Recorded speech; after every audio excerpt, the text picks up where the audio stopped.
This celebrated bestseller offers an understanding of your personal financial problems that will guide you through a lifetime.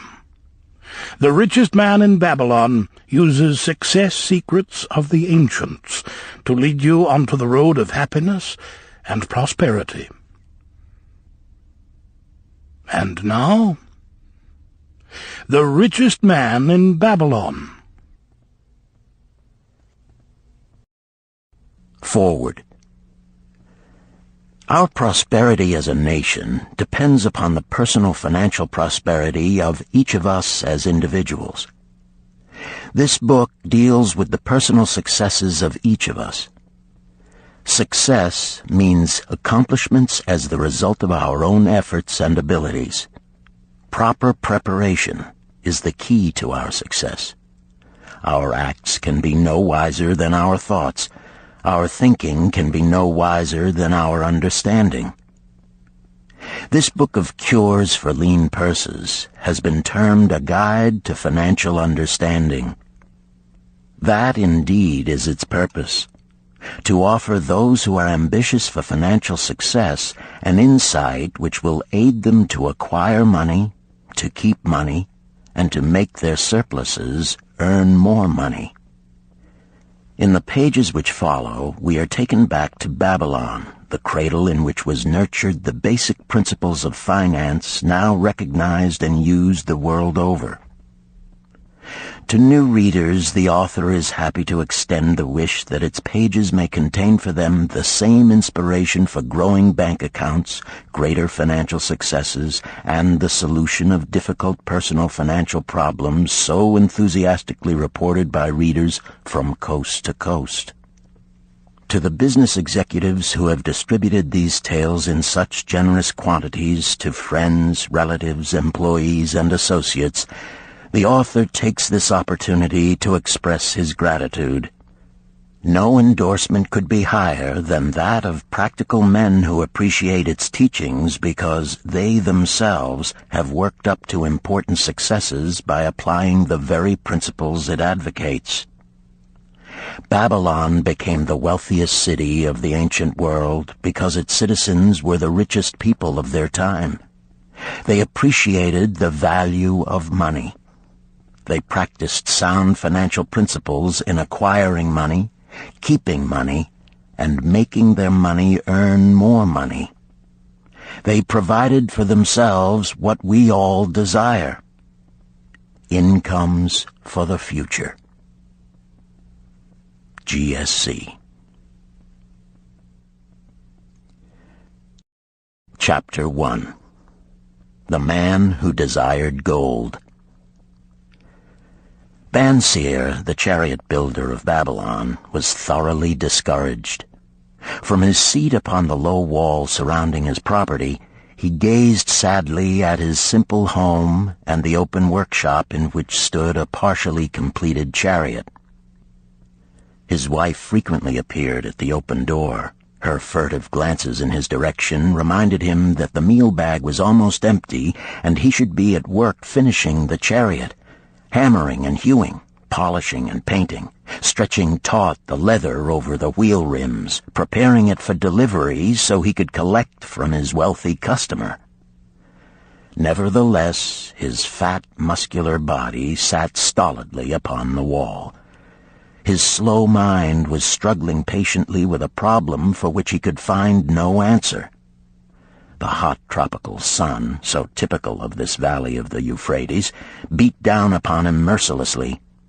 Beads of perspiration formed upon his brow and trickled down unnoticed to lose themselves in the hairy jungle on his chest. Beyond his home towered the high terraced walls surrounding the king's palace. Nearby, cleaving the blue heavens, was the painted tower of the Temple of Bel. In the shadow of such grandeur was his simple home and many others far less neat and well cared for. Babylon was like this, a mixture of grandeur and squalor, of dazzling wealth and direst poverty, crowded together without plan or system within the protecting walls of the city. Behind him, had he cared to turn and look, The noisy chariots of the rich jostled and crowded aside the sandaled tradesmen as well as the barefooted beggars. Even the rich were forced to turn into the gutters to clear the way for the long lines of slave water carriers on the king's business, each bearing a heavy goatskin of water to be poured upon the hanging gardens. Bansir was too engrossed in his own problem to hear or heed the confused hubbub of the busy city. It was the unexpected twanging of the strings from a familiar lyre that aroused him from his reverie. He turned and looked into the sensitive, smiling face of his best friend, Kabai, the musician. "May the gods bless thee with great liberality, my good friend," began Kabai with an elaborate salute.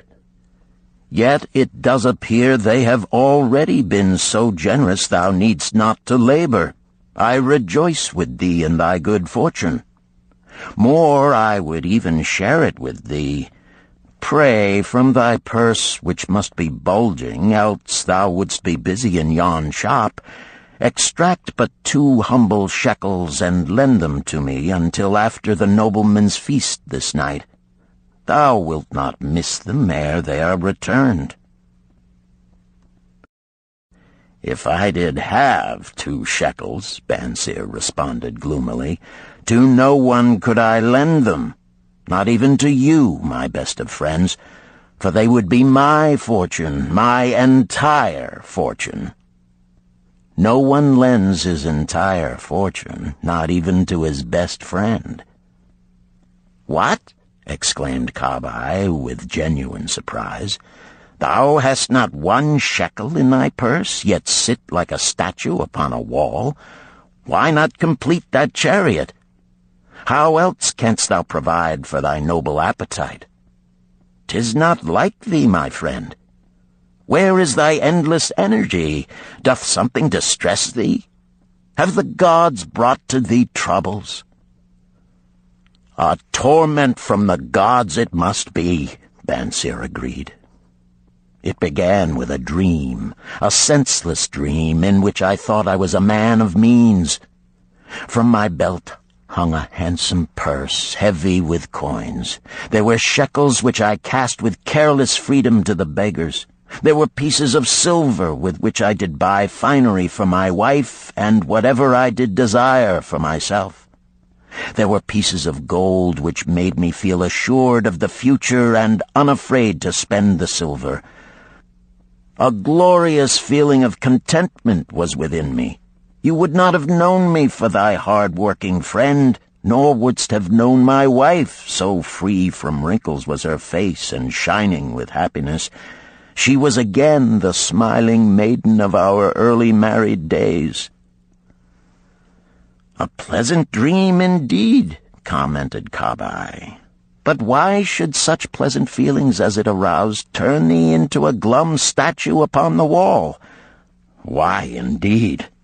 Because when I awoke and remembered how empty was my purse, a feeling of rebellion swept over me. Let us talk it over together, for, as the sailors do say, we ride in the same boat, we two.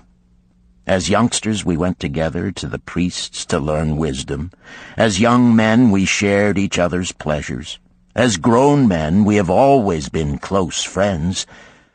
We have been contented subjects of our kind. We have been satisfied to work long hours and spend our earnings freely. We have earned much coin in the years that have passed, yet to know the joys that come from wealth, we must dream about them. Bah! Are we more than dumb sheep? We live in the richest city in all the world. The travelers do say none equals it in wealth. About us is much display of wealth, but of it we ourselves have not. After half a lifetime of hard labor, thou, my best of friends, hast an empty purse, and sayest to me, may I borrow such a trifle as 2 shekels until after the nobleman's feast this night? Then what do I reply? Do I say, here is my purse, its contents will I gladly share? No, I admit that my purse is as empty as thine. What is the matter? Why cannot we acquire silver and gold, more than enough for food and robes? Consider also our sons, Bansir continued. Are they not following in the footsteps of their fathers? Need they and their families, and their sons' families, live all their lives in the midst of such treasures of gold, and yet, like us, be content to banquet upon sour goat's milk and porridge? Never in all the years of our friendship didst thou talk like this before, Bansir. Kabai was puzzled. Never in all those years did I think like this before. From early dawn until darkness stopped me, I have labored to build the finest chariots any man could make, soft-heartedly hoping some day the gods would recognize my worthy deeds and bestow upon me great prosperity. This they have never done. At last I realize this they will never do. Therefore my heart is sad. I wish to be a man of means. I wish to own lands and cattle, to have fine robes and coins in my purse. I am willing to work for these things with all the strength in my back, with all the skill in my hands, with all the cunning in my mind. But I wish my labors to be fairly rewarded. What is the matter with us? Again, I ask you, why cannot we have our just share of the good things so plentiful for those who have the gold with which to buy them? Would I knew the answer, Kabai replied. No better than thou am I satisfied. My earnings from my lyre are quickly gone. Often must I plan and scheme that my family be not hungry. Also within my breast is a deep longing for a lyre large enough that it may truly sing the strains of music that do surge through my mind.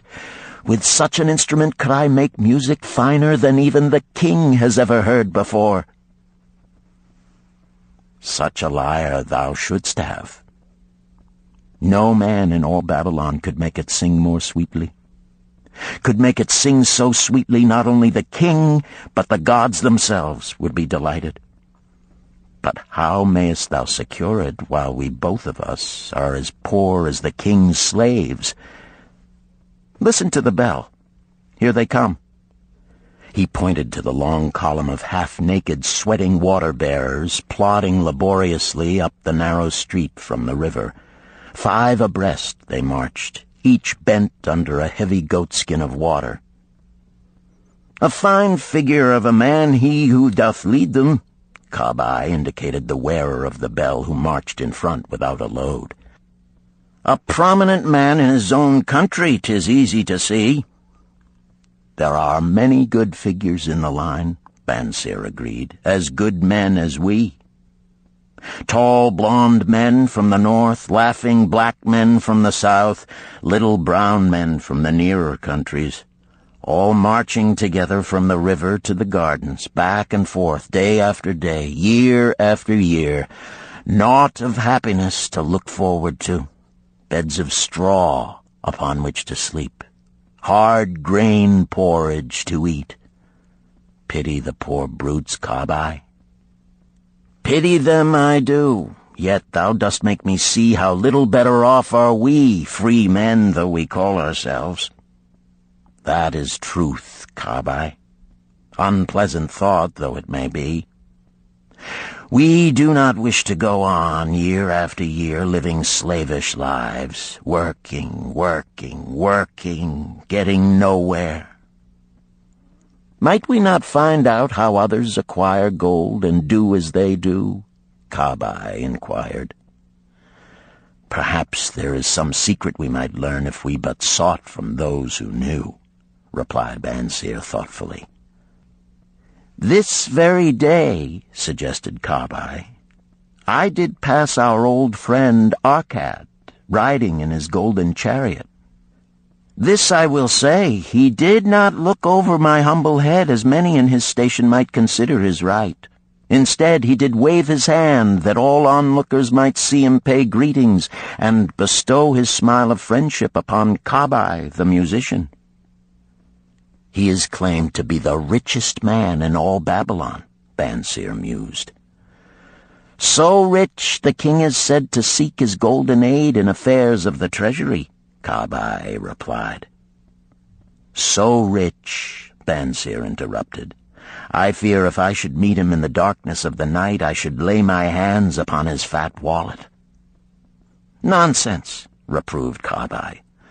A man's wealth is not in the purse he carries. A fat purse quickly empties if there be no golden stream to refill it. Arkad has an income that constantly keeps his purse full, no matter how liberally he spends. Income, that is the thing, ejaculated Bansir. I wish an income that will keep flowing into my purse whether I sit upon the wall or travel to far lands. Arkad must know how a man can make an income for himself. Dost suppose it is something he could make clear to a mind as slow as mine? Methinks he did teach his knowledge to his son, Nomasir, Kabai responded. Did he not go to Nineveh and, so it is told at the inn, become, without aid from his father, one of the richest men in that city? Kabai, thou bringest to me a rare thought. A new light gleamed in Bansir's eyes. It costs nothing to ask wise advice from a good friend, and Arkad was always that. Never mind though our purses be as empty as the falcon's nest of a year ago. Let that not detain us. We are weary of being without gold in the midst of plenty. We wish to become men of means. Come, let us go to Arkad and ask how we also may acquire incomes for ourselves. Thou speakest with true inspiration, Bansir. Thou bringest to my mind a new understanding. Thou makest me to realize the reason why we have never found any measure of wealth. We never sought it. Thou hast labored patiently to build the staunchest chariots in Babylon. To that purpose was devoted your best endeavors. Therefore, at it thou didst succeed. I strove to become a skillful lyre player, and at it I did succeed. In those things toward which we exerted our best endeavors, we succeeded.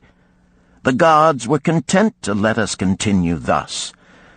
Now at last we see a light, bright like that from the rising sun. It biddeth us to learn more, that we may prosper more. With a new understanding, we shall find honorable ways to accomplish our desires. Let us go to Arkad this very day, Bansir urged. Also, let us ask other friends of our boyhood days who have fared no better than ourselves to join us, that they too may share in his wisdom. Thou wert ever thus thoughtful to thy friends, Bansir.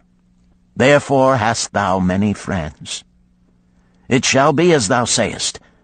We go this day and take them with us.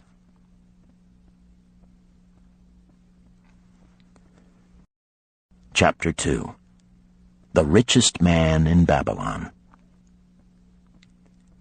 In old Babylon there once lived a certain very rich man named Arkad. Far and wide he was famed for his great wealth. Also was he famed for his liberality. He was generous in his charities. He was generous with his family. He was liberal in his own expenses. But nevertheless, each year his wealth increased more rapidly than he spent it. And there were certain friends of younger days who came to him and said, You, Arkad, are more fortunate than we. You have become the richest man in all Babylon, while we struggle for existence. You can wear the finest garments, and you can enjoy the rarest foods, while we must be content if we can clothe our families in raiment that is presentable and feed them as best we can. Yet once we were equal. We studied under the same master. We played in the same games, and in neither the studies nor the games did you outshine us. And in the years since, you have been no more an honorable citizen than we. Nor have you worked harder or more faithfully insofar as we can judge. Why, then, should a fickle fate single you out to enjoy all the good things of life and ignore us who are equally deserving? Thereupon Arcad remonstrated with them, saying, If you have not acquired more than a bare existence in the years since we were youths, it is because you either have failed to learn the laws that govern the building of wealth, or else you do not observe them. Fickle fate is a vicious goddess who brings no permanent good to anyone. On the contrary, she brings ruin to almost every man upon whom she showers unearned gold. She makes wanton spenders who soon dissipate all they receive and are left beset by overwhelming appetites and desires they have not the ability to gratify. Yet others whom she favors become misers and hoard their wealth, fearing to spend what they have, knowing they do not possess the ability to replace it. They further are beset by fear of robbers and doom themselves to lives of emptiness and secret misery. Others there probably are who can take unearned gold and add to it and continue to be happy and contented citizens, but so few are they, I know of them but by hearsay. Think you of the men who have inherited sudden wealth, and see if these things are not so. His friends admitted that of the men they knew who had inherited wealth, these words were true, and they besought him to explain to them how he had become possessed of so much prosperity, so he continued. In my youth, I looked about me and saw all the good things there were to bring happiness and contentment, and I realized that wealth increased the potency of all these. Wealth is a power. With wealth, many things are possible. One may ornament the home with the richest of furnishings. One may sail the distant seas. One may feast on the delicacies of far lands. One may buy the ornaments of the gold worker and the stone polisher. One may even build mighty temples for the gods. One may do all these things and many others in which there is delight for the senses and gratification for the soul. And when I realized all this, I decided to myself that I would claim my share of the good things of life.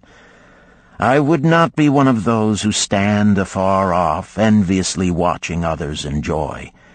I would not be content to clothe myself in the cheapest raiment that looked respectable. I would not be satisfied with the lot of a poor man. On the contrary, I would make myself a guest at this banquet of good things. Being, as you know, the son of a humble merchant, one of a large family with no hope of an inheritance, and not being endowed, as you have so frankly said, with superior powers or wisdom, I decided that if I was to achieve what I desired, time and study would be required. As for time, all men have it in abundance. You, each of you, have let slip by sufficient time to have made yourselves wealthy. Yet you admit you have nothing to show except your good families, of which you can be justly proud. As for study, did not our wise teacher teach us that learning was of two kinds? The one kind being the things we learned and knew, and the other being the training that taught us how to find out what we did not know. Therefore did I decide to find out how one might accumulate wealth, and, when I had found out, to make this my task and do it well.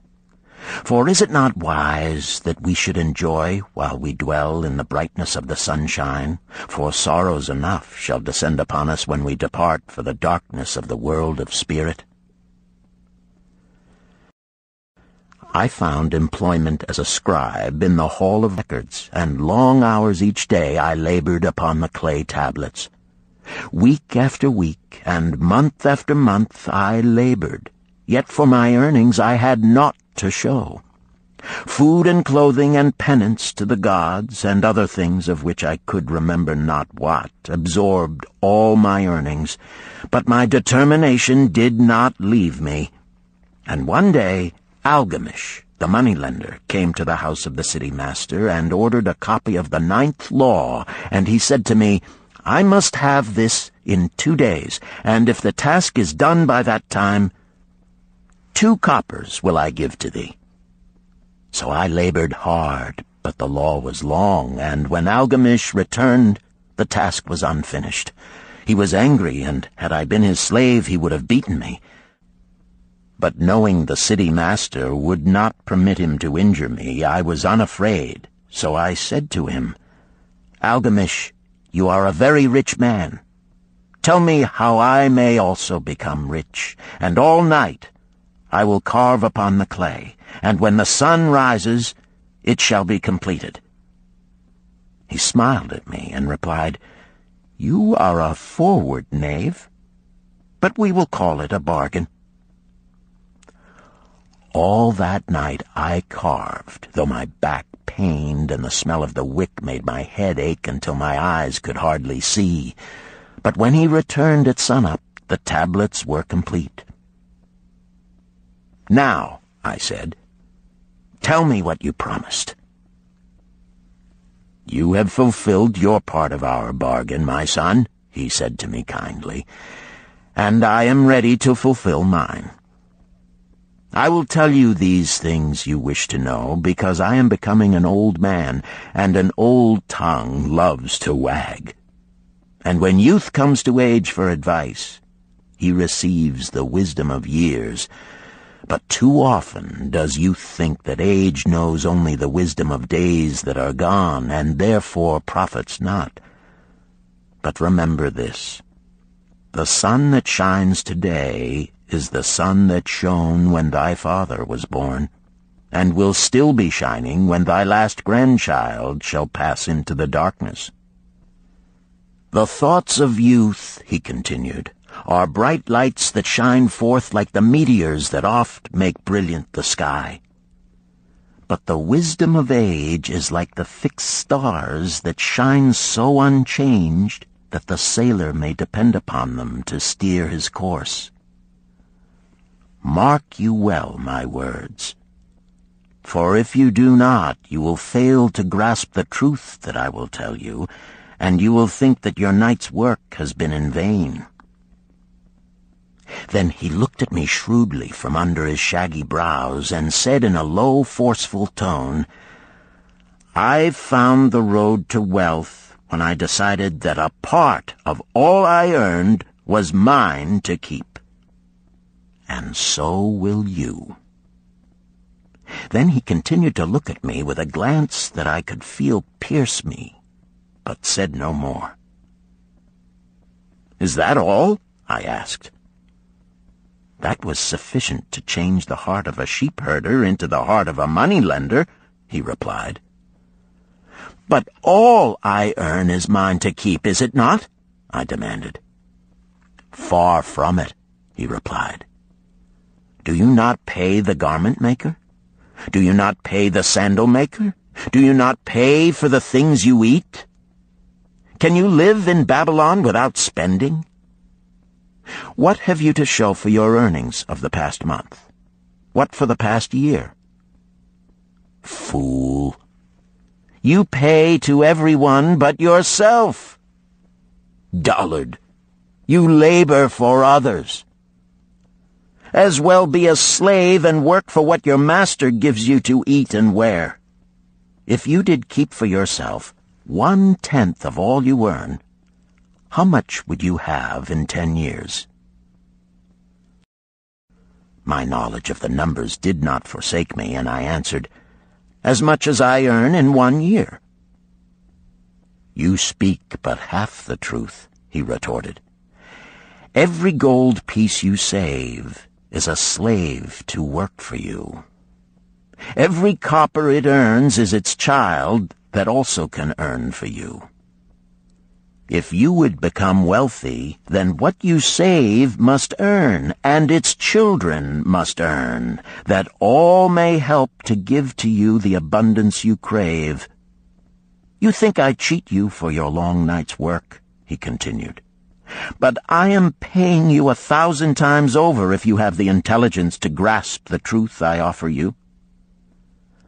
A part of all you earn is yours to keep. It should not be less than 1/10, no matter how little you earn. It can be as much more as you can afford. Pay yourself first. Do not buy from the clothes maker and the sandal maker more than you can pay out of the rest and still have enough for food and charity and penance to the gods. Wealth, like a tree, grows from a tiny seed. The first copper you save is the seed from which your tree of wealth shall grow. The sooner you plant that seed, the sooner shall the tree grow. And the more faithfully you nourish and water that tree with consistent savings, the sooner may you bask in contentment beneath its shade." So saying, he took his tablets and went away. I thought much about what he had said to me, and it seemed reasonable, so I decided that I would try it. Each time I was paid, I took 1 from each 10 pieces of copper and hid it away. And strange as it may seem, I was no shorter of funds than before. I noticed little difference as I managed to get along without it. But often I was tempted, as my hoard began to grow, to spend it for some of the good things the merchants displayed, brought by camels and ships from the land of the Phoenicians. But I wisely refrained. A 12th month after Algamish had gone, he again returned and said to me, "Son, have you paid to yourself not less than 1/10 of all you have earned for the past year?" I answered proudly, "Yes, master, I have." "That is good," he answered, beaming upon me. "And what have you done with it?" "I have given it to Asmer, the brickmaker, who told me he was traveling over the far seas, and in Tyre he would buy from me the rare jewels of the Phoenicians. When he returns, we shall sell these at high prices and divide the earnings." "Every fool must learn," he growled. "But why trust the knowledge of a brickmaker about jewels? Would you go to the breadmaker to inquire about the stars? No, by my tunic, you would go to the astrologer if you had power to think. Your savings are gone, youth. You have jerked your wealth tree up by the roots. But plant another. Try again. And next time, if you would have advice about jewels, go to the jewel merchant. If you would know the truth about sheep, go to the herdsman. Advice is one thing that is freely given away, but watch that you take only what is worth having. He who takes advice about his savings from one who is inexperienced in such matters shall pay with his savings for proving the falsity of their opinions." Saying this, he went away. And it was as he said, for the Phoenicians are scoundrels and sold to Asmer worthless bits of glass that looked like gems. But as Algamish had bid me, I again saved each 10th copper, for I now had formed the habit, and it was no longer difficult. Again, 12 months later, Algamish came to the room of the scribes and addressed me. "What progress have you made since last I saw you?" "I have paid myself faithfully," I replied, "and my savings I have entrusted to Agar, the shield-maker, to buy bronze, and each 4th month he does pay me the rental." "That is good. And what do you do with the rental?" I do have a great feast with honey and fine wine and spiced cake. Also I have bought me a scarlet tunic, and some day I shall buy me a young ass upon which to ride." To which Algamish laughed, "You do eat the children of your savings. Then how do you expect them to work for you? And how can they have children that will also work for you? First get thee an army of golden slaves, and then many a rich banquet may you enjoy without regret." So saying, he again went away. Nor did I again see him for 2 years, when he once more returned, and his face was full of deep lines, and his eyes drooped, for he was becoming a very old man.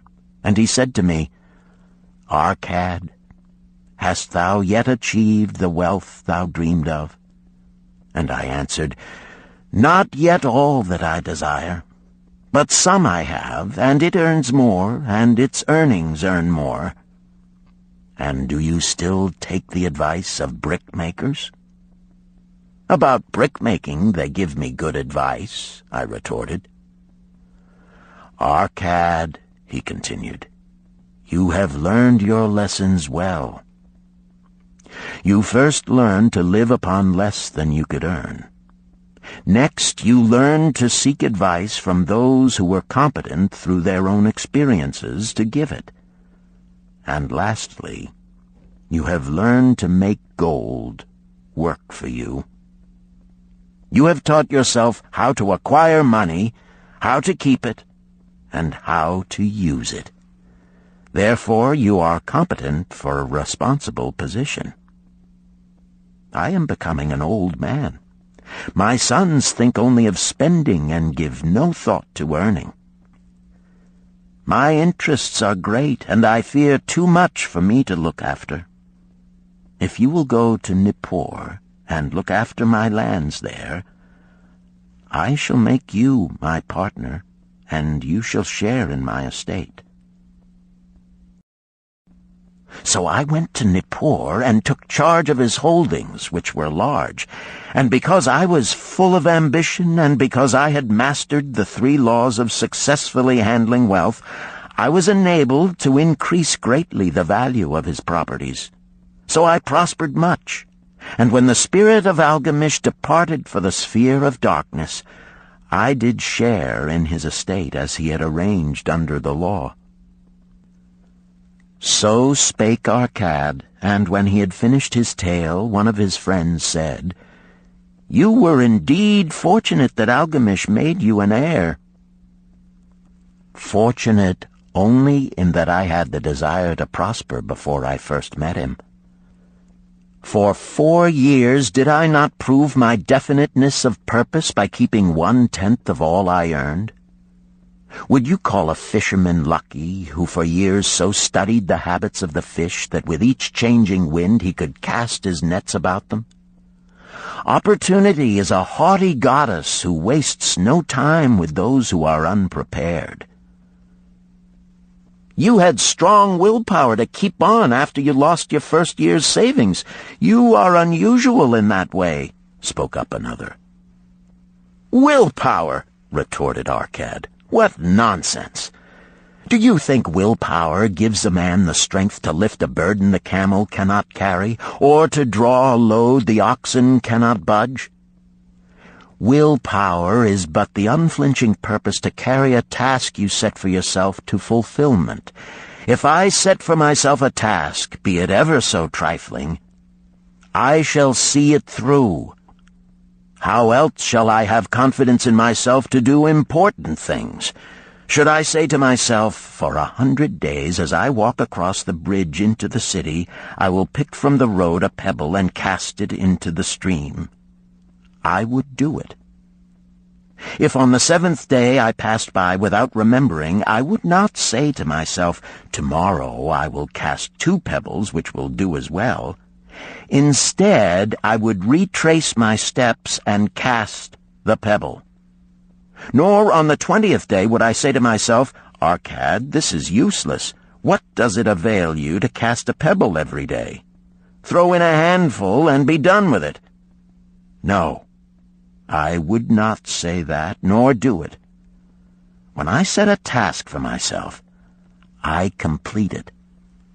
Therefore, I am careful not to start difficult and impractical tasks, because I love leisure." And then another friend spoke up and said, "If what you tell is true, and it does seem, as you have said, reasonable, then being so simple, if all men did it, there would not be enough wealth to go around." "Wealth grows wherever men exert energy," Arcad replied. "If a rich man builds him a new palace, is the gold he pays out gone? No, the brickmaker has part of it, and the laborer has part of it, and the artist has part of it, and everyone who labors upon the house has part of it. Yet, when the palace is completed, is it not worth all it cost? And is the ground upon which it stands not worth more because it is there? And is the ground that adjoins it not worth more because it is there? Wealth grows in magic ways. No man can prophesy the limit of it. Have not the Phoenicians built great cities on barren coasts with the wealth that comes from their ships of commerce on the seas? What then do you advise us to do that we also may become rich?" asked still another of his friends. "The years have passed, and we are no longer young men, and we have nothing put by." "I advise that you take the wisdom of Algamish and say to yourselves, 'A part of all I earn is mine to keep.' Say it in the morning when you first arise, say it at noon, say it at night. Say it each hour of every day. Say it to yourself until the words stand out like letters of fire across the sky. Impress yourself with the idea. Fill yourself with the thought. Then take whatever portion seems wise. Let it be not less than 1/10, and lay it by. Arrange your other expenditures to do this if necessary, but lay by that portion first. Soon you will realize what a rich feeling it is to own a treasure upon which you alone have claim. As it grows, it will stimulate you. A new joy of life will thrill you. Greater efforts will come to you to earn more. For of your increased earnings, will not the same percentage be also yours to keep? Then learn to make your treasure work for you. Make it your slave. Make its children and its children's children work for you. Ensure an income for thy future. Look thou at the aged, and forget not that in the days to come thou also will be numbered among them. Therefore invest thy treasure with greatest caution that it be not lost. Usurious rates of return are deceitful sirens that sing but to lure the unwary upon the rocks of loss and remorse. Provide also that thy family may not want should the gods call thee to their realms. For such protection it is always possible to make provision with small payments at regular intervals. Therefore the provident man delays not in expectation of a large sum becoming available for such a wise purpose. Counsel with wise men. Seek the advice of men whose daily work is handling money. Let them save you from such an error as I myself made in entrusting my money to the judgment of Asmer, the brickmaker.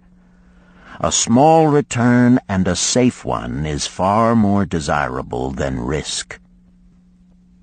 Enjoy life while you are here. Do not overstrain or try to save too much. If 1/10 of all you earn is as much as you can comfortably keep, be content to keep this portion. Live otherwise according to your income, and let not yourself get niggardly and afraid to spend. Life is good, and life is rich with things worthwhile and things to enjoy. His friends thanked him and went away. Some were silent because they had no imagination and could not understand. Some were sarcastic because they thought that one so rich should divide with old friends not so fortunate. But some had in their eyes a new light. They realized that Algamish had come back each time to the room of the scribes because he was watching a man work his way out of darkness into light. When that man had found the light, a place awaited him. No one could fill that place until he had for himself worked out his own understanding, until he was ready for opportunity. These latter were the ones who, in the following years, frequently revisited Arcad, who received them gladly. He counseled with them and gave them freely of his wisdom, as men of broad experience are always glad to do, and he assisted them in so investing their savings that it would bring in a good interest with safety and would neither be lost nor entangled in investments that paid no dividends. The turning point in these men's lives came upon that day when they realized the truth that had come from Algamish to Arcad, and from Arcad to them. A part of all you earn is yours to keep.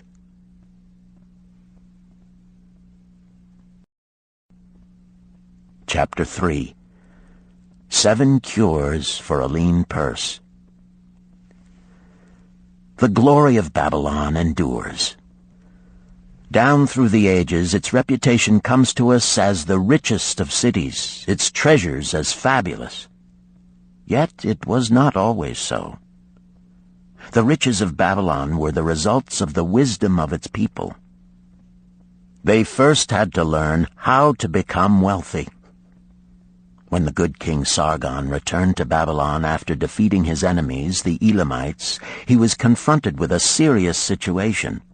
The royal chancellor explained it to the king thus: "After many years of great prosperity brought to our people because your majesty built the great irrigation canals and the mighty temples of the gods, now that these works are completed, the people seem unable to support themselves.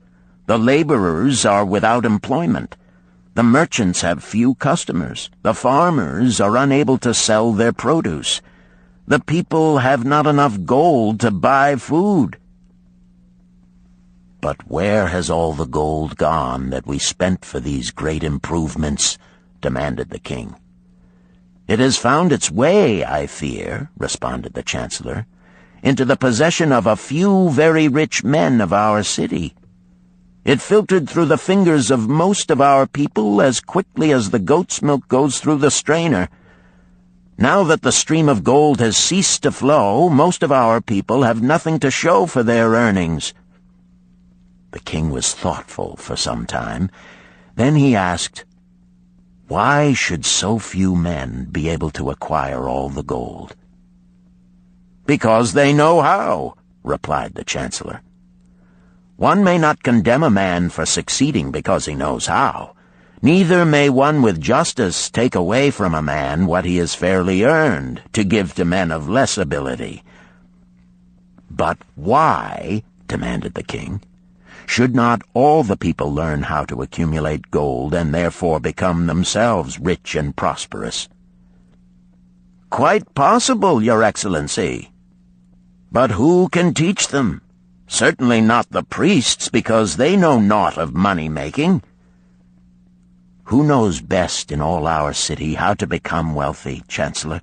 asked the king. "Thy question answers itself, Your Majesty.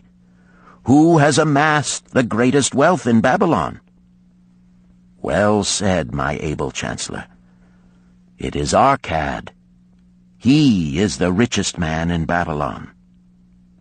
Bring him before me on the morrow." Upon the following day, as the king had decreed, Arcad appeared before him, straight and sprightly, despite his 80 years and 10.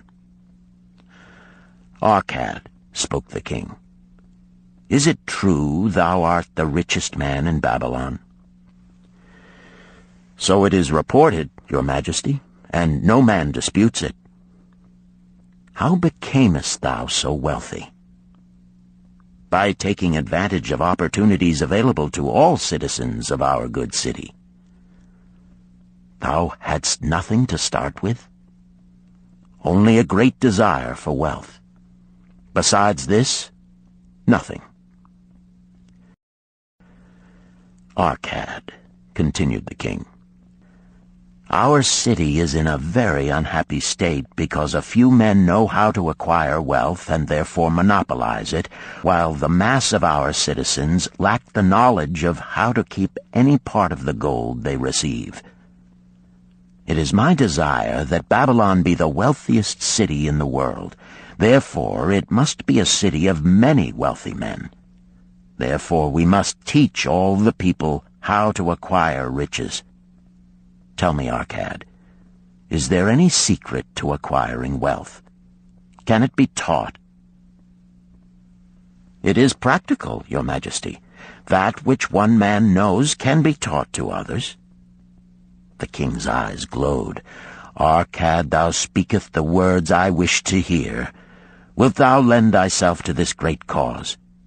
Wilt thou teach thy knowledge to a school for teachers, each of whom shall teach others until there are enough trained to teach these truths to every worthy subject in my domain? Arcad bowed and said, I am thy humble servant to command. Whatever knowledge I possess will I gladly give for the betterment of my fellow men and the glory of my king. Let your good chancellor arrange for me a class of 100 men, and I will teach them those 7 cures which did fatten my purse, than which there was none leaner in all Babylon. A fortnight later, in compliance with the king's command, the chosen 100 assembled in the great hall of the Temple of Learning, seated upon colorful rings in a semicircle. Arcad sat beside a small tabaret upon which smoked a sacred lamp sending forth a strange and pleasing odor. "Behold the richest man in Babylon," whispered a student, nudging his neighbor as Arcad arose. "He is but a man, even as the rest of us." "As a dutiful subject of our great king," Arcad began, "I stand before you in his service.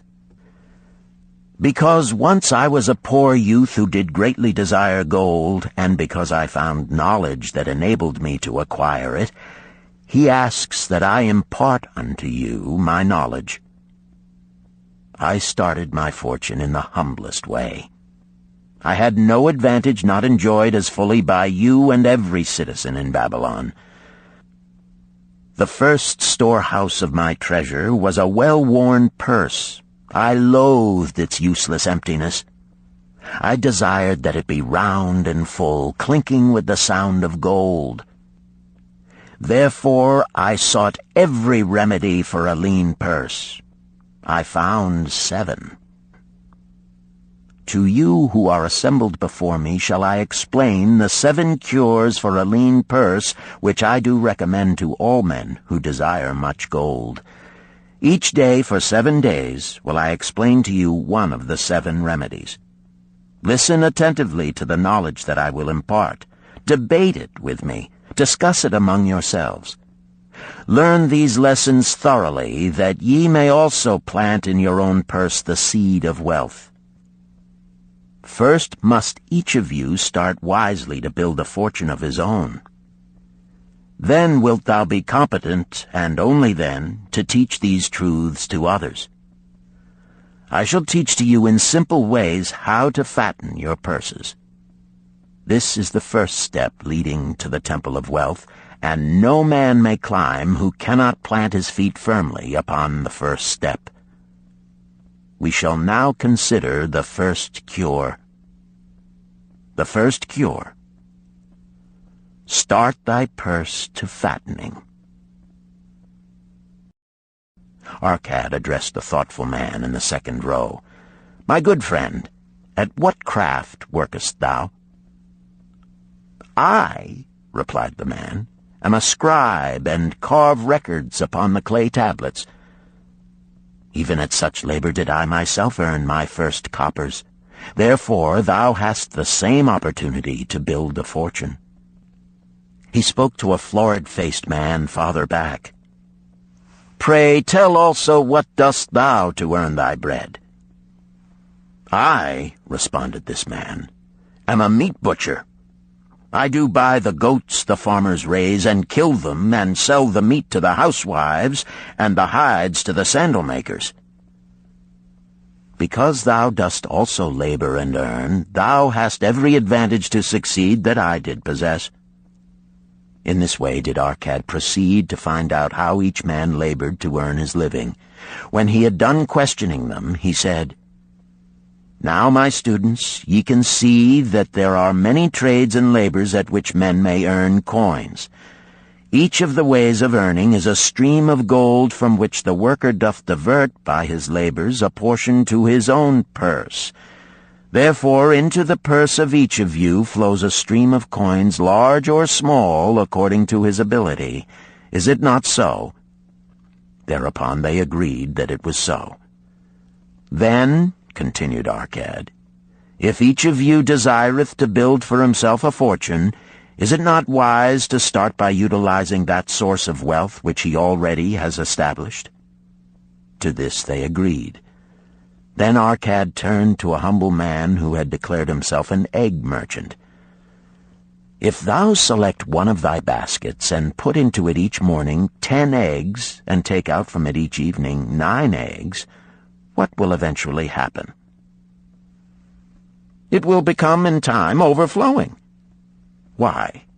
"Because each day I put in 1 more egg than I take out." Arcad turned to the class with a smile. "Does any man here have a lean purse?" First they looked amused, then they laughed. Lastly, they waved their purses in jest. "All right," he continued. "Now I shall tell thee the first remedy I learned to cure a lean purse. Do exactly as I have suggested to the egg merchant. For every 10 coins thou placest within thy purse, take out for use but 9. Thy purse will start to fatten at once, and its increasing weight will feel good in thy hand and bring satisfaction to thy soul. Deride not what I say because of its simplicity. Truth is always simple. I told thee I would tell how I built my fortune. This was my beginning. I, too, carried a lean purse and cursed it because there was naught within to satisfy my desires. But when I began to take out from my purse but 9 parts of 10 I put in, it began to fatten. So will thine. Now I will tell a strange truth, the reason for which I know not. When I ceased to pay out more than 9/10 of my earnings, I managed to get along just as well. I was not shorter than before. Also, ere long did coins come to me more easily than before. Surely it is a law of the gods that unto him who keepeth and spendeth not a certain part of all his earnings shall gold come more easily. Likewise him whose purse is empty does gold avoid. Which desirest thou the most? Is it the gratification of thy desires of each day, a jewel, a bit of finery, better raiment, more food, things quickly gone and forgotten? Or is it substantial belongings, gold, lands, herds, merchandise, income-bringing investments? The coins thou takest from thy purse bring the first. The coins thou leavest within it will bring the latter. This, my students, was the first cure I did discover for my lean purse.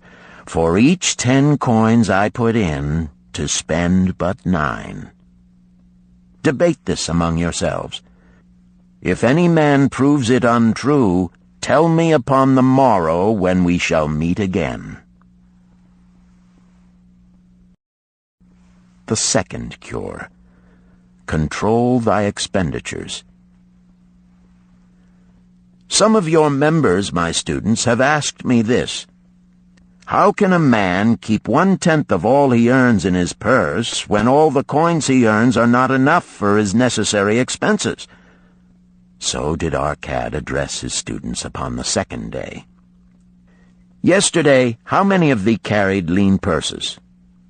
"All of us," answered the class. "Yet thou do not all earn the same. Some earn much more than others.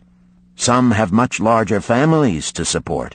Yet all purses were equally lean. Now I will tell thee an unusual truth about men and sons of men. It is this, that what each of us calls our necessary expenses will always grow to equal our incomes unless we protest to the contrary. Confuse not the necessary expenses with thy desires.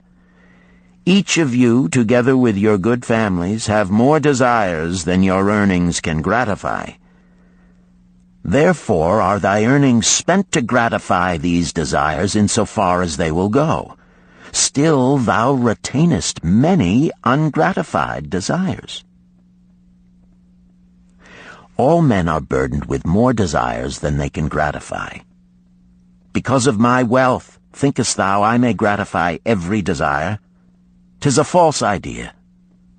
There are limits to my time. There are limits to my strength. There are limits to the distance I may travel. There are limits to what I may eat. There are limits to the zest with which I may enjoy. I say to you that just as weeds grow in a field wherever the farmer leaves space for their roots, even so freely do desires grow in men whenever there is a possibility of their being gratified. Thy desires are a multitude, and those that thou mayest gratify are but few. Study thoughtfully thy accustomed habits of living. Herein may be most often found certain accepted expenses that may wisely be reduced or eliminated. Let thy motto be 100% of appreciated value demanded for each coin spent. Therefore, engrave upon the clay each thing for which thou desireth to spend. Select those that are necessary and others that are possible through the expenditure of 9/10 of thy income. Cross out the rest and consider them but a part of that great multitude of desires that must go unsatisfied, and regret them not. Budget then thy necessary expenses. Touch not the 1/10 that is fattening thy purse. Let this be thy great desire that is being fulfilled. Keep working with thy budget. Keep adjusting it to help thee. Make it thy first assistant in defending thy fattening purse. Hereupon one of the students, wearing a robe of red and gold, arose and said, "I am a free man. I believe that it is my right to enjoy the good things of life.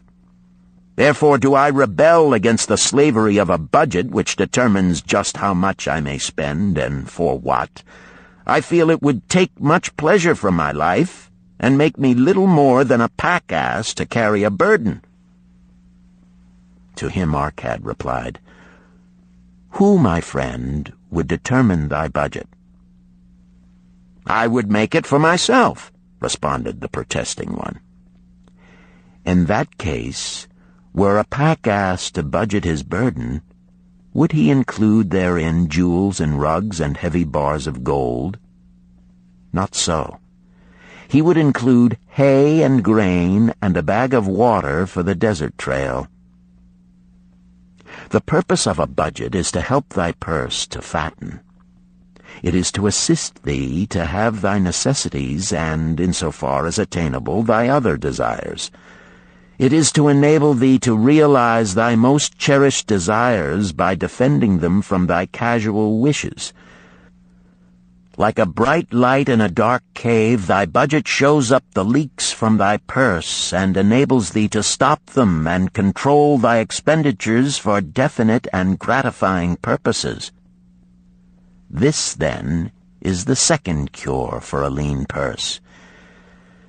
Budget thy expenses, that thou mayest have coins to pay for thy necessities, to pay for thy enjoyments, and to gratify thy worthwhile desires without spending more than 9/10 of thy earnings. The third cure: make thy gold multiply. Behold, thy lean purse is fattening. Thou hast disciplined thyself to leave therein 1/10 of all thou earnest. Thou hast controlled thy expenditures to protect thy growing treasure. Next, we will consider means to put thy treasure to labor and to increase. Gold in a purse is gratifying to own, and satisfieth a miserly soul, but earns nothing. The gold we may retain from our earnings is but the start. The earnings it will make shall build our fortunes. So spoke our cat upon the third day to his class. How, therefore, may we put our gold to work? My first investment was unfortunate, for I lost all. Its tale I will relate later. My first profitable investment was a loan I made to a man named Agar, a shield maker. Once each year did he buy large shipments of bronze brought from across the sea to use in his trade.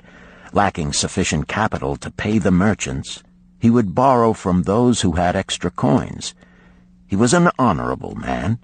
His borrowing he would repay, together with a liberal rental as he sold his shields.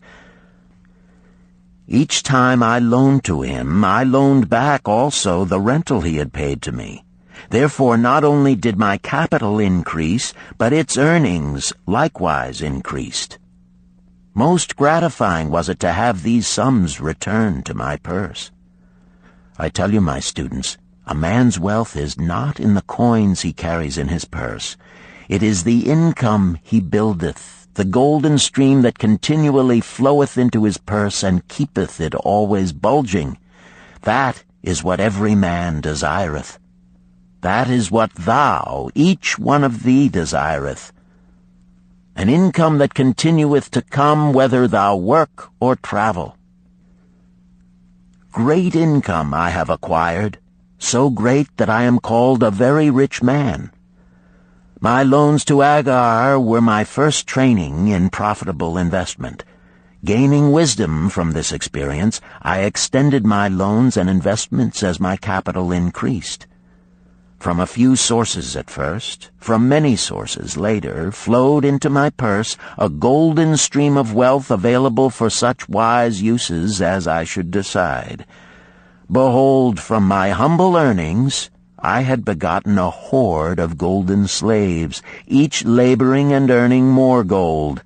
As they labored for me, so their children also labored, and their children's children, until great was the income from their combined efforts. Gold increaseth rapidly when making reasonable earnings, as thou wilt see from the following. A farmer, when his first son was born, took 10 pieces of silver to a moneylender and asked him to keep it on rental for his son until he became 20 years of age. This the moneylender did, and agreed the rental should be 1/4 of its value each 4 years. The farmer asked, because this sum he had set aside as belonging to his son, that the rental be added to the principal. When the boy had reached the age of 20 years, the farmer again went to the moneylender to inquire about the silver. The moneylender explained that because this sum had been increased by compound interest, the original 10 pieces of silver had now grown to 30½ pieces. The farmer was well pleased, and because the son did not need the coins, he left them with the moneylender. When the son became 50 years of age, the father meantime having passed to the other world, the moneylender paid the son in settlement 167 pieces of silver. Thus, in 50 years, had the investment multiplied itself at rental almost 17 times. This, then, is the third cure for a lean purse.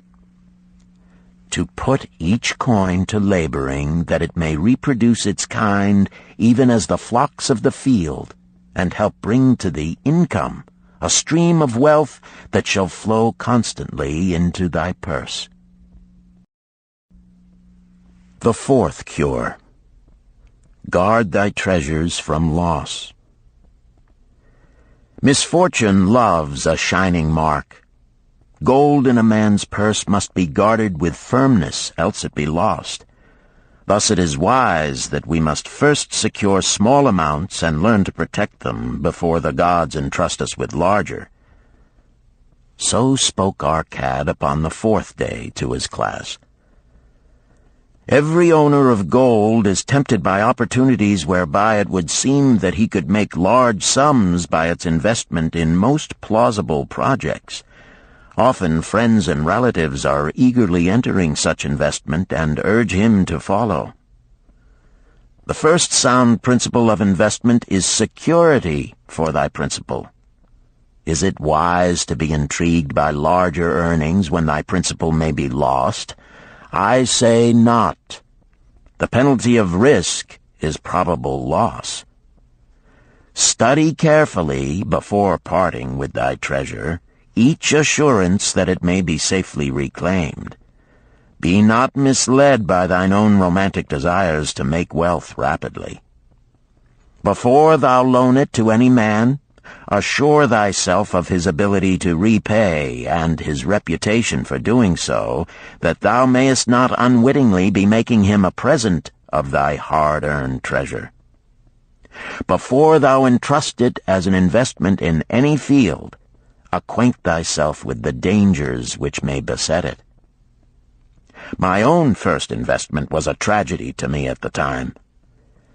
The guarded savings of a year I did entrust to a brickmaker named Asmer, who was traveling over the far seas, and in Tyre agreed to buy for me the rare jewels of the Phoenicians. These we would sell upon his return and divide the profits. The Phoenicians were scoundrels and sold him bits of glass. My treasure was lost. Today, my training would show to me at once the folly of entrusting a brickmaker to buy jewels. Therefore do I advise thee from the wisdom of my experiences, be not too confident of thine own wisdom in entrusting thy treasures to the possible pitfalls of investments. Better by far to consult the wisdom of those experienced in handling money for profit.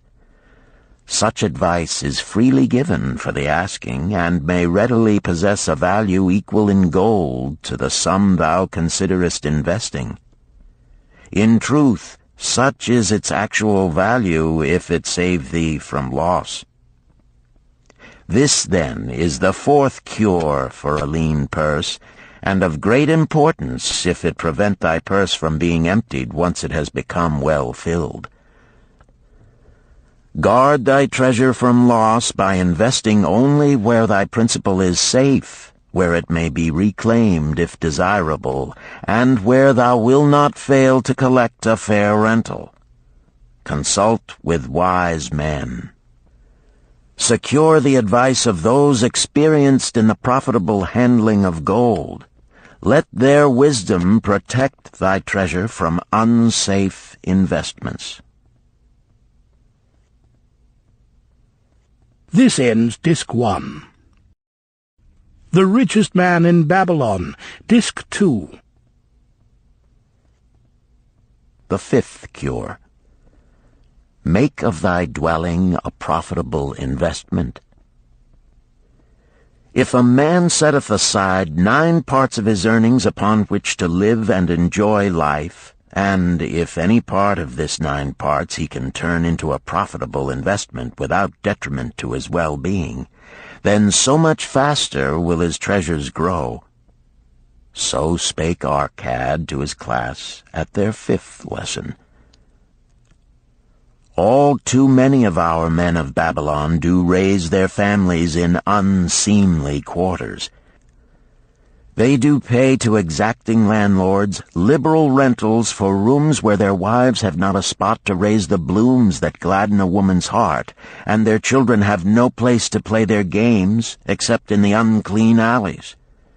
No man's family can fully enjoy life unless they do have a plot of ground wherein children can play in the clean earth, and where the wife may raise not only blossoms but good rich herbs to feed her family.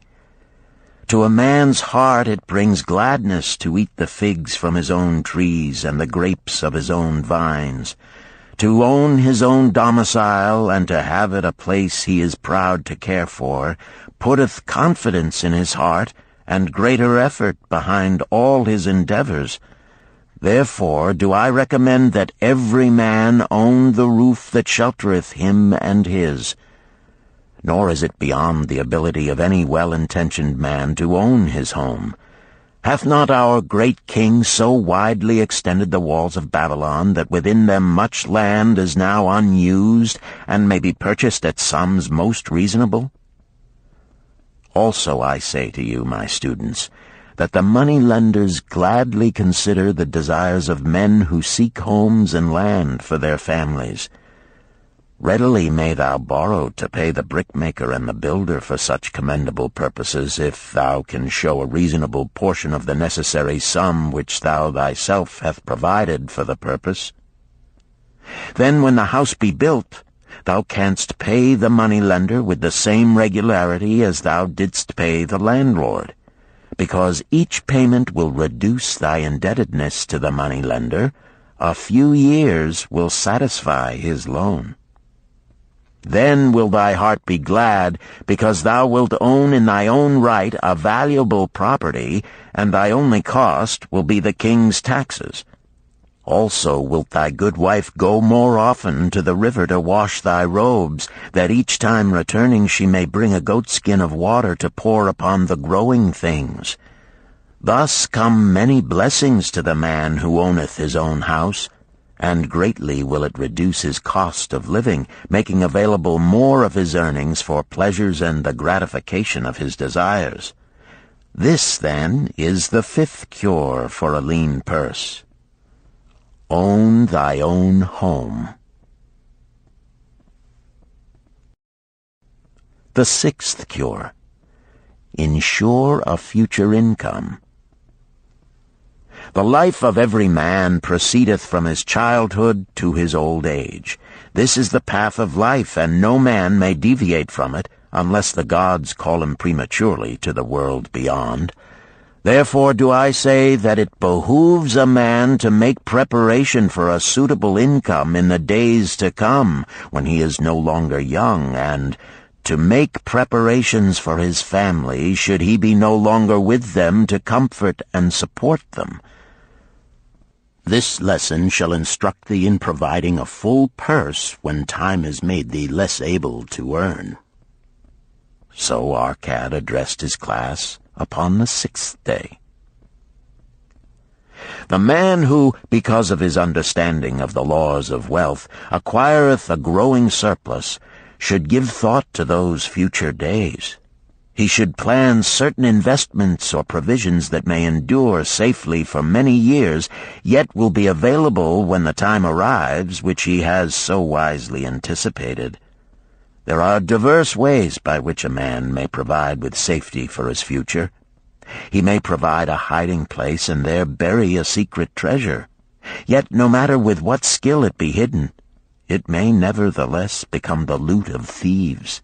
For this reason I recommend not this plan. A man may buy houses or lands for this purpose. If wisely chosen as to their usefulness and value in the future, they are permanent in their value and their earnings, or their sale will provide well for his purpose. A man may loan a small sum to the moneylender and increase it at regular periods. The rental which the moneylender adds to this will largely add to its increase.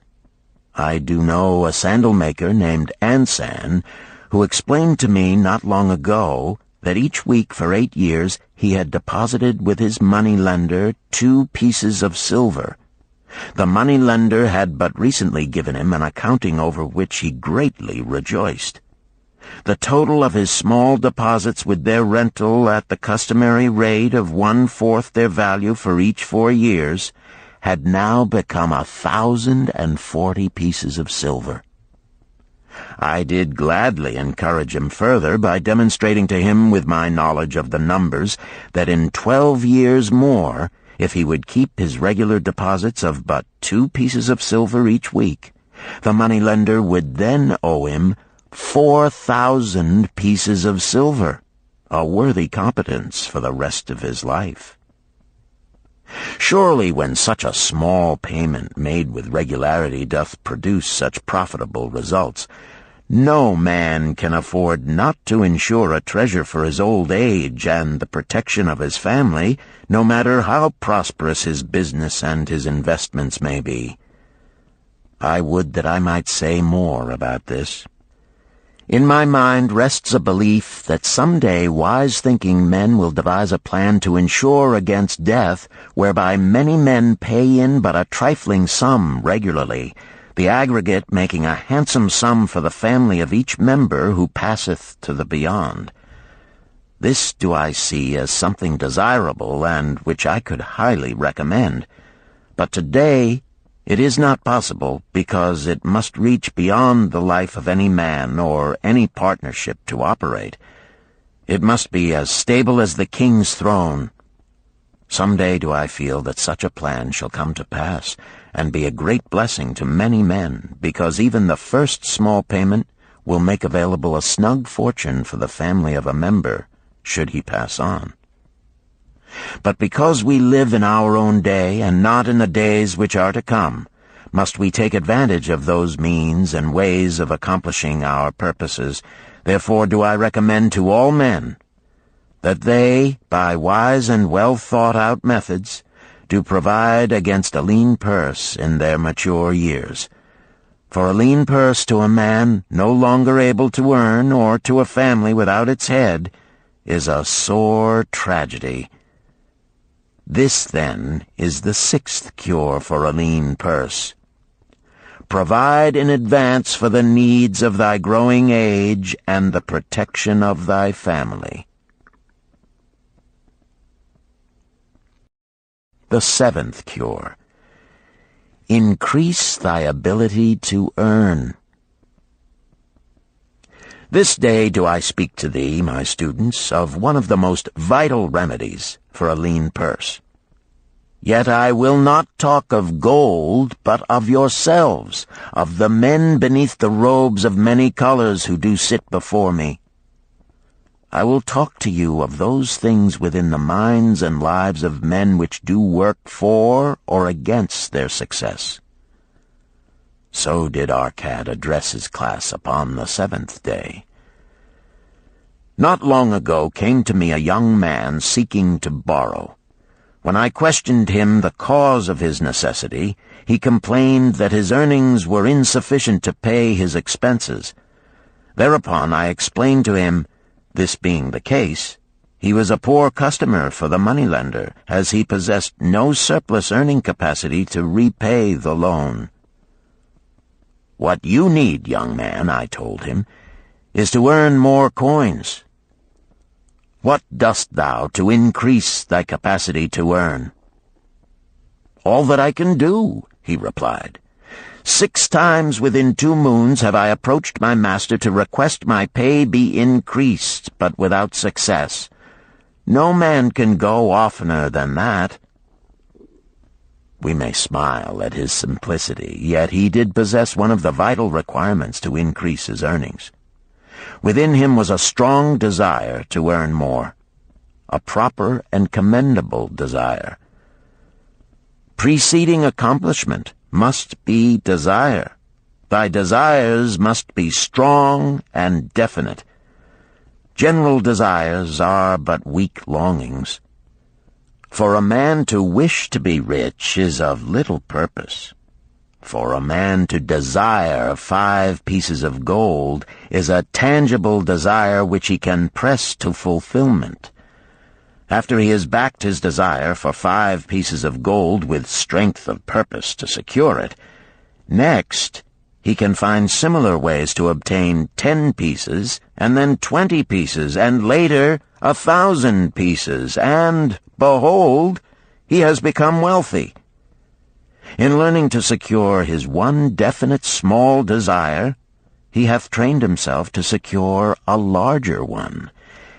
This is the process by which wealth is accumulated, first in small sums, then in larger ones as a man learns and becomes more capable. Desires must be simple and definite. They defeat their own purpose should they be too many, too confusing, or beyond a man's training to accomplish. As a man perfecteth himself in his calling, even so doth his ability to earn increase. In those days when I was a humble scribe carving upon the clay for a few coppers each day, I observed that other workers did more than I, and were paid more. Therefore did I determine that I would be exceeded by none. Nor did it take long for me to discover the reason for their greater success. More interest in my work, more concentration upon my task, more persistence in my effort, and, behold, few men could carve more tablets in a day than I. With reasonable promptness my increased skill was rewarded, nor was it necessary for me to go 6 times to my master to request recognition. The more of wisdom we know, the more we may earn. That man who seeks to learn more of his craft shall be richly rewarded. If he is an artisan, he may seek to learn the methods and the tools of those most skillful in the same line. If he laboreth at the law or at healing, he may consult and exchange knowledge with others of his calling. If he be a merchant, he may continually seek better goods that can be purchased at lower prices. Always do the affairs of men change and improve, because keen-minded men seek greater skill that they may better serve those upon whose patronage they depend. Therefore I urge all men to be in the front rank of progress and not to stand still, lest they be left behind. Many things come to make a man's life rich with gainful experiences. Such things as the following a man must do if he respects himself. He must pay his debts with all the promptness within his power, not purchasing that for which he is unable to pay. He must take care of his family that they may think and speak well of him. He must make a will of record that, in case the gods call him, proper and honorable division of his property be accomplished. He must have compassion upon those who are injured and smitten by misfortune, and aid them within reasonable limits. He must do deeds of thoughtfulness to those dear to him. Thus, the 7th and last remedy for a lean purse is to cultivate thy own powers, to study and become wiser, to become more skillful, to so act as to respect thyself. Thereby shalt thou acquire confidence in thyself to achieve thy carefully considered desires. These, then, are the 7 cures for a lean purse, which, out of the experience of a long and successful life, I do urge for all men who desire wealth. There is more gold in Babylon, my students, than thou dreamest of. There is abundance for all. Go thou forth and practice these truths, that thou mayest prosper and grow wealthy, as is thy right. Go thou forth and teach these truths, that every honorable subject of his majesty may also share liberally in the ample wealth of our beloved city. Chapter 4. Meet the Goddess of Good Luck. Babylonian proverb. If a man be lucky, there is no foretelling the possible extent of his good fortune. Pitch him into the Euphrates, and like as not he will swim out with a pearl in his hand. The desire to be lucky is universal. It was just as strong in the breasts of men 4,000 years ago in ancient Babylon as it is in the hearts of men today. We all hope to be favored by the whimsical goddess of good luck. Is there some way we can meet her and attract not only her favorable attention, but her generous favors? Is there a way to attract good luck? That is just what the men of ancient Babylon wished to know. It is exactly what they decided to find out. They were shrewd men and keen thinkers. That explains why their city became the richest and most powerful city of their time. In that distant past, they had no schools or colleges. Nevertheless, they had a center of learning, and a very practical one it was. Among the towered buildings in Babylon was one that ranked in importance with the palace of the king, the hanging gardens, and the temples of the gods. You will find scant mention of it in the history books, more likely no mention at all, yet it exerted a powerful influence upon the thought of that time. This building was the temple of learning, where the wisdom of the past was expounded by voluntary teachers, and where subjects of popular interest were discussed in open forums. Within its walls, all men met as equals. The humblest of slaves could dispute with impunity the opinions of a prince of the royal house. Among the many who frequented the Temple of Learning was a wise rich man named Arcad, called the richest man in Babylon. He had his own special hall where almost any evening a large group of men, some old, some very young, but mostly middle-aged, gathered to discuss and argue interesting subjects. Suppose we listen in to see whether they knew how to attract good luck. The sun had just set like a great red ball of fire shining through the haze of desert dust when Arcad strolled to his accustomed platform. Already full 80 men were awaiting his arrival, reclining on their small rugs spread upon the floor. More were still arriving. "What shall we discuss this night?" Arcad inquired. After a brief hesitation, a tall cloth weaver addressed him, arising as was the custom. "I have a subject I would like to hear discussed, yet hesitate to offer, lest it seem ridiculous to you, Arcad, and my good friends here." Upon being urged to offer it, both by Arcad and by calls from the others, he continued, "This day I have been lucky, for I have found a purse in which there are pieces of gold. To continue to be lucky is my great desire. Feeling that all men share with me this desire, I do suggest we debate how to attract good luck, that we may discover ways it can be enticed to one." "A most interesting subject has been offered," Arcad commented. "One most worthy of our discussion. To some men, good luck bespeaks but a chance happening that, like an accident, may befall one without purpose or reason. Others do believe that the instigator of all good fortune is our most bounteous goddess Ashtar, ever anxious to reward with generous gifts those who please her. Speak up, my friends, what say you? Shall we seek to find if there be means by which good luck may be enticed to visit each and all of us?" "Yea, and much of it," responded the growing group of eager listeners.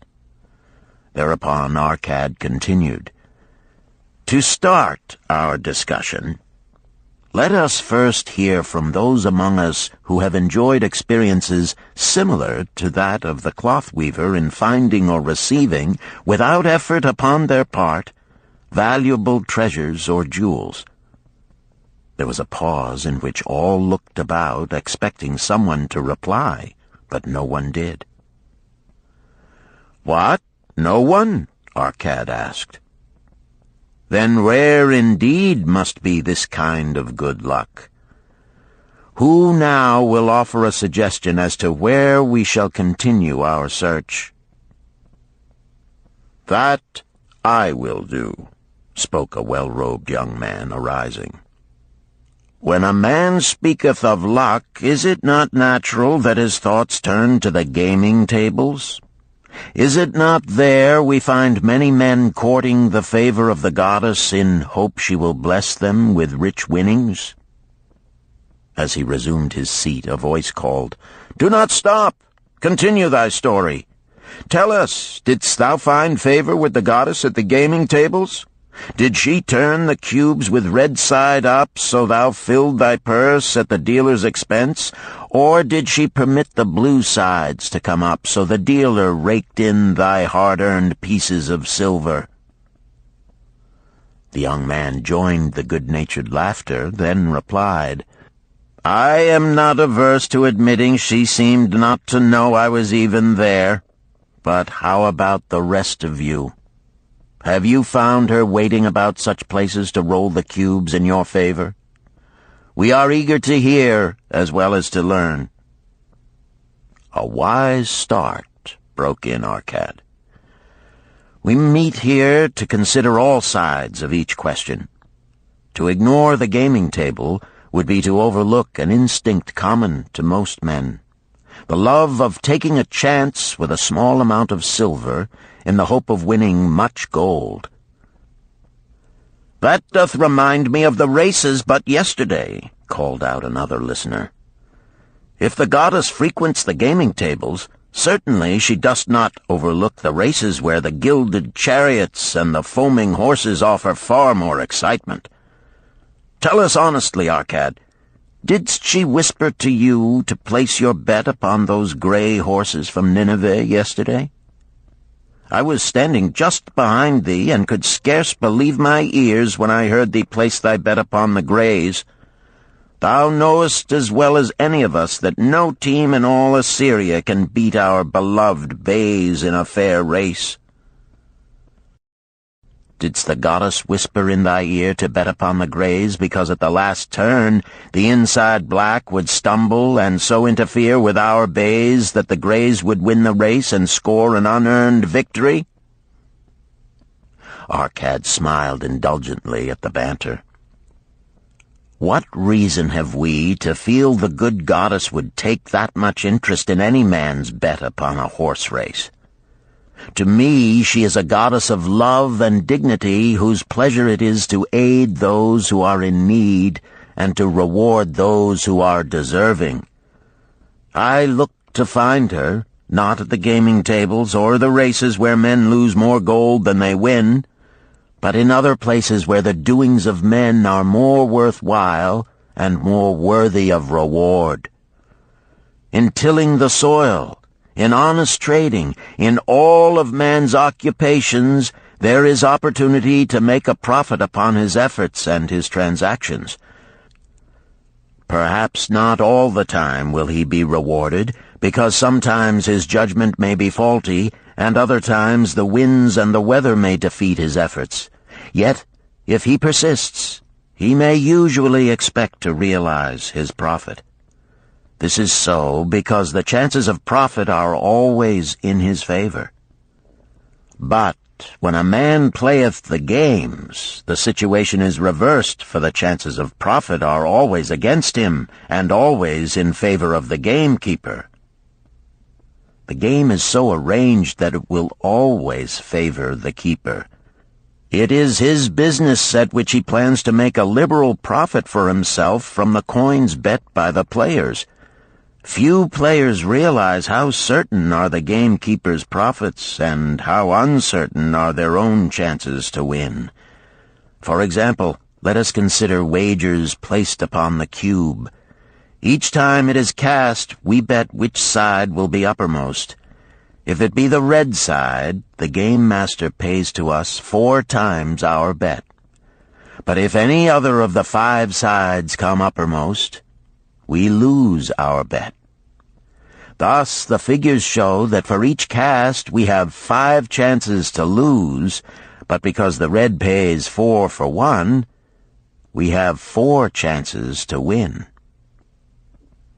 In a night's play, the game master can expect to keep for his profit 1/5 of all the coins wagered. Can a man expect to win more than occasionally against odds so arranged that he should lose 1/5 of all his bets? Yet some men do win large sums at times, volunteered one of the listeners. Quite so, they do, Arcad continued. Realizing this, the question comes to me whether money secured in such ways brings permanent value to those who are thus lucky. Among my acquaintances are many of the successful men of Babylon, yet among them I am unable to name a single one who started his success from such a source. You who are gathered here tonight know many more of our substantial citizens. To me, it would be of much interest to learn how many of our successful citizens can credit the gaming tables with their start to success. Suppose each of you tell of those you know. What say you? After a prolonged silence, a wag ventured, "Wouldst thy inquiry include the gamekeepers?" "If you think of no one else," Arcad responded. "If not one of you can think of anyone else, then how about yourselves? Are there any consistent winners with us who hesitate to advise such a source for their incomes?" His challenge was answered by a series of groans from the rear, taken up and spread amid much laughter. "It would seem we are not seeking good luck in such places as the goddess frequents," he continued. "Therefore let us explore other fields.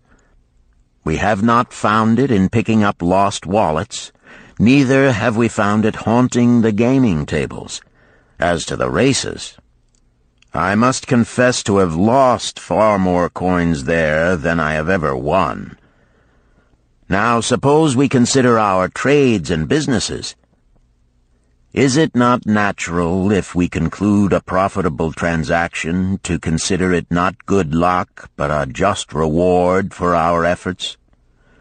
I am inclined to think we may be overlooking the gifts of the goddess. Perhaps she really does assist us when we do not appreciate her generosity. Who can suggest further discussion?" Thereupon an elderly merchant arose, smoothing his genteel white robe. "With thy permission, most honorable Arcad and my friends, I offer a suggestion. If, as you have said, we take credit to our own industry and ability for our business success, why not consider the successes we almost enjoyed but which escaped us, happenings which would have been most profitable? They would have been rare examples of good luck if they had actually happened. Because they were not brought to fulfillment, we cannot consider them as our just rewards. Surely many men here have such experiences to relate." "Here is a wise approach," Arcad approved. "Who among you have had good luck within your grasp only to see it escape?" Many hands were raised, among them that of the merchant. Arcad motioned to him to speak. "As you suggested this approach, we should like to hear first from you." "I will gladly relate a tale," he resumed, "that doth illustrate how closely unto a man good luck may approach, and how blindly he may permit it to escape, much to his loss and later regret. Many years ago, when I was a young man, just married and well started to earning, my father did come one day and urge most strongly that I enter upon an investment. The son of one of his good friends had taken notice of a barren tract of land not far beyond the outer walls of our city. It lay high above the canal where no water could reach it. The son of my father's friend devised a plan to purchase this land, build 3 large water wheels that could be operated by oxen, and thereby raise the life-giving waters to the fertile soil. This accomplished, he planned to divide it into small tracts and sell to the residents of the city for herb patches. The son of my father's friend did not possess sufficient gold to complete such an undertaking. Like myself, he was a young man earning a fair sum. His father, like mine, was a man of large family and small means. He therefore decided to interest a group of men to enter the enterprise with him. The group was to comprise 12, each of whom must be a money earner and agree to pay 1/10 of his earnings into the enterprise until the land was made ready for sale. All would then share justly in the profits in proportion to their investment. Thou, my son, bespoke my father unto me, art now in thy young manhood. It is my deep desire that thou begin the building of a valuable estate for thyself, that thou mayest become respected among men. I desire to see thou profit from a knowledge of the thoughtless mistakes of thy father. This do I most ardently desire, my father, I replied. Then this do I advise. Do what I should have done at thy age. From thy earnings keep out 1/10 to put into favorable investments. With this 1/10 of thy earnings, and what it will also earn, thou canst, before thou art my age, accumulate for thyself a valuable estate. Thy words are words of wisdom, my father. Greatly do I desire riches. Yet there are many uses to which my earnings are called. Therefore do I hesitate to do as thou dost advise. I am young. There is plenty of time. So I thought at thy age, yet behold, many years have passed, and I have not yet made the beginning. We live in a different age, my father. I shall avoid thy mistakes. Opportunity stands before thee, my son. It is offering a chance that may lead to wealth. I beg of thee, do not delay. Go upon the morrow to the son of my friend, and bargain with him to pay 10% of thy earnings into this investment. Go promptly upon the morrow. Opportunity waits for no man. Today it is here, soon it is gone, therefore delay not. In spite of the advice of my father, I did hesitate. There were beautiful new robes just brought by the tradesmen from the East, robes of such richness and beauty my good wife and I felt we must each possess one. Should I agree to pay 1/10 of my earnings into the enterprise, we must deprive ourselves of these and other pleasures we dearly desired. I delayed making a decision until it was too late, much to my subsequent regret. The enterprise did prove to be more profitable than any man had prophesied. This is my tale, showing how I did permit good luck to escape. In this tale, we see how good luck waits to come to that man who accepts opportunity, commented a swarthy man of the desert. To the building of an estate, there must always be the beginning. That start may be a few pieces of gold or silver which a man diverts from his earnings to his first investment. I, myself, am the owner of many herds. The start of my herds I did begin when I was a mere boy, and did purchase with 1 piece of silver a young calf. This, being the beginning of my wealth, was of great importance to me.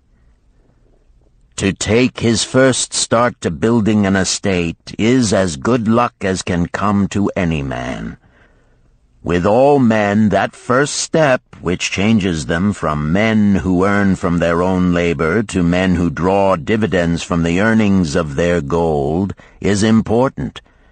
Some fortunately take it when young and thereby outstrip in financial success those who do take it later, or those unfortunate men, like the father of this merchant, who never take it. Had our friend the merchant taken this step in his early manhood when this opportunity came to him, this day he would be blessed with much more of this world's goods. Should the good luck of our friend the cloth weaver cause him to take such a step at this time, it will indeed be but the beginning of much greater good fortune. "Thank you. I like to speak also," a stranger from another country arose. "I am a Syrian. Not so well do I speak your tongue. I wish to call this friend, the merchant, a name. Maybe you think it not polite, this name. Yet I wish to call him that. But, alas, I not know your word for it. If I do call it in Syrian, you will not understand. Therefore, please, some good gentleman, tell me that right name you call man who puts off doing those things that mighty good for him." "Procrastinator!" called a voice. "That's him!" shouted the Syrian, waving his hands excitedly. "He accepts not opportunity when she comes. He waits. He says, I have much business right now. By and by I talk to you. Opportunity she will not wait for such slow fellow. She thinks if a man desires to be lucky he will step quick.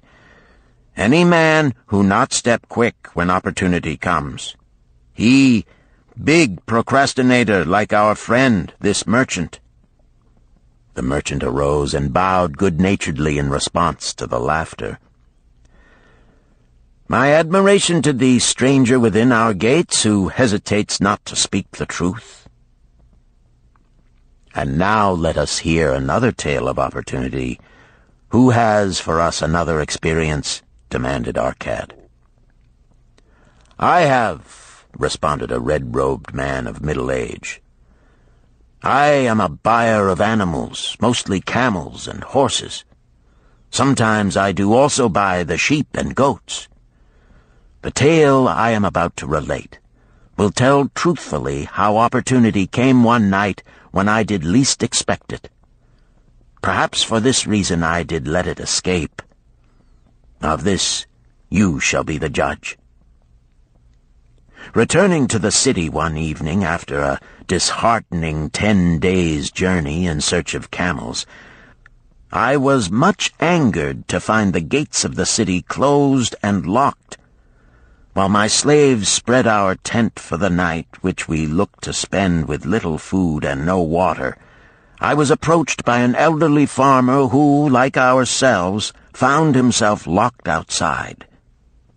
"Honored sir," he addressed me, "from thy appearance I do judge thee to be a buyer. If this be so, much would I like to sell to thee the most excellent flock of sheep just driven up.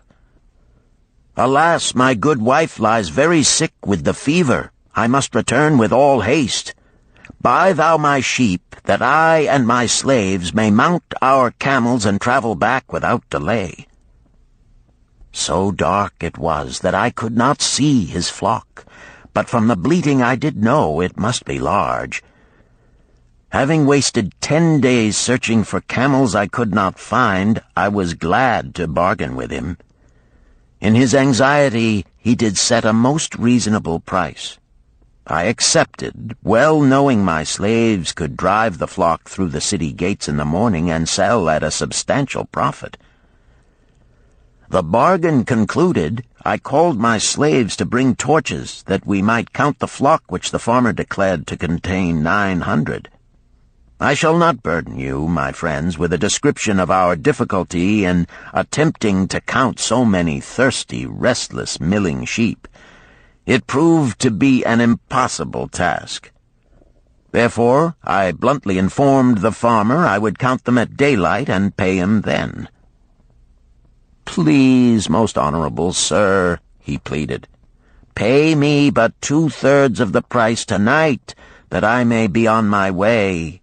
I will leave my most intelligent and educated slave to assist to make the count in the morning. He is trustworthy, and to him thou canst pay the balance." But I was stubborn and refused to make payment that night. Next morning, before I awoke, the city gates opened, and 4 buyers rushed out in search of flocks. They were most eager and willing to pay high prices because the city was threatened with siege and food was not plentiful. Nearly 3 times the price at which he had offered the flock to me did the old farmer receive for it. Thus was rare good luck allowed to escape. "Here is a tale most unusual," commented Arcad. "What wisdom doth it suggest?" "The wisdom of making a payment immediately when we are convinced our bargain is wise," suggested a venerable saddle-maker. "If the bargain be good, then dost thou need protection against thy own weaknesses as much as against any other man. We mortals are changeable.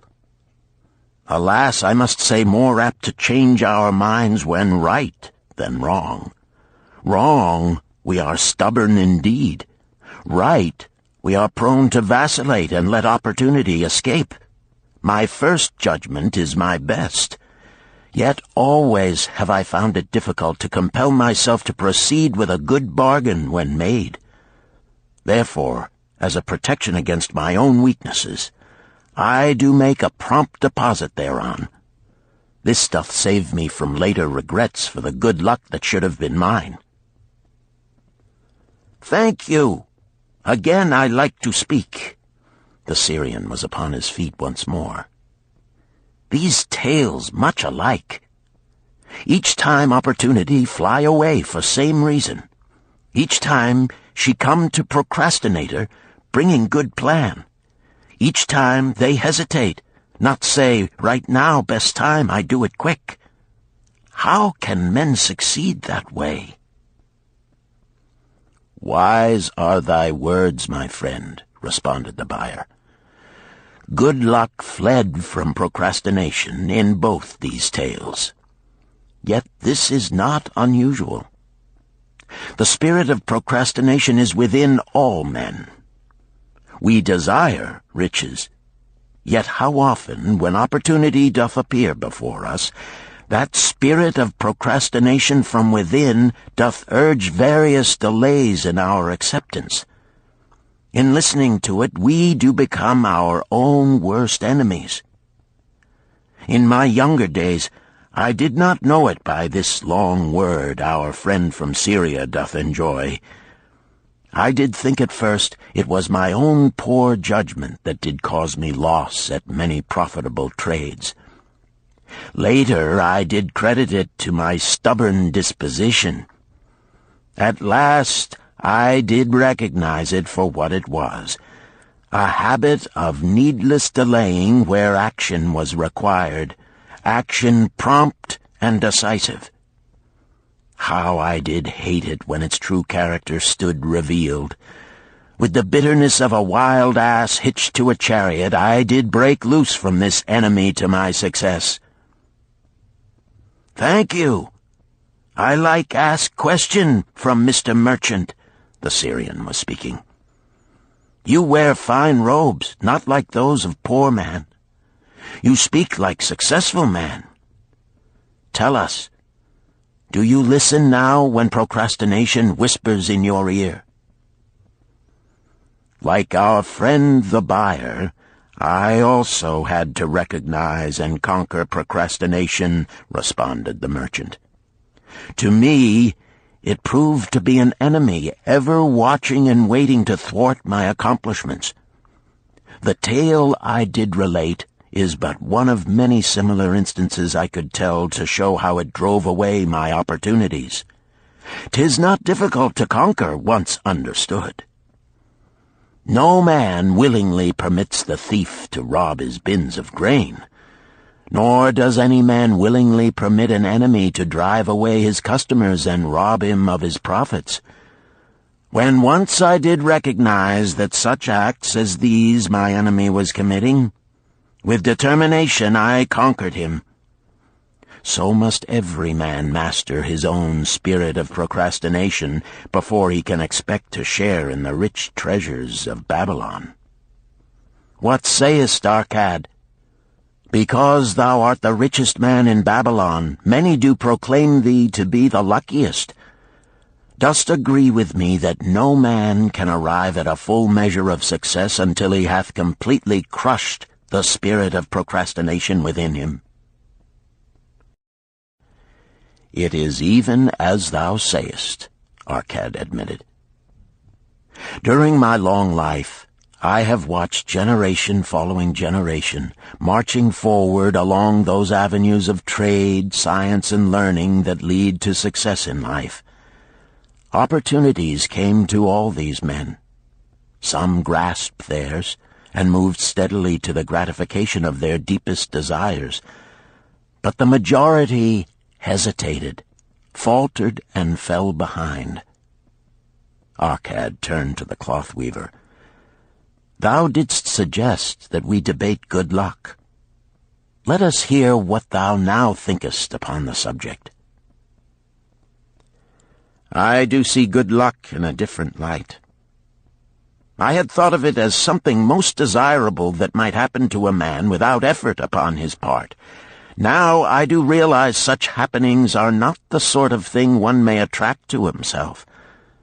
From our discussion have I learned that to attract good luck to oneself, it is necessary to take advantage of opportunities. Therefore, in the future, I shall endeavor to make the best of such opportunities as do come to me. Thou hast well grasped the truths brought forth in our discussion, Arcad replied. Good luck, we do find, often follows opportunity, but seldom comes otherwise.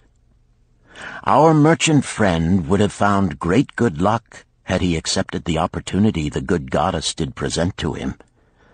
Our friend the buyer likewise would have enjoyed good luck had he completed the purchase of the flock and sold at such a handsome profit.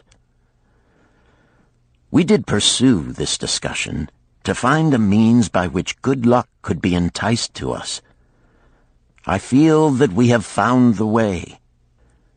Both the tales did illustrate how good luck follows opportunity. Herein lies a truth that many similar tales of good luck, won or lost, could not change. The truth is this: good luck can be enticed by accepting opportunity. Those eager to grasp opportunities for their betterment do attract the interest of the good goddess. She is ever anxious to aid those who please her. Men of action please her best. Action will lead thee forward to the successes thou dost desire. Men of action are favored by the goddess of good luck.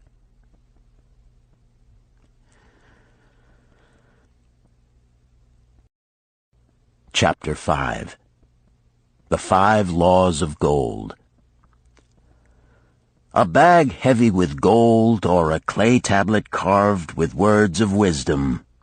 If thou hadst thy choice, which wouldst thou choose? By the flickering light from the fire of desert shrubs, the sun-tanned faces of the listeners gleamed with interest. "The gold! The gold!" chorused the 27. Old Calibab smiled knowingly. "Hark!" he resumed, raising his hand. "Hear the wild dogs out there in the night? They howl and wail because they are lean with hunger. Yet feed them, and what do they? Fight and strut. Then fight and strut some more, giving no thought to the morrow that will surely come. Just so it is with the sons of men. Give them a choice of gold and wisdom. What do? Ignore the wisdom and waste the gold. On the morrow they wail because they have no more gold. Gold is reserved for those who know its laws and abide by them." Calabab drew his white robe close about his lean legs, for a cool night wind was blowing. "Because thou hast served me faithfully upon our long journey, because thou cared well for my camels, because thou toiled uncomplainingly across the hot sands of the desert, because thou fought bravely the robbers that sought to despoil my merchandise, I will tell thee this night the tale of the 5 laws of gold, such a tale as thou never hast heard before. Hark ye with deep attention to the words I speak, for if you grasp their meaning and heed them, in the days that come thou shalt have much gold." He paused impressively. Above, in a canopy of blue, the stars shone brightly in the crystal-clear skies of Babylonia. Behind the group loomed their faded tents tightly staked against possible desert storms. Beside the tents were neatly stacked bales of merchandise covered with skins. Nearby, the camel herd sprawled in the sand, some chewing their cuds contentedly, others snoring in hoarse discord. "Thou hast told us many good tales, Calab," spoke up the chief packer. "We look to thy wisdom to guide us upon the morrow when our service with thee shall be at an end. I have but told thee of my adventures in strange and distant lands, but this night I shall tell thee of the wisdom of Arkad, the wise rich man." "Much have we heard of him," acknowledged the chief packer, "for he was the richest man that ever lived in Babylon." "The richest man he was, and that because he was wise in the ways of gold, even as no man had ever been before him. This night shall I tell you of his great wisdom as it was told to me by Nomasir, his son, many years ago in Nineveh, when I was but a lad. My master and myself had tarried long into the night in the palace of Nomasir. I had helped my master bring great bundles of fine rugs, each one to be tried by Nomasir until his choice of colors was satisfied. At last he was well pleased, and commanded us to sit with him and to drink a rare vintage, odorous to the nostrils and most warming to my stomach, which was unaccustomed to such a drink. Then did he tell us this tale of the great wisdom of Arkad, his father, even as I shall tell it to you. In Babylon it is the custom, as you know, that the sons of wealthy fathers live with their parents in expectation of inheriting the estate. Arkad did not approve of this custom.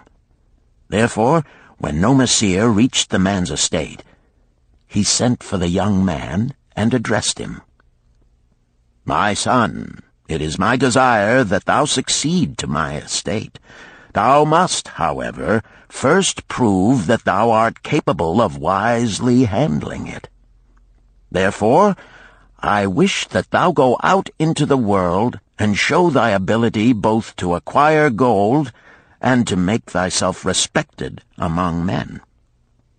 To start thee well, I will give thee 2 things of which I myself was denied when I started as a poor youth to build up a fortune. First, I give thee this bag of gold. If thou use it wisely, it will be the basis of thy future success. Second, I give thee this clay tablet upon which is carved the 5 laws of gold. If thou dost but interpret them in thy own acts, they shall bring thee competence and security. 10 years from this day come thou back to the house of thy father and give account of thyself. If thou prove worthy, I will then make thee the heir to my estate. Otherwise I will give it to the priests that they may barter for my soul the kind consideration of the gods." So Nomasir went forth to make his own way, taking his bag of gold, the clay tablet carefully wrapped in silken cloth, his slave, and the horses upon which they rode. The 10 years passed, and Nomasir, as he had agreed, returned to the house of his father, who provided a great feast in his honor, to which he invited many friends and relatives. After the feast was over, the father and mother mounted their throne-like seats at one side of the great hall, and Nomasir stood before them to give an account of himself as he had promised his father. It was evening. The room was hazy with smoke from the wicks of the oil lamps that but dimly lighted it. Slaves in white woven jackets and tunics fanned the humid air rhythmically with long-stemmed palm leaves. A stately dignity colored the scene. The wife of Nomasir and his 2 young sons, with friends and other members of the family, sat upon rugs behind him, eager listeners. "My father," he began deferentially, "I bow before thy wisdom. 10 years ago, when I stood at the gates of manhood, thou bade me go forth and become a man among men, instead of remaining a vassal to thy fortune. Thou gave me liberally of thy gold. Thou gave me liberally of thy wisdom. Of the gold, alas, I must admit of a disastrous handling. It fled indeed from my inexperienced hands, even as a wild hare flees at the first opportunity from the youth who captures it." The father smiled indulgently. "Continue, my son. Thy tale interests me in all its details." I decided to go to Nineveh, as it was a growing city, believing that I might find there opportunities. I joined a caravan, and among its members made numerous friends. 2 well-spoken men who had a most beautiful white horse, as fleet as the wind, were among these. As we journeyed, they told me in confidence that in Nineveh was a wealthy man who owned a horse so swift that it had never been beaten. Its owner believed that no horse living could run with greater speed. Therefore would he wager any sum, however large, that his horse could outspeed any horse in all Babylonia. Compared to their horse, so my friend said, it was but a lumbering ass that could be beaten with ease. They offered, as a great favor, to permit me to join them in a wager. I was quite carried away with the plan. Our horse was badly beaten, and I lost much of my gold. The father laughed.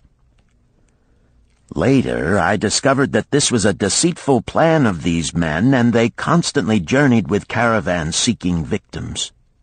You see, the man in Nineveh was their partner and shared with them the bets he won. This shrewd deceit taught me my first lesson in looking out for myself. I was soon to learn another, equally bitter. In the caravan was another young man with whom I became quite friendly. He was the son of wealthy parents and, like myself, journeying to Nineveh to find a suitable location. Not long after our arrival, he told me that a merchant had died, and his shop with its rich merchandise and patronage could be secured at a paltry price. Saying that we would be equal partners, but first he must return to Babylon to secure his gold, he prevailed upon me to purchase the stock with my gold, agreeing that his would be used later to carry on our venture. He long delayed the trip to Babylon, proving in the meantime to be an unwise buyer and a foolish spender. I finally put him out, but not before the business had deteriorated to where we had only unsaleable goods and no gold to buy other goods. I sacrificed what was left to an Israelite for a pitiful sum. Soon there followed, I tell you, my father, bitter days. I sought employment and found it not, for I was without trade or training that would enable me to earn. I sold my horses, I sold my slave. I sold my extra robes that I might have food and a place to sleep, but each day grim want crouched closer. But in those bitter days, I remembered thy confidence in me, my father. Thou hadst sent me forth to become a man, and this I was determined to accomplish. The mother buried her face and wept softly. At this time I bethought me of the table thou had given to me, upon which thou had carved the 5 laws of gold. Thereupon I read most carefully thy words of wisdom, and realized that had I but sought wisdom first, my gold would not have been lost to me.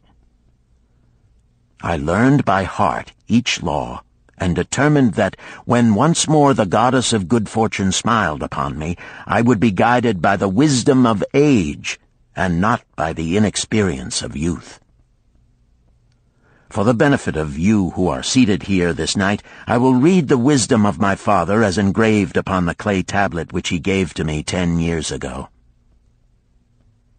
The 5 laws of gold. 1. Gold cometh gladly and in increasing quantity to any man who will put by not less than 1/10 of his earnings to create an estate for his future and that of his family. 2. Gold laboreth diligently and contentedly for the wise owner who finds for it profitable employment, multiplying even as the flocks of the field. 3. Gold clingeth to the protection of the cautious owner who invests it under the advice of men wise in its handling. 4. Gold slippeth away from the man who invests it in businesses or purposes with which he is not familiar, or which are not approved by those skilled in its keep. 5. Gold flees the man who would force it to impossible earnings, or who followeth the alluring advice of tricksters and schemers, or who trusts it to his own inexperience and romantic desires in investment. These are the 5 laws of gold as written by my father. I do proclaim them as of greater value than gold itself, as I will show by the continuance of my tale. He again faced his father. I have told thee of the depth of poverty and despair to which my inexperience brought me. However, there is no chain of disasters that will not come to an end. Mine came when I secured employment managing a crew of slaves working upon the new outer wall of the city. Profiting from my knowledge of the first law of gold, I saved a copper from my first earnings, adding to it at every opportunity until I had a piece of silver. It was a slow procedure, for one must live. I did spend grudgingly, I admit, because I was determined to earn back before the 10 years were over as much gold as you, my father, had given to me. One day the slave-master with whom I had become quite friendly said to me, "Thou art a thrifty youth who spends not wantonly what he earns. Hast thou gold put by that is not earning?" "Yes," I replied. "It is my greatest desire to accumulate gold, to replace that which my father gave to me and which I have lost. 'Tis a worthy ambition, I will grant. And do you know that the gold which you have saved can work for you and earn much more gold?" "Alas, my experience has been bitter, for my father's gold has fled from me, and I am in much fear lest my own do the same." "If thou hast confidence in me, I will give thee a lesson in the profitable handling of gold," he replied. "Within a year the outer wall will be complete and ready for the great gates of bronze that will be built at each entrance to protect the city from the king's enemies. In all Nineveh there is not enough metal to make these gates, and the king has not thought to provide it. Here is my plan. A group of us will pool our gold and send a caravan to the mines of copper and tin which are distant, and bring to Nineveh the metal for the gates. When the king says, 'Make the great gates,' we alone can supply the metal, and a rich price he will pay. If the king will not buy from us, we will yet have the metal which can be sold for a fair price." In his offer, I recognized an opportunity to abide by the third law and invest my savings under the guidance of wise men. Nor was I disappointed. Our pool was a success, and my small store of gold was greatly increased by the transaction. In due time I was accepted as a member of this same group in other ventures. They were men wise in the profitable handling of gold. They talked over each plan presented with great care before entering upon it. They would take no chance on losing their principal or tying it up in unprofitable investments from which their gold could not be recovered. Such foolish things as the horse race and the partnership into which I had entered with my inexperience would have had scant consideration with them. They would have immediately pointed out their weaknesses. Through my association with these men, I learned to safely invest gold to bring profitable returns. As the years went on, my treasure increased more and more rapidly. I not only made back as much as I lost, but much more. Through my misfortunes, my trials, and my success, I have tested time and again the wisdom of the 5 laws of gold, my father, and have proven them true in every test. To him who is without knowledge of the 5 laws, gold comes not often, and goeth away quickly. But to him who abide by the 5 laws, gold comes and works as his dutiful slave. Nomasir ceased speaking and motioned to a slave in the back of the room. The slave brought forward, one at a time, 3 heavy leather bags. One of these Nomasir took and placed upon the floor before his father, addressing him again. "Thou didst give to me a bag of gold, Babylon gold. Behold, in its place I do return to thee a bag of Nineveh gold of equal weight, an equal exchange, as all will agree. Thou didst give to me a clay tablet inscribed with wisdom. Behold, in its stead I do return 2 bags of gold." So saying, he took from the slave the other 2 bags, and likewise placed them upon the floor before his father. "This I do to prove to thee, my father, of how much greater value I consider thy wisdom than thy gold. Yet who can measure in bags of gold the value of wisdom? Without wisdom, gold is quickly lost by those who have it. But with wisdom, gold can be secured by those who have it not, as these 3 bags of gold do prove. It does indeed give to me the deepest satisfaction, my father, to stand before thee and say that, because of thy wisdom, I have been able to become rich and respected before men."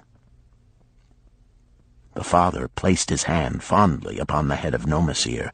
"Thou hast learned well thy lessons, and I am indeed fortunate to have a son to whom I may entrust my wealth." Calabab ceased his tale and looked critically at his listeners.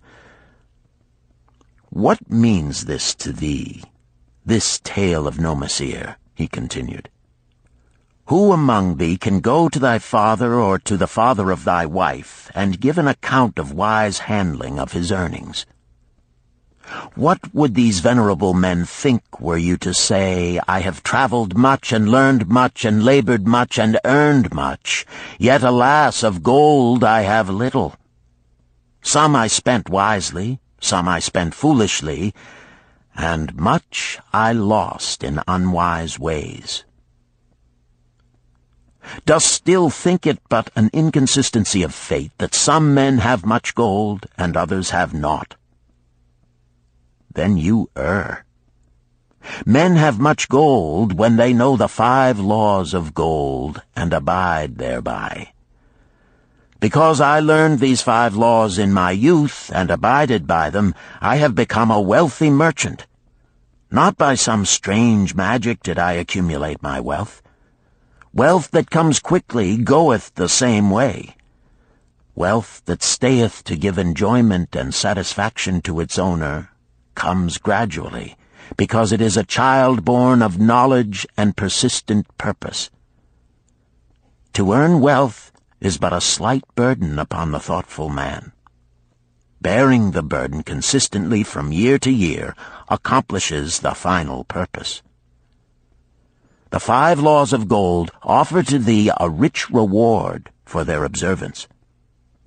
Each of these 5 laws is rich with meaning, and lest thou overlook this in the briefness of my tale, I will now repeat them. I do know them each by heart, because in my youth I could see their value and would not be content until I knew them word for word. The first law of gold. Gold cometh gladly and in increasing quantity to any man who will put by not less than 1/10 of his earnings to create an estate for his future and that of his family.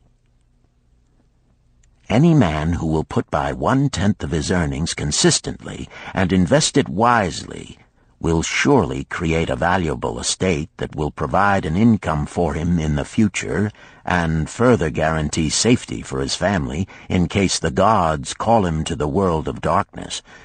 This law always saith that gold cometh gladly to such a man.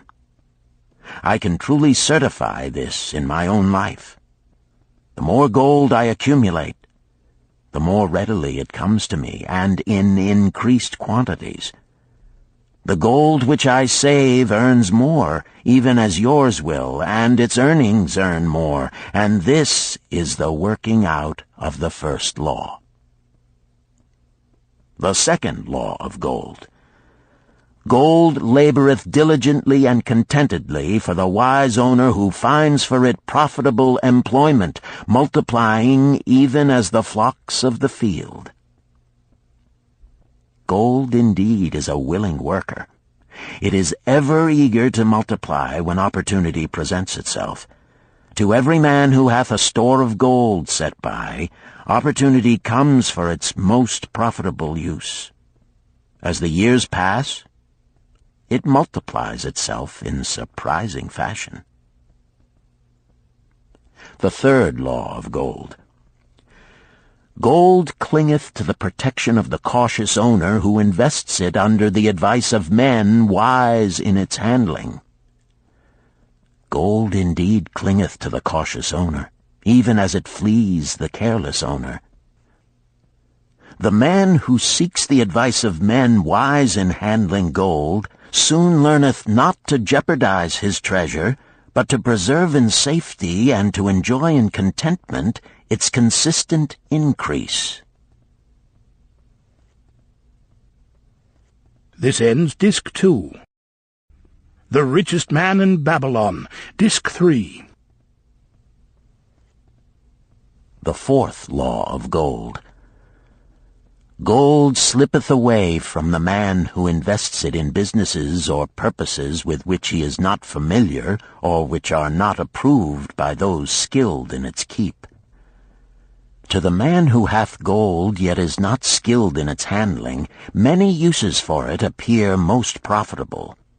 Too often these are fraught with danger of loss, and if properly analyzed by wise men, show small possibility of profit. Therefore, the inexperienced owner of gold who trusts to his own judgment and invests it in businesses or purposes with which he is not familiar, too often finds his judgment imperfect and pays with his treasure for his inexperience. Wise indeed is he who investeth his treasures under the advice of men skilled in the ways of gold. the 5th law of gold. Gold flees the man who would force it to impossible earnings, or who followeth the alluring advice of tricksters and schemers, or who trusts it to his own inexperience and romantic desires in investment. Fanciful propositions that thrill like adventure tales always come to the new owner of gold. These appear to endow his treasure with magic powers that will enable it to make impossible earnings. Yet heed ye the wise men, for verily they know the risks that lurk behind every plan to make great wealth suddenly. Forget not the rich men of Nineveh, who would take no chance of losing their principal or tying it up in unprofitable investments. This ends my tale of the 5 laws of gold. In telling it to thee, I have told the secrets of my own success. Yet they are not secrets, but truths which every man must first learn and then follow, who wishes to step out of the multitude that, like yon wild dogs, must worry each day for food to eat.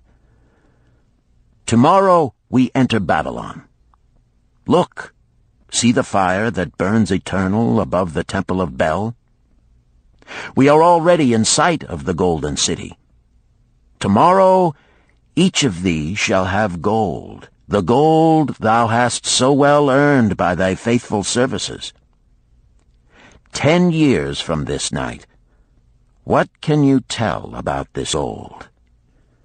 If there be men among you who, like Nomasir, will use a portion of their gold to start for themselves an estate and be thenceforth wisely guided by the wisdom of Arkad, 10 years from now, 'tis a safe wager, like the son of Arkad, they will be rich and respected among men. Our wise acts accompany us through life to please us and to help us. Just as surely our unwise acts follow us to plague and torment us. Alas, they cannot be forgotten. In the front rank of the torments that do follow us are the memories of the things we should have done, of the opportunities which came to us, and we took not. Rich are the treasures of Babylon.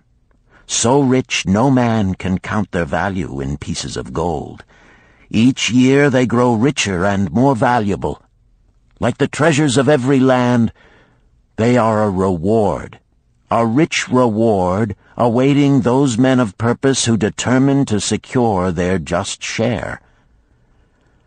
In the strength of thine own desires is a magic power. Guide this power with thy knowledge of the 5 laws of gold, and thou shalt share the treasures of Babylon.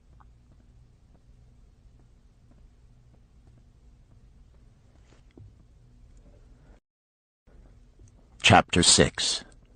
The Gold Lender of Babylon. 50 pieces of gold. Never before had Rodan, the spearmaker of old Babylon, carried so much gold in his leather wallet. Happily down the king's highway from the palace of his most liberal majesty he strode. Cheerfully the gold clinked as the wallet at his belt swayed with each step, the sweetest music he had ever heard. 50 pieces of gold, all his. He could hardly realize his good fortune. What power in those clinking discs! They could purchase anything he wanted. A grand house, land, cattle, camels, horses, chariots, whatever he might desire. What use should he make of it? This evening, as he turned into a side street toward the home of his sister, he could think of nothing he would rather possess than those same glittering, heavy pieces of gold, his to keep. It was upon an evening some days later that a perplexed Rodan entered the shop of Mathon, the lender of gold and dealer in jewels and rare fabrics. Glancing neither to the right nor the left at the colorful articles artfully displayed, he passed through to the living quarters at the rear. Here he found the genteel Mathon lounging upon a rug partaking of a meal served by a black slave. I would counsel with thee, for I know not what to do." Rodan stood stolidly, feet apart, hairy breast exposed by the gaping front of his leather jacket. Mathon's narrow, sallow face smiled a friendly greeting. "What indiscretions hast thou done that thou shouldst seek the lender of gold? Hast been unlucky at the gaming table? Or hath some plump dame entangled thee? For many years have I known thee, yet never hast thou sought me to aid thee in thy troubles. No, no, not such as that. I seek no gold. Instead I crave thy wise advice. Hear, hear, what this man doth say. No one comes to the lender of gold for advice. My ears must play me false. They listen true. Can this be so? Rodan, the spear-maker, doth display more cunning than all the rest, for he comes to Mathon not for gold, but for advice. Many men come to me for gold to pay for their follies, but as for advice, they want it not. Yet who is more able to advise than the lender of gold to whom many men come in trouble? Thou shalt eat with me, Rodan, he continued. Thou shalt be my guest for the evening. Ando, he commanded of the black slave, draw up a rug for my friend Rodan, the spear-maker, who comes for advice. He shall be mine honored guest. Bring to him much food, and get for him my largest cup. Choose well of the best wine, that he may have satisfaction in the drinking.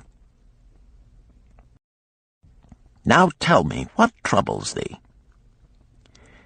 It is the king's gift. The king's gift? The king did make thee a gift, and it gives thee trouble? What manner of gift? Because he was much pleased with the design I did submit to him for a new point on the spears of the royal guard, he did present me with 50 pieces of gold, and now I am much perplexed. I am beseeched each hour the sun doth travel across the sky by those who would share it with me. That is natural.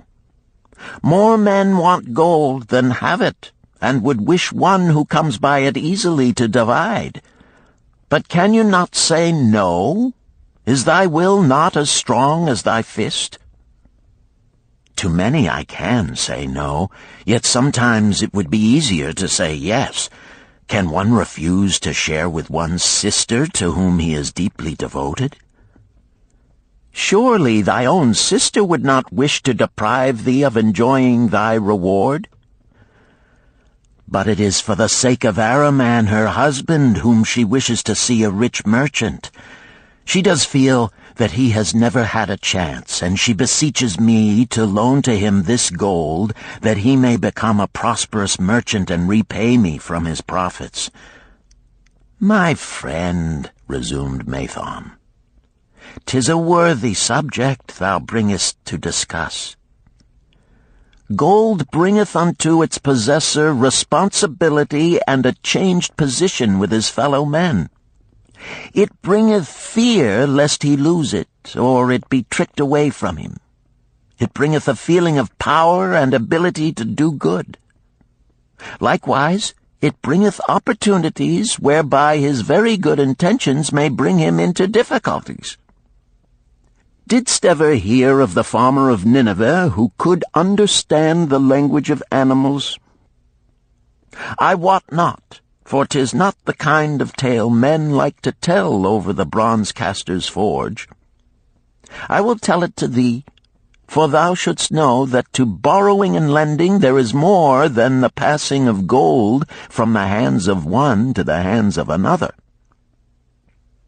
This farmer, who could understand what the animals said to each other, did linger in the farmyard each evening just to listen to their words.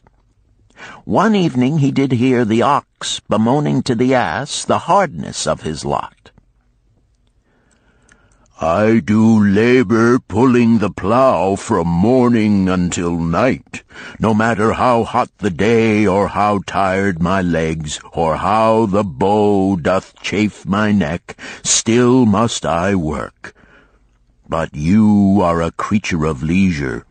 You are trapped with a colorful blanket and do nothing more than carry our master about where he wishes to go. When he goes nowhere, you do rest and eat the green grass all the day." Now the ass, in spite of his vicious heels, was a goodly fellow and sympathized with the ox. "My good friend," he replied, "you do work very hard, and I would help ease your lot. Therefore will I tell you how you may have a day of rest. In the morning, when the slave comes to fetch you to the plow, lie upon the ground and bellow much, that he may say you are sick and cannot work." So the ox took the advice of the ass, and the next morning the slave returned to the farmer and told him the ox was sick and could not pull the plow. "Then," said the farmer, "hitch the ass to the plow, for the plowing must go on." All that day, the ass, who had only intended to help his friend, found himself compelled to do the ox's task. When night came and he was released from the plow, his heart was bitter, and his legs were weary, and his neck was sore where the bow had chafed it. The farmer lingered in the barnyard to listen. The ox began first. "You are my good friend. Because of your wise advice, I have enjoyed a day of rest." "And I," retorted the ass, "am like many another simple-hearted one who starts to help a friend and ends up by doing his task for him. Hereafter you draw your own plow, for I did hear the master tell the slave to send for the butcher were you sick again. I wish he would, for you are a lazy fellow." Thereafter they spoke to each other no more. This ended their friendship. Canst thou tell the moral to this tale, Rodan? "'Tis a good tale," responded Rodan, "but I see not the moral." "I thought not that you would, but it is there, and simple too. Just this: if you desire to help thy friend, do so in a way that will not bring thy friend's burdens upon thyself." "I had not thought of that. It is a wise moral. I wish not to assume the burdens of my sister's husband. But tell me, you lend to many. Do not the borrowers repay?" Mathon smiled the smile of one whose soul is rich with much experience. "Could a loan be well made if the borrower cannot repay? Must not the lender be wise and judge carefully whether his gold can perform a useful purpose to the borrower and return to him once more? Or whether it will be wasted by one unable to use it wisely and leave him without his treasure, and leave the borrower with a debt he cannot repay? I will show to thee the tokens in my token chest, and let them tell thee some of their stories." Into the room he brought a chest as long as his arm, covered with red pigskin and ornamented with bronze designs. He placed it upon the floor and squatted before it, both hands upon the lid. "From each person to whom I lend, I do exact a token for my token chest, to remain there until the loan is repaid. When they repay, I give it back. But if they never repay, it will always remind me of one who was not faithful to my confidence. The safest loans, my token box tells me, are to those whose possessions are of more value than the one they desire. They own lands or jewels or camels or other things which could be sold to repay the loan. Some of the tokens given to me are jewels of more value than the loan. Others are promises that if the loan be not repaid as agreed, they will deliver to me certain property settlement. On loans like those I am assured that my gold will be returned with the rental thereon, for the loan is based on property. In another class are those who have the capacity to earn. They are such as you, who labor or serve and are paid. They have income. And if they are honest and suffer no misfortune, I know that they also can repay the gold I loan them and the rental to which I am entitled. Such loans are based on human effort. Others are those who have neither property nor assured earning capacity. Life is hard, and there will always be some who cannot adjust themselves to it. Alas for the loans I make them! Even though they be no larger than a pence, my token box may censure me in the years to come unless they be guaranteed by good friends of the borrower who know him honorable. Mathon released the clasp and opened the lid. Rodan leaned forward eagerly. At the top of the chest, a bronze neckpiece lay upon a scarlet cloth. Mathon picked up the piece and patted it affectionately. "This shall always remain in my token chest, because the owner has passed on into the great darkness. I treasure it, his token, and I treasure his memory, for he was my good friend. We traded together with much success until out of the East he brought a woman to wed, beautiful but not like our women, a dazzling creature. He spent his gold lavishly to gratify her desires. He came to me in distress when his gold was gone. I counseled with him. I told him I would help him to once more master his own affairs. He swore by the sign of the great bull that he would.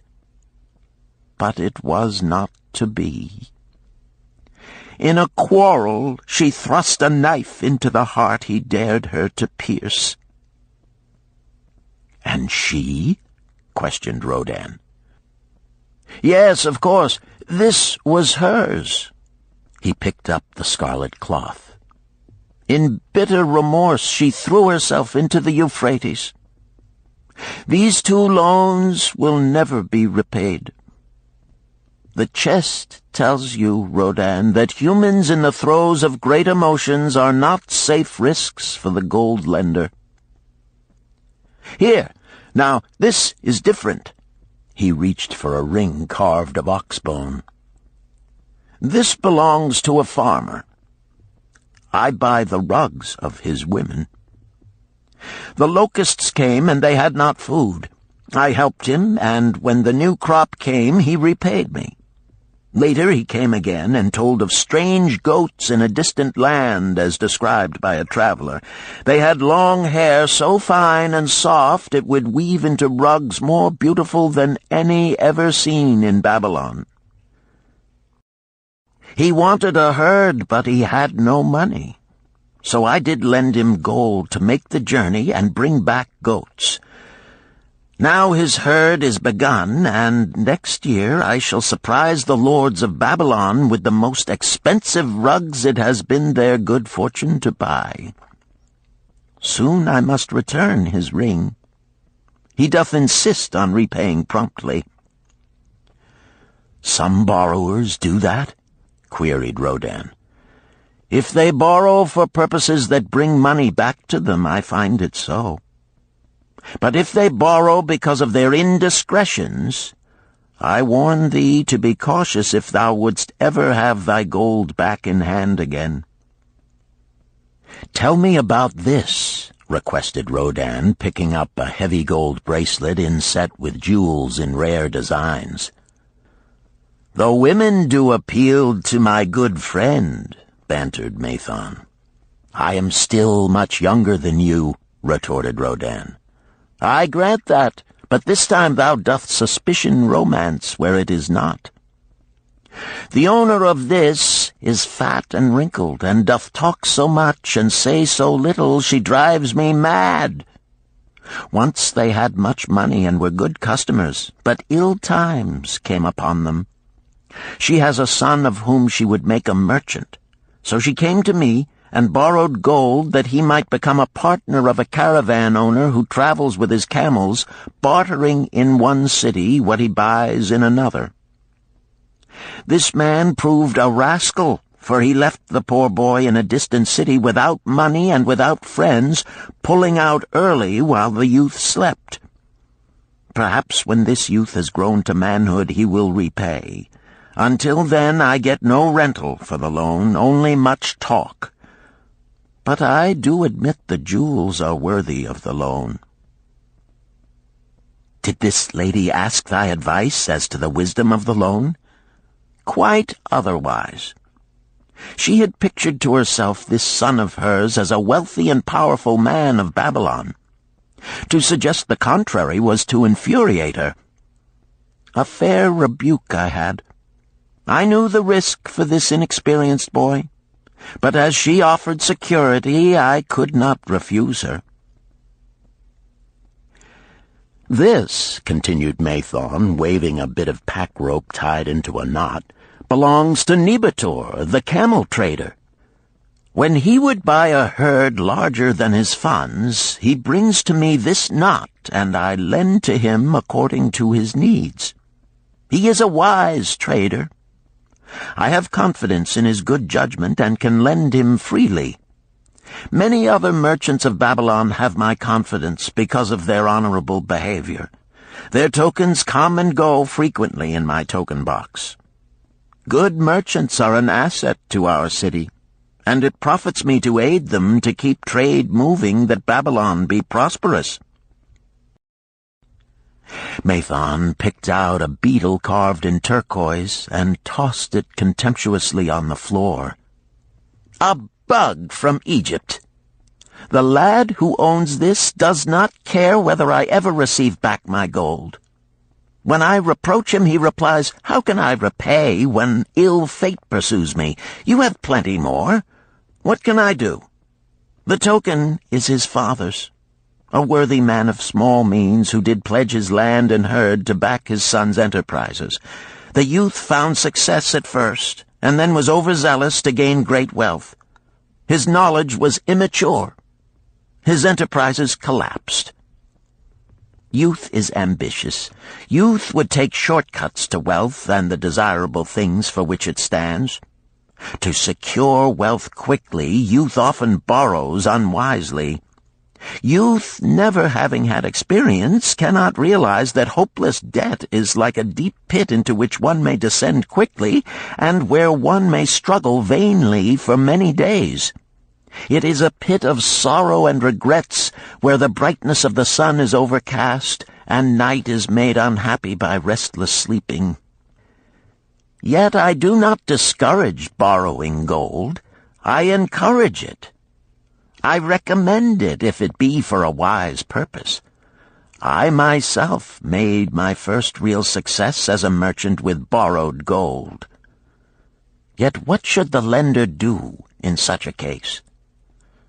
The youth is in despair and accomplishes nothing. He is discouraged.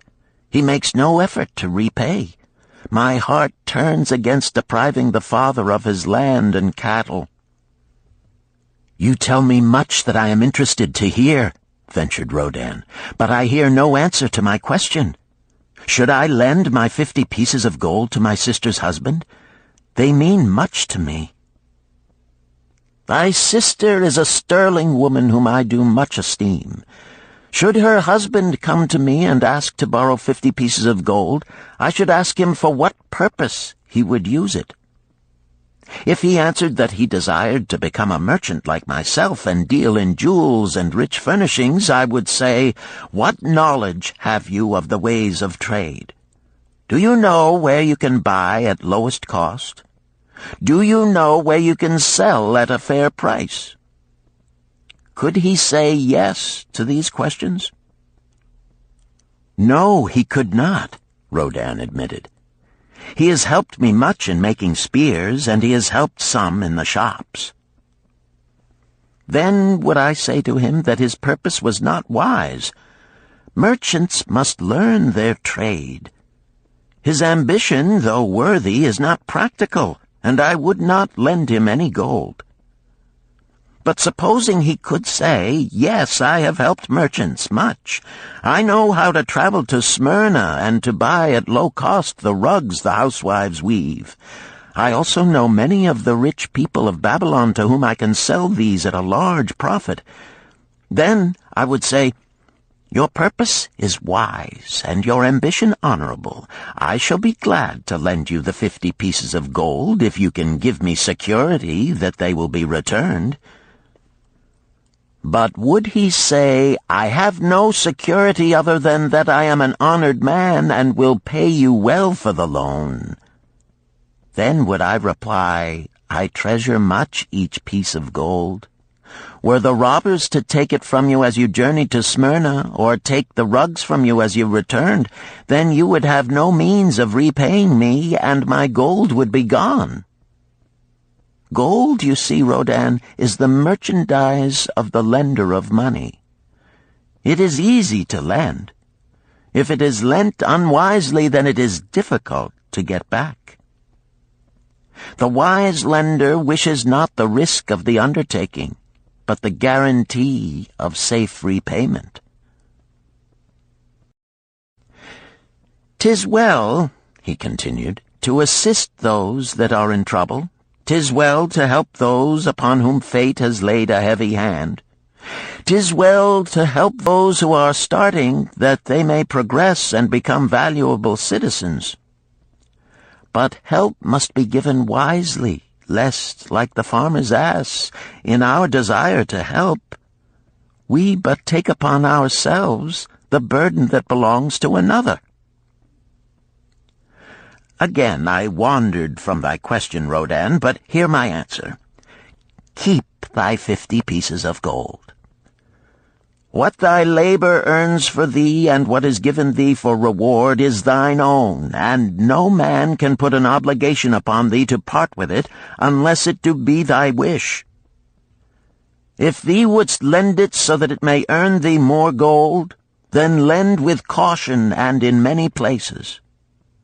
I like not idle gold, even less I like too much of risk. How many years hast thou labored as a spear-maker? Fully 3. How much besides the king's gift hast saved? 3 gold pieces. Each year that thou hast labored, thou hast denied thyself good things to save from thine earnings 1 piece of gold? 'Tis as you say. Then mightest save in 50 years of labor 50 pieces of gold by thy self-denial? A lifetime of labor it would be. Thinkest thou thy sister would wish to jeopardize the savings of 50 years of labor over the bronze melting pot, that her husband might experiment on being a merchant? Not if I spoke in your words. Then go to her and say, 3 years I have labored each day except fast days, from morning until night, and I have denied myself many things that my heart craved. For each year of labor and self-denial, I have to show 1 piece of gold. Thou art my favored sister, and I wish that thy husband may engage in business in which he will prosper greatly. If he will submit to me a plan that seems wise and possible to my friend Mathon, then will I gladly lend to him my savings of an entire year, that he may have an opportunity to prove that he can succeed. Do that, I say, and if he has within him the soul to succeed, he can prove it.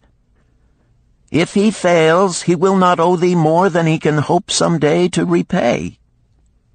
I am a gold lender because I own more gold than I can use in my own trade. I desire my surplus gold to labor for others and thereby earn more gold. I do not wish to take risk of losing my gold, for I have labored much and denied myself much to secure it. Therefore I will no longer lend any of it where I am not confident that it is safe and will be returned to me. Neither will I lend it where I am not convinced that its earnings will be promptly paid to me. I have told to thee, Rodin, a few of the secrets of my token chest. From them you may understand the weakness of men and their eagerness to borrow that which they have no certain means to repay. From this you can see how often their high hopes of the great earnings they could make if they but had gold are but false hopes they have not the ability or training to fulfill. Thou, Rodin, now have gold which thou shouldst put to earning more gold for thee. Thou art about to become, even as I, a gold lender. If thou dost safely preserve thy treasure, it will produce liberal earnings for thee, and be a rich source of pleasure and profit during all thy days. But if thou dost let it escape from thee, it will be a source of constant sorrow and regret as long as thy memory doth last. What desirest thou most of this gold in thy wallet? To keep it safe. Wisely spoken, replied Mathon approvingly. Thy first desire is for safety. Thinkest thou that in the custody of thy sister's husband it would be truly safe from possible loss? I fear not, for he is not wise in guarding gold. Then be not swayed by foolish sentiments of obligation to trust thy treasure to any person. If thou wouldst help thy family or thy friends, find other ways than risking the loss of thy treasure. Forget not that gold slippeth away in unexpected ways from those unskilled in guarding it. As well waste thy treasure in extravagance as let others lose it for thee. What next after safety dost desire of this treasure of thine? That it earn more gold. Again thou speakest with wisdom. It should be made to earn and grow larger. Gold wisely lent may even double itself with its earnings before a man like you groweth old. If you risk losing it, you risk losing all that it would earn as well. Therefore, be not swayed by the fantastic plans of impractical men who think they see ways to force thy gold to make earnings unusually large. Such plans are the creations of dreamers unskilled in the safe and dependable laws of trade. Be conservative in what thou expectest to earn, that thou mayest keep and enjoy thy treasure. To hire it out with a promise of usurious returns is to invite loss. Seek to associate thyself with men and enterprises whose success is established, that thy treasure may earn liberally under their skillful use and be guarded safely by their wisdom and experience. Thus mayest thou avoid the misfortunes that follow most of the sons of men to whom the gods see fit to entrust gold. When Rodin would thank him for his wise advice, he would not listen, saying, "The king's gift shall teach thee much wisdom. If wouldst keep thy 50 pieces of gold, thou must be discreet indeed. Many uses will tempt thee. Much advice will be spoken to thee. Numerous opportunities to make large profits will be offered thee. The stories from my token box should warn thee, before thou let any piece of gold leave thy pouch, to be sure that thou hast a safe way to pull it back again. Should my further advice appeal to thee, return again. It is gladly given. Ere thou goest, read this which I have carved beneath the lid of my token box. It applies equally to the borrower and the lender." Better a little caution than a great regret.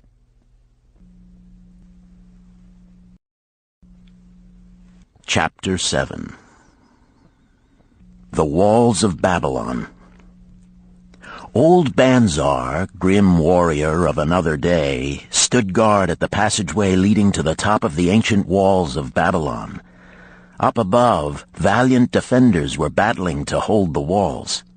Upon them depended the future existence of this great city with its hundreds of thousands of citizens. Over the walls came the roar of the attacking armies, the yelling of many men, the trampling of thousands of horses, the deafening boom of the battering rams pounding the bronzed gates. In the street behind the gate lounged the spearmen, waiting to defend the entrance should the gates give way. They were but few for the task. The main armies of Babylon were with their king, far away in the east on a great expedition against the Elamites. No attack upon the city having been anticipated during their absence, the defending forces were small. Unexpectedly from the north bore down the mighty armies of the Assyrians, and now the walls must hold or Babylon was doomed. About Banzar were great crowds of citizens, white-faced and terrified, eagerly seeking news of the battle. With hushed awe they viewed the stream of wounded and dead being carried or led out of the passageway. Here was the crucial point of attack. After 3 days of circling about the city, the enemy had suddenly thrown his great strength against this section and this gate. The defenders from the top of the wall fought off the climbing platforms and the scaling ladders of the attackers with arrows, burning oil, and, if any reached the top, spears. Against the defenders, thousands of the enemy's archers poured a deadly barrage of arrows. Old Banzar had the vantage point for news. He was closest to the conflict and first to hear of each fresh repulse of the frenzied attackers. An elderly merchant crowded close to him, his palsied hands quivering. "Tell me, he pleaded. "They cannot get in. My sons are with the good king. There is no one to protect my old wife. My goods, they will steal all. My food, they will leave nothing. We are old, too old to defend ourselves, too old for slaves. We shall starve, we shall die. Tell me they cannot get in." "Calm thyself, good merchant," the guard responded. "The walls of Babylon are strong. Go back to the bazaar and tell your wife that the walls will protect you and all of your possessions as safely as they protect the rich treasures of the king. Keep close to the walls, lest the arrows flying over strike you." A woman with a babe in arms took the old man's place as he withdrew. "Sergeant, what news from the top? Tell me truly that I may reassure my poor husband. He lies with fever from his terrible wounds, yet insists upon his armor and his spear to protect me who am with child. Terrible, he says, will be the vengeful lust of our enemies should they break in." "Be thou good of heart, thou mother that is and is again to be. The walls of Babylon will protect you and your babes. They are high and strong. Hear ye not the yells of our valiant defenders as they empty the cauldrons of burning oil upon the ladder scalers?" "Yes, that do I hear, and also the roar of the battering rams that do hammer at our gates." "Back to thy husband. Tell him the gates are strong and withstand the rams. Also that the scalers climb the walls, but to receive the waiting spear thrust. Watch thy way, and hasten behind yon buildings." Banzar stepped aside to clear the passage for heavily armed reinforcements. As, with clanking bronze shields and heavy tread, they tramped by, a small girl plucked at his girdle. "Tell me, soldier, are we safe?" she pleaded. "I hear the awful noises.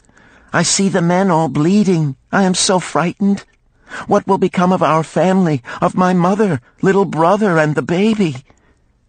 The grim old campaigner blinked his eyes and thrust forward his chin as he beheld the child.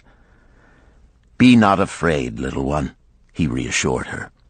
"The walls of Babylon will protect you and mother and little brother and the baby. It was for the safety of such as you that the good Queen Semiramis built them over 100 years ago. Never have they been broken through. Go back and tell your mother and little brother and the baby that the walls of Babylon will protect them and they need have no fear." Day after day, old Banzar stood at his post and watched the reinforcements file up the passageway, there to stay and fight until, wounded or dead, they came down once more. Around him unceasingly crowded the throngs of frightened citizens, eagerly seeking to learn if the walls would hold. To all he gave his answer with the fine dignity of an old soldier: "The walls of Babylon will protect you." For 3 weeks and 5 days the attack waged with scarcely ceasing violence.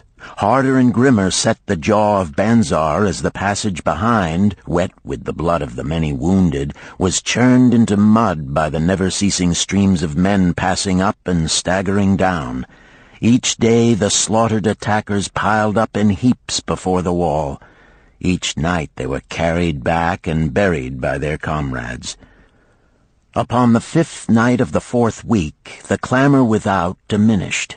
The first streaks of daylight illuminated the plains, disclosed great clouds of dust raised by the retreating armies. A mighty shout went up from the defenders. There was no mistaking its meaning. It was repeated by the waiting troops behind the walls. It was echoed by the citizens upon the streets. It swept over the city with the violence of a storm. People rushed from the houses. The streets were jammed with a throbbing mob. The pent-up fear of weeks found an outlet in the wild chorus of joy. From the top of the high tower of the Temple of Bel burst forth the flames of victory. Skyward floated the column of blue smoke to carry the message far and wide. The walls of Babylon had once again repulsed a mighty and vicious foe determined to loot her rich treasures and to ravish and enslave her citizens. Babylon endured century after century because it was fully protected. It could not afford to be otherwise. The walls of Babylon were an outstanding example of man's need and desire for protection. This desire is inherent in the human race. It is just as strong today as it ever was, but we have developed broader and better plans to accomplish the same purpose. In this day, behind the impregnable walls of insurance, savings accounts, and dependable investments, we can guard ourselves against the unexpected tragedies that may enter any door and seat themselves before any fireside. We cannot afford to be without adequate protection.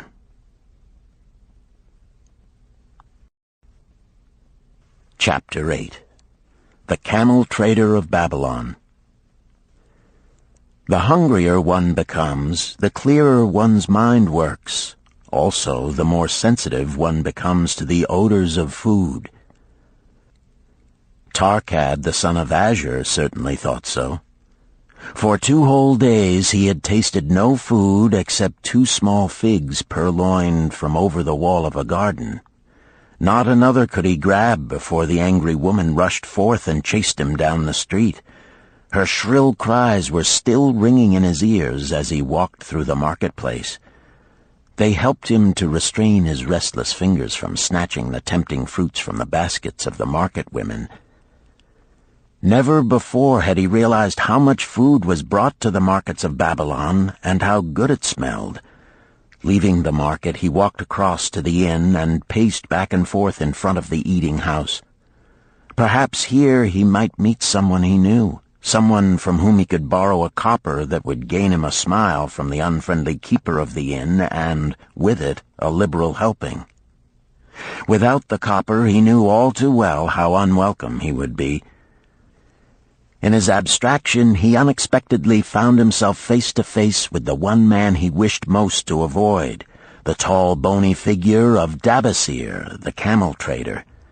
Of all the friends and others from whom he had borrowed small sums, Dabasir made him feel the most uncomfortable because of his failure to keep his promises to repay promptly. Dabasir's face lighted up at the sight of him. "Ha! 'Tis Tarkad, just the one I have been seeking, that he might repay the 2 pieces of copper which I lent him a moon ago. Also the piece of silver which I lent to him before that.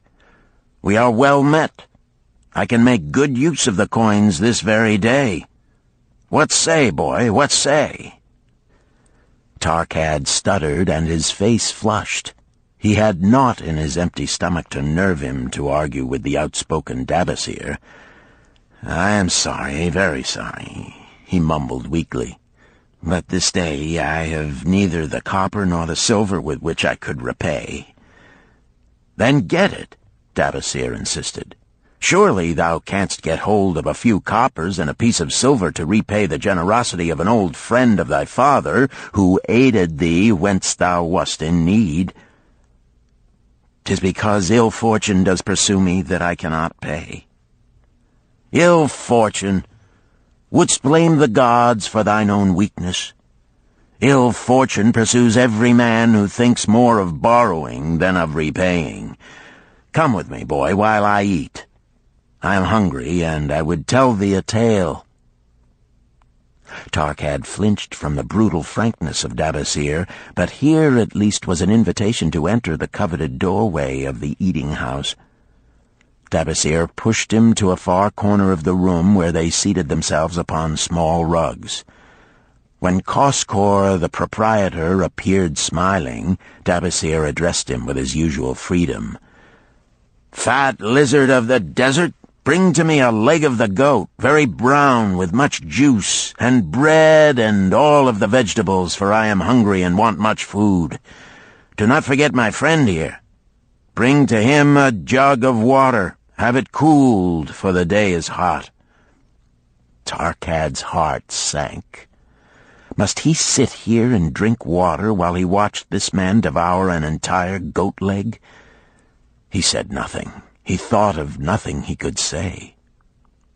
Dabasir, however, knew no such thing as silence. Smiling and waving his hand good-naturedly to the other customers, all of whom knew him, he continued.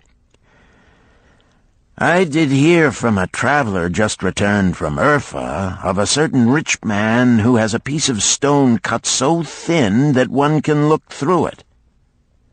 He put it in the window of his house to keep out the rains. It is yellow, so this traveler does relate, and he was permitted to look through it, and all the outside world looks strange and not like it really is. What say you to that, Tarkad? Thinkest all the world could look to a man a different color from what it is?" "I dare say," responded the youth, much more interested in the fat leg of goat placed before Dabasir. "Well, I know it to be true, for I, myself, have seen the world all of a different color from what it really is, and the tale I am about to tell relates how I came to see it in its right color once more." "Dabasir will tell a tale," whispered a neighboring diner to his neighbor, and dragged his rug close. Other diners brought their food and crowded in a semicircle. They crunched noisily in the ears of Tarkad and brushed him with their meaty bones. He alone was without food. Dabasir did not offer to share with him, nor even motion him to a small corner of the hard bread that was broken off and had fallen from the platter to the floor. "The tale that I am about to tell," began Dabasir, pausing to bite a goodly chunk from the goat leg, "relates to my early life and how I came to be a camel trader. Didst anyone know that I once was a slave in Syria?" A murmur of surprise ran through the audience, to which Dabasir listened with satisfaction.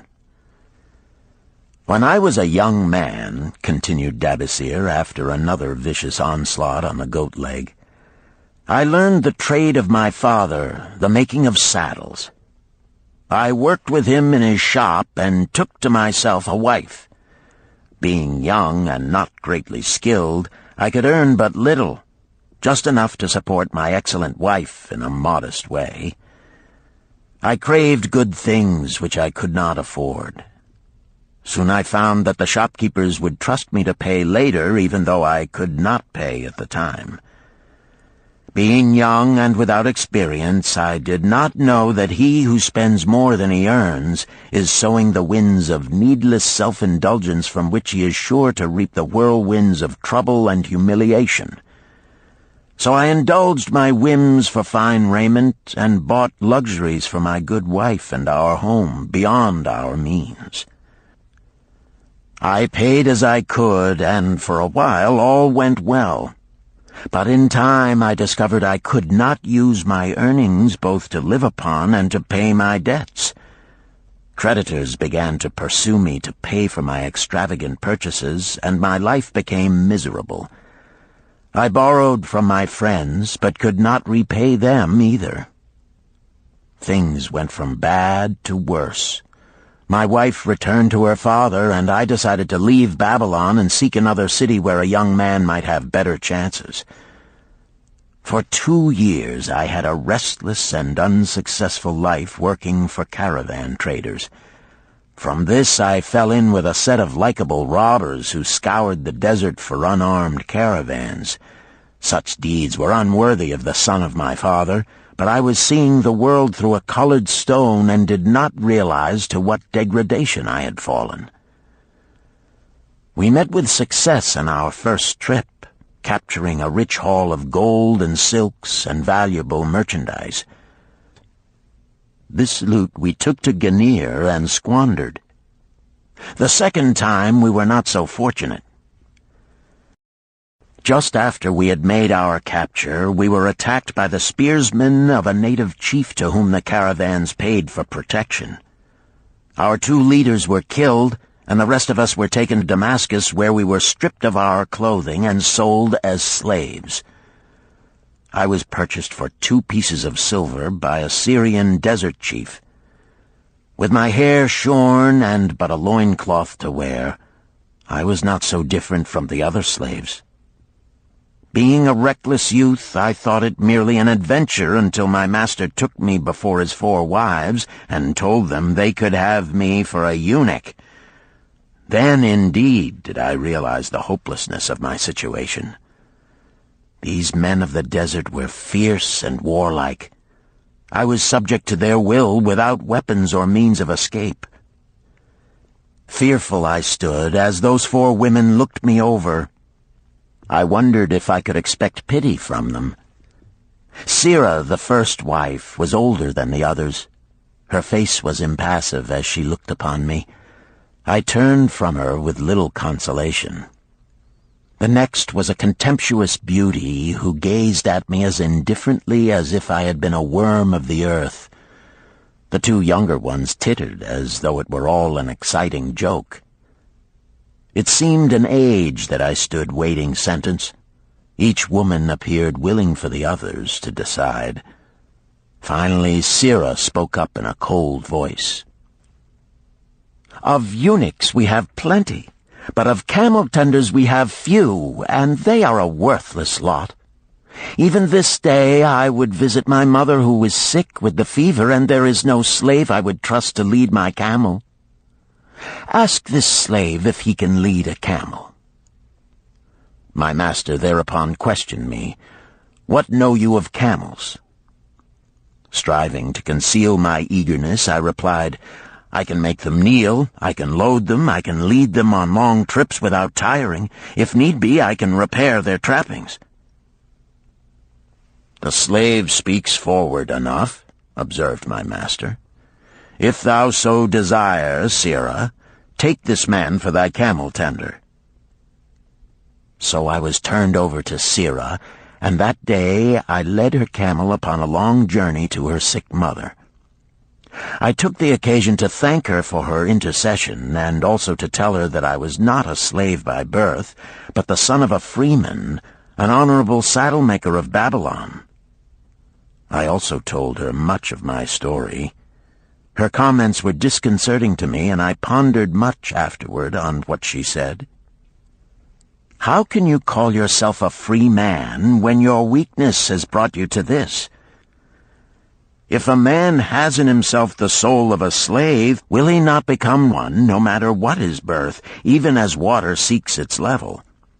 If a man has within him the soul of a free man, will he not become respected and honored in his own city in spite of his misfortune?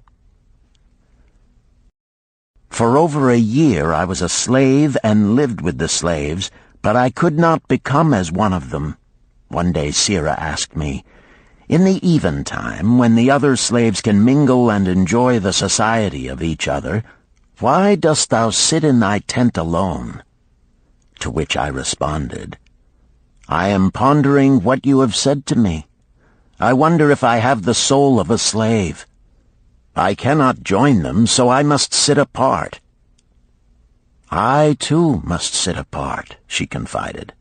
"My dowry was large, and my lord married me because of it. Yet he does not desire me. What every woman longs for is to be desired. Because of this, and because I am barren and have neither son nor daughter, must I sit apart. Were I a man, I would rather die than be such a slave, but the conventions of our tribe make slaves of women." "What think thou of me by this time?" I asked her suddenly. "Have I the soul of a man, or have I the soul of a slave?" "Have you a desire to repay the just debts you owe in Babylon?" she parried. "Yes, I have the desire, but I see no way." "If thou contentedly let the years slip by and make no effort to repay, then thou hast but the contemptible soul of a slave. No man is otherwise who cannot respect himself, and no man can respect himself who does not repay honest debts." "But what can I do who am a slave in Syria?" "Stay a slave in Syria, thou weakling." "I am not a weakling," I denied hotly. "Then prove it." "How?" "Does not thy great king fight his enemies in every way he can and with every force he has? Thy debts are thy enemies. They ran thee out of Babylon. You left them alone, and they grew too strong for thee. Hadst fought them as a man, thou couldst have conquered them and been one honored among the townspeople. But thou had not the soul to fight them, and behold, thy pride hast gone down until thou art a slave in Syria." Much I thought over her unkind accusations, and many defensive phrases I worded to prove myself not a slave at heart. But I was not to have the chance to use them. 3 days later, the maid of Sira took me to her mistress. "My mother is again very sick," she said. "Saddle the 2 best camels in my husband's herd. Tie on waterskins and saddlebags for a long journey. The maid will give thee food at the kitchen tent." I packed the camels, wondering much at the quantity of provisions the maid provided, for the mother dwelt less than a day's journey away. The maid rode the rear camel which followed, and I led the camel of my mistress. When we reached her mother's house, it was just dark. Sira dismissed the maid and said to me, "Tabasir, hast thou the soul of a free man, or the soul of a slave?" "The soul of a free man," I insisted. "Now is thy chance to prove it. Thy master hath imbibed deeply, and his chiefs are in a stupor. Take then these camels and make thy escape. Here in this bag is raiment of thy master's to disguise thee. I will say thou stole the camels and ran away while I visited my sick mother." "Thou hast the soul of a queen," I told her. "Much do I wish that I might lead thee to happiness." "Happiness," she responded, "awaits not the runaway wife who seeks it in far lands among strange people. Go thy own way, and may the gods of the desert protect thee, for the way is far and barren of food or water." I needed no further urging, but thanked her warmly and was away into the night. I knew not this strange country, and had only a dim idea of the direction in which lay Babylon, but struck out bravely across the desert toward the hills. One camel I rode, and the other I led. All that night I traveled, and all the next day, urged on by the knowledge of the terrible fate that was meted out to slaves who stole their master's property and tried to escape. Late that afternoon I reached a rough country as uninhabitable as the desert. The sharp rocks bruised the feet of my faithful camels, and soon they were picking their way slowly and painfully along. I met neither man nor beast, and could well understand why they shunned this inhospitable land. It was such a journey from then on as few men lived to tell of. Day after day we plodded along. Food and water gave out. The heat of the sun was merciless.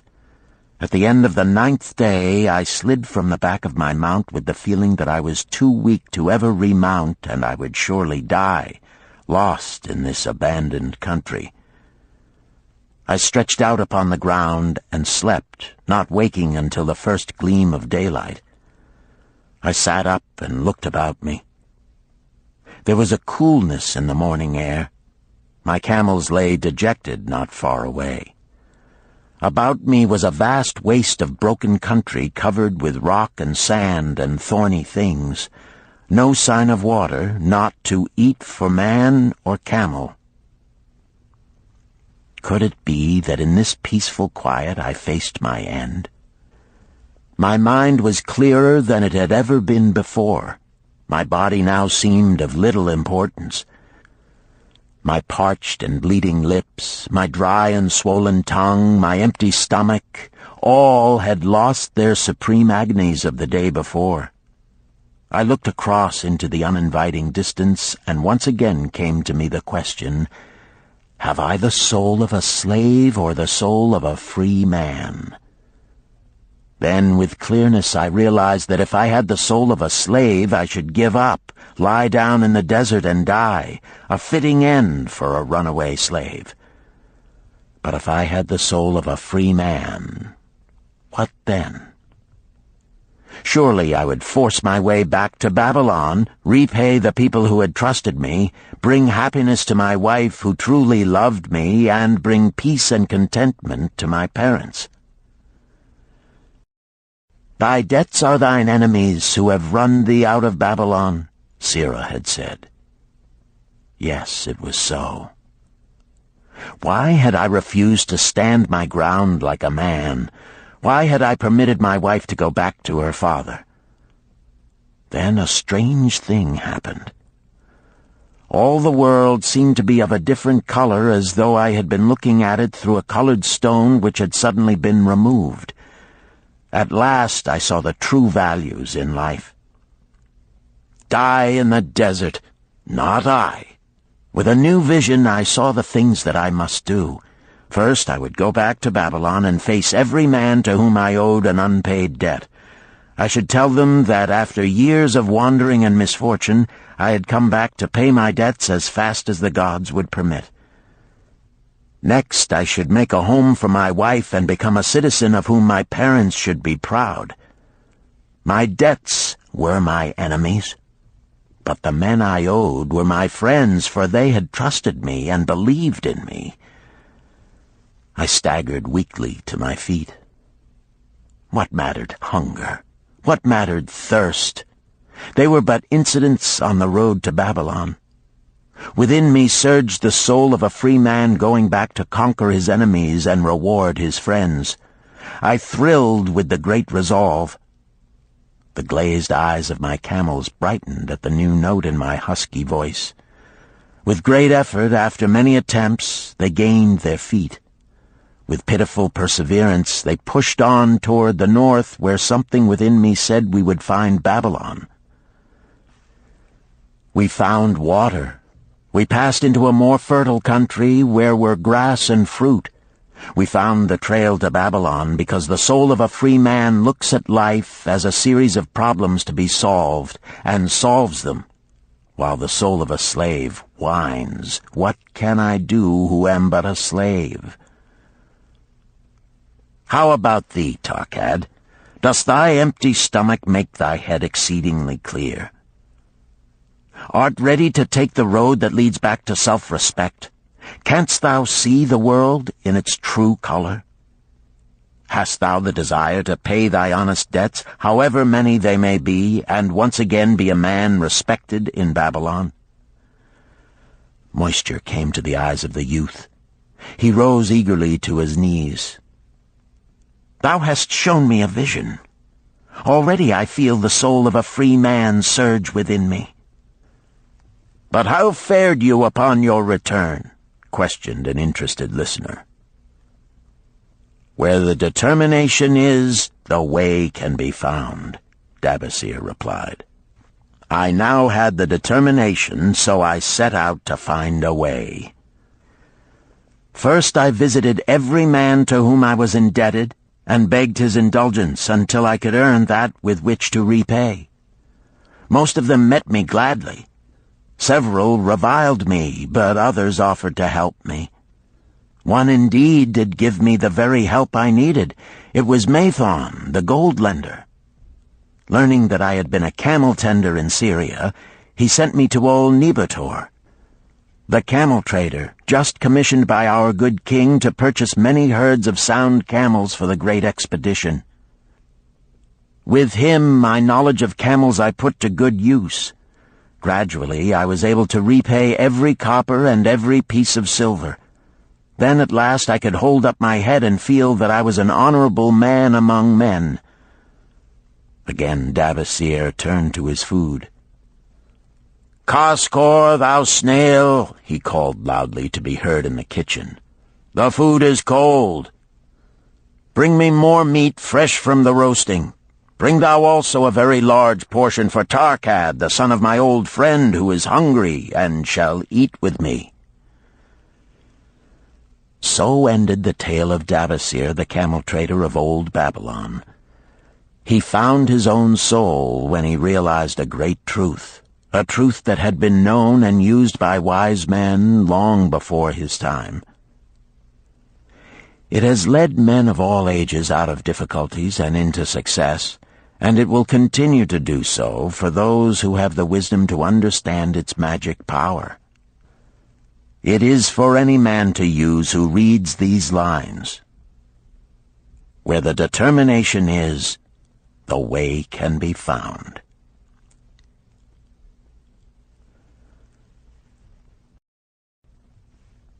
Chapter 9. The Clay Tablets from Babylon. St. Swithin's College, Nottingham University, Newark-on-Trent, Nottingham. October 21st, 1934. Professor Franklin Caldwell, care of British Scientific Expedition, Hilla, Mesopotamia. My dear Professor, the 5 clay tablets from your recent excavation in the ruins of Babylon arrived on the same boat with your letter. I have been fascinated no end and have spent many pleasant hours translating their inscriptions. I should have answered your letter at once, but delayed until I could complete the translations which are attached. The tablets arrived without damage thanks to your careful use of preservatives and excellent packing. You will be as astonished as we in the laboratory at the story they relate. One expects the dim and distant past to speak of romance and adventure. Arabian Nights sort of things, you know. When instead it discloses the problem of a person named Dabasir to pay off his debts, one realizes that conditions upon this old world have not changed as much in 5,000 years as one might expect. It's odd, you know, but these old inscriptions rather rag me, as the students say. Being a college professor, I am supposed to be a thinking human being possessing a working knowledge of most subjects. Yet here comes this old chap out of the dust-covered ruins of Babylon to offer a way I had never heard of to pay off my debts and at the same time acquire gold to jingle in my wallet. Pleasant thought, I say, and interesting to prove whether it will work as well nowadays as it did in old Babylon. Mrs. Shrewsbury and myself are planning to try out his plan upon our own affairs, which could be much improved. Wishing you the best of luck in your worthy undertaking and waiting eagerly another opportunity to assist, I am, yours sincerely, Alfred H. Shrewsbury, Department of Archaeology. Tablet 1. Now, when the moon becometh full, I, Dabasir, who am but recently returned from slavery in Syria, with the determination to pay my many just debts and become a man of means worthy of respect in my native city of Babylon, do here engrave upon the clay a permanent record of my affairs to guide and assist me in carrying through my high desires. Under the wise advice of my good friend Mathon, the gold lender, I am determined to follow an exact plan that he doth say will lead any honorable man out of debt into means and self-respect. This plan includeth 3 purposes which are my hope and desire. First, the plan doth provide for my future prosperity. Therefore, 1/10 of all I earn shall be set aside as my own to keep. For Mathon speaketh wisely when he saith, That man who keepeth in his purse both gold and silver that he need not spend is good to his family and loyal to his king.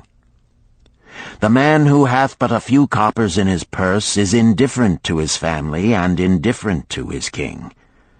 But the man who hath naught in his purse is unkind to his family and disloyal to his king, for his own heart is bitter.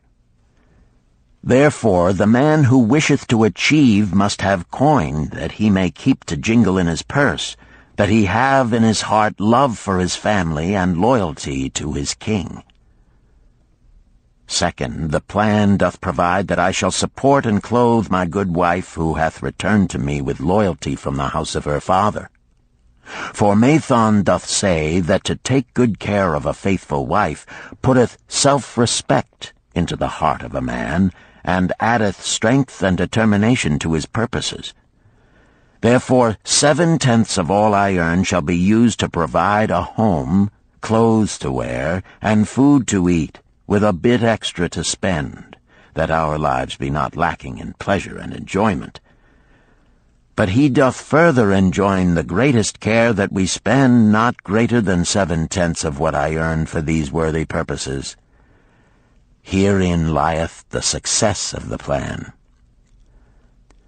I must live upon this portion, and never use more, nor buy what I may not pay for out of this portion. This ends Disc 3. The Richest Man in Babylon, Disc 4. Tablet 2. Third, the plan doth provide that out of my earnings my debts shall be paid. Therefore each time the moon is full, 2/10 of all I have earned shall be divided honorably and fairly among those who have trusted me and to whom I am indebted. Thus in due time will all my indebtedness be surely paid. Therefore do I here engrave the name of every man to whom I am indebted, and the honest amount of my debt. Faru the cloth weaver, 2 silver, 6 copper. Sinjar the couch maker, 1 silver. Amar my friend, 3 silver, 1 copper. Zantkar my friend, 4 silver, 7 copper. Askamir, my friend, 1 silver, 3 copper. Haransir, the jewel-maker, 6 silver, 2 copper. Diarbekir, my father's friend, 4 silver, 1 copper. Alkahad, the house-owner, 14 silver. Mathon, the gold lender, 9 silver. Birajik, the farmer, 1 silver, 7 copper.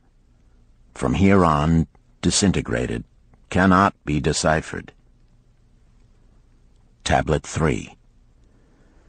To these creditors do I owe in total 119 pieces of silver and 141 pieces of copper. Because I did owe these sums and saw no way to repay, in my folly I did permit my wife to return to her father, and didst leave my native city and seek easy wealth elsewhere, only to find disaster and to see myself sold into the degradation of slavery. Now that Mathon doth show me how I can repay my debts in small sums of my earnings, do I realize the great extent of my folly in running away from the results of my extravagances. Therefore have I visited my creditors and explained to them that I have no resources with which to pay except my ability to earn, and that I intend to apply 2/10 of all I earn upon my indebtedness evenly and honestly. This much can I pay, but no more. Therefore, if they be patient, in time my obligations will be paid in full. Amar, whom I thought my best friend, reviled me bitterly, and I left him in humiliation. Birajik, the farmer, pleaded that I pay him first, as he didst badly need help. Alcahad, the house owner, was indeed disagreeable, and insisted that he would make me trouble unless I did soon settle in full with him. All the rest willingly accepted my proposal. Therefore am I more determined than ever to carry through, being convinced that it is easier to pay one's just debts than to avoid them. Even though I cannot meet the needs and demands of a few of my creditors, I will deal impartially with all. Tablet 4. Again the moon shines full. I have worked hard with a free mind. My good wife hath supported my intentions to pay my creditors. Because of our wise determination, I have earned during the past moon, buying camels of sound wind and good legs for Nebertor, the sum of 19 pieces of silver. This I have divided according to the plan. 1/10 have I set aside to keep as my own, 7/10 have I divided with my good wife to pay for our living, 2/10 have I divided among my creditors as evenly as could be done in coppers. I did not see Amar, but left it with his wife. Birajik was so pleased that he would kiss my hand. Old Alcahad alone was grouchy and said I must pay faster. To which I replied that if I were permitted to be well fed and not worried, that alone would enable me to pay faster. All the others thanked me and spoke well of my efforts. Therefore, at the end of one moon, my indebtedness is reduced by almost 4 pieces of silver, and I possess almost 2 pieces of silver besides, upon which no man hath claim. My heart is lighter than it hath been for a long time. Again the moon shines full. I have worked hard, but with poor success. Few camels have I been able to buy. Only 11 pieces of silver have I earned. Nevertheless, my good wife and I have stood by the plan, even though we have bought no new raiment and eaten little but herbs. Again I paid ourselves 1/10 of the 11 pieces, while we lived upon 7/10. I was surprised when Amar commended my payment, even though small. So did Birajik. Alcahad flew into a rage, but when told to give back his portion if he did not wish it, he became reconciled. The others, as before, were content. Again the moon shines full, and I am greatly rejoiced. I intercepted a fine herd of camels and bought many sound ones, therefore my earnings were 42 pieces of silver. This moon my wife and myself have bought much-needed sandals and raiment. Also we have dined well on meat and fowl. More than 8 pieces of silver we have paid to our creditors. Even Alcahad did not protest. Great is the plan, for it leadeth us out of debt, and giveth us wealth which is ours to keep. 3 times the moon hath been full since I last carved upon this clay. Each time I paid to myself 1/10 of all I earned. Each time my good wife and I have lived upon 7/10, even though at times it was difficult. Each time have I paid to my creditors 2/10. In my purse I now have 21 pieces of silver that are mine. It maketh my head to stand straight upon my shoulders, and maketh me proud to walk among my friends. My wife keepeth well our home, and is becomingly gowned. We are happy to live together. The plan is of untold value. Hath it not made an honorable man of an ex-slave?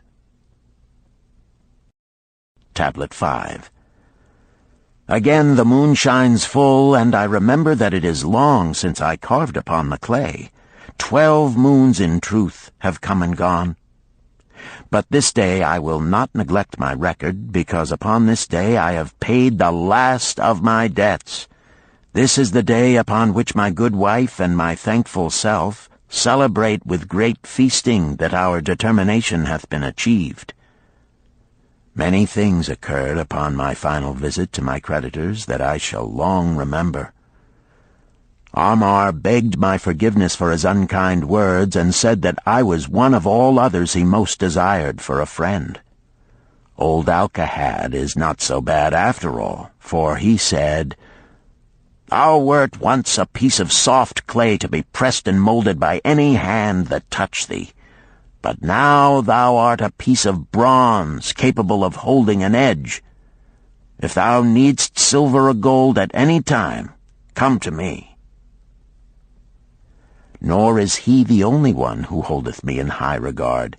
Many others speak deferentially to me. My good wife looketh upon me with a light in her eyes that doth make a man have confidence in himself. Yet it is the plan that hath made my success. It hath enabled me to pay all my debts and to jingle both gold and silver in my purse. I do commend it to all who wish to get ahead. For truly, if it will enable an ex-slave to pay his debts and have gold in his purse, will it not aid any man to find independence? Nor am I, myself, finished with it, for I am convinced that if I follow it further, it will make me rich among men. St. Swithin's College, Nottingham University, Newark-on-Trent, Nottingham, November 7th, 1936. Professor Franklin Caldwell, care of British Scientific Expedition, Hilla, Mesopotamia. My dear Professor, if in your further digging into those ruins of Babylon you encounter the ghost of a former resident, an old camel-trader named Dabasir, do me a favor. Tell him that his scribbling upon those clay tablets so long ago has earned for him the lifelong gratitude of a couple of college folks back here in England. You will possibly remember my writing a year ago that Mrs. Shrewsbury and myself intended to try his plan for getting out of debt and at the same time having gold to jingle. You may have guessed, even though we tried to keep it from our friends, our desperate straits. We were frightfully humiliated for years by a lot of old debts, and worried sick for fear some of the tradespeople might start a scandal that would force me out of the college. We paid and paid, every shilling we could squeeze out of income, but it was hardly enough to hold things even. Besides, we were forced to do all our buying where we could get further credit regardless of higher costs. It developed into one of those vicious circles that grow worse instead of better. Our struggles were getting hopeless. We could not move to less costly rooms because we owed the landlord. There did not appear to be anything we could do to improve our situation. Then here comes your acquaintance, the old camel-trader from Babylon, with a plan to do just what we wished to accomplish. He jolly well stirred us up to follow his system. We made a list of all our debts, and I took it around and showed it to every one we owed. I explained how it was simply impossible for me to ever repay them the way things were going along. They could readily see this themselves from the figures.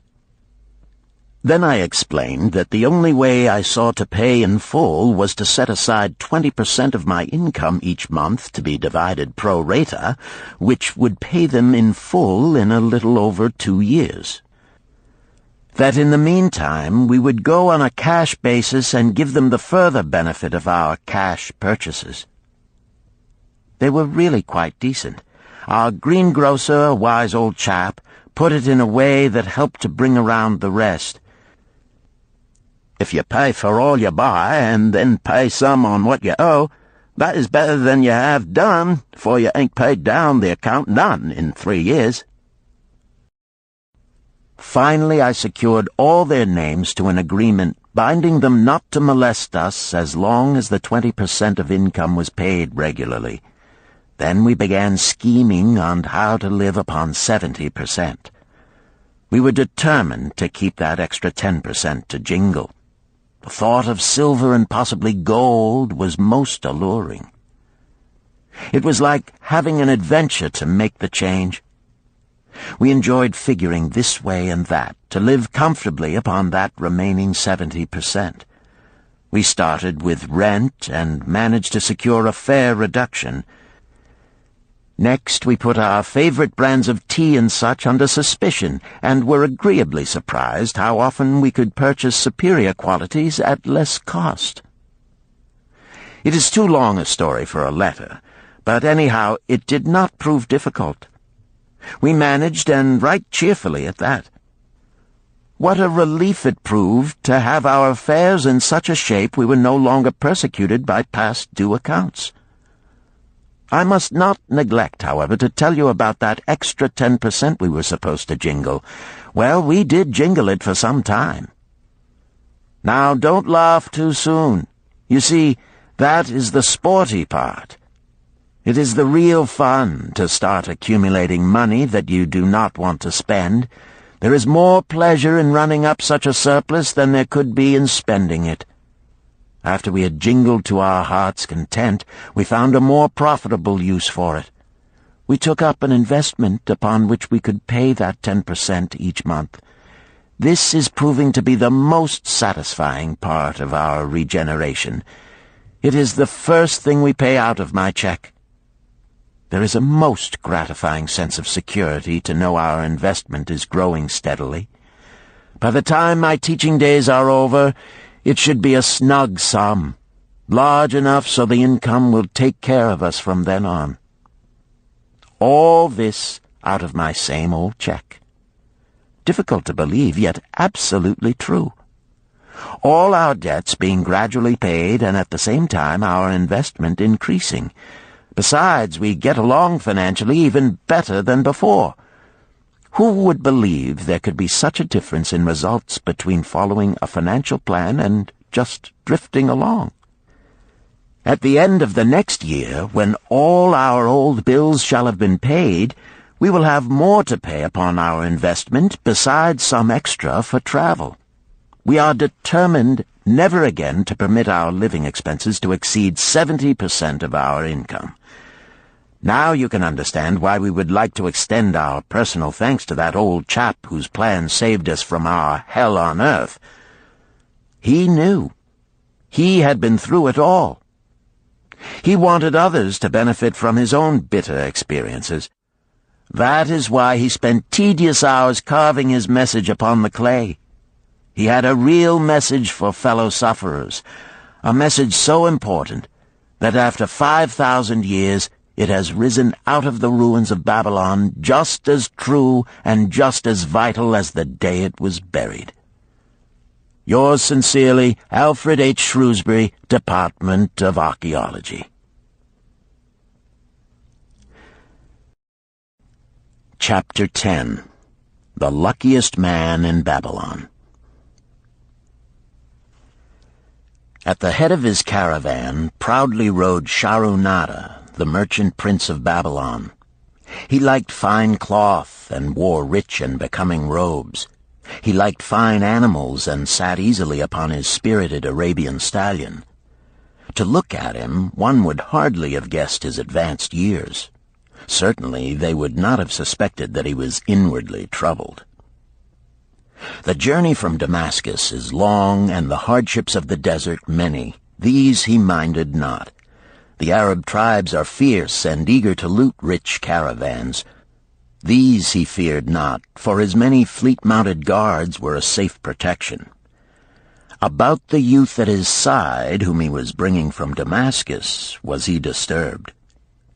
This was Hayden Gula, the grandson of his partner of other years, Arid Gula, to whom he felt he owed a debt of gratitude which could never be repaid. He would like to do something for this grandson, but the more he considered this, the more difficult it seemed because of the youth himself. Eyeing the young man's rings and earrings, he thought to himself, "He thinks jewels are for men. Still, he has his grandfather's strong face. But his grandfather wore no such gaudy robes. Yet I sought him to come, hoping I might help him get a start for himself and get away from the wreck his father has made of their inheritance." Hayden Gula broke in upon his thoughts.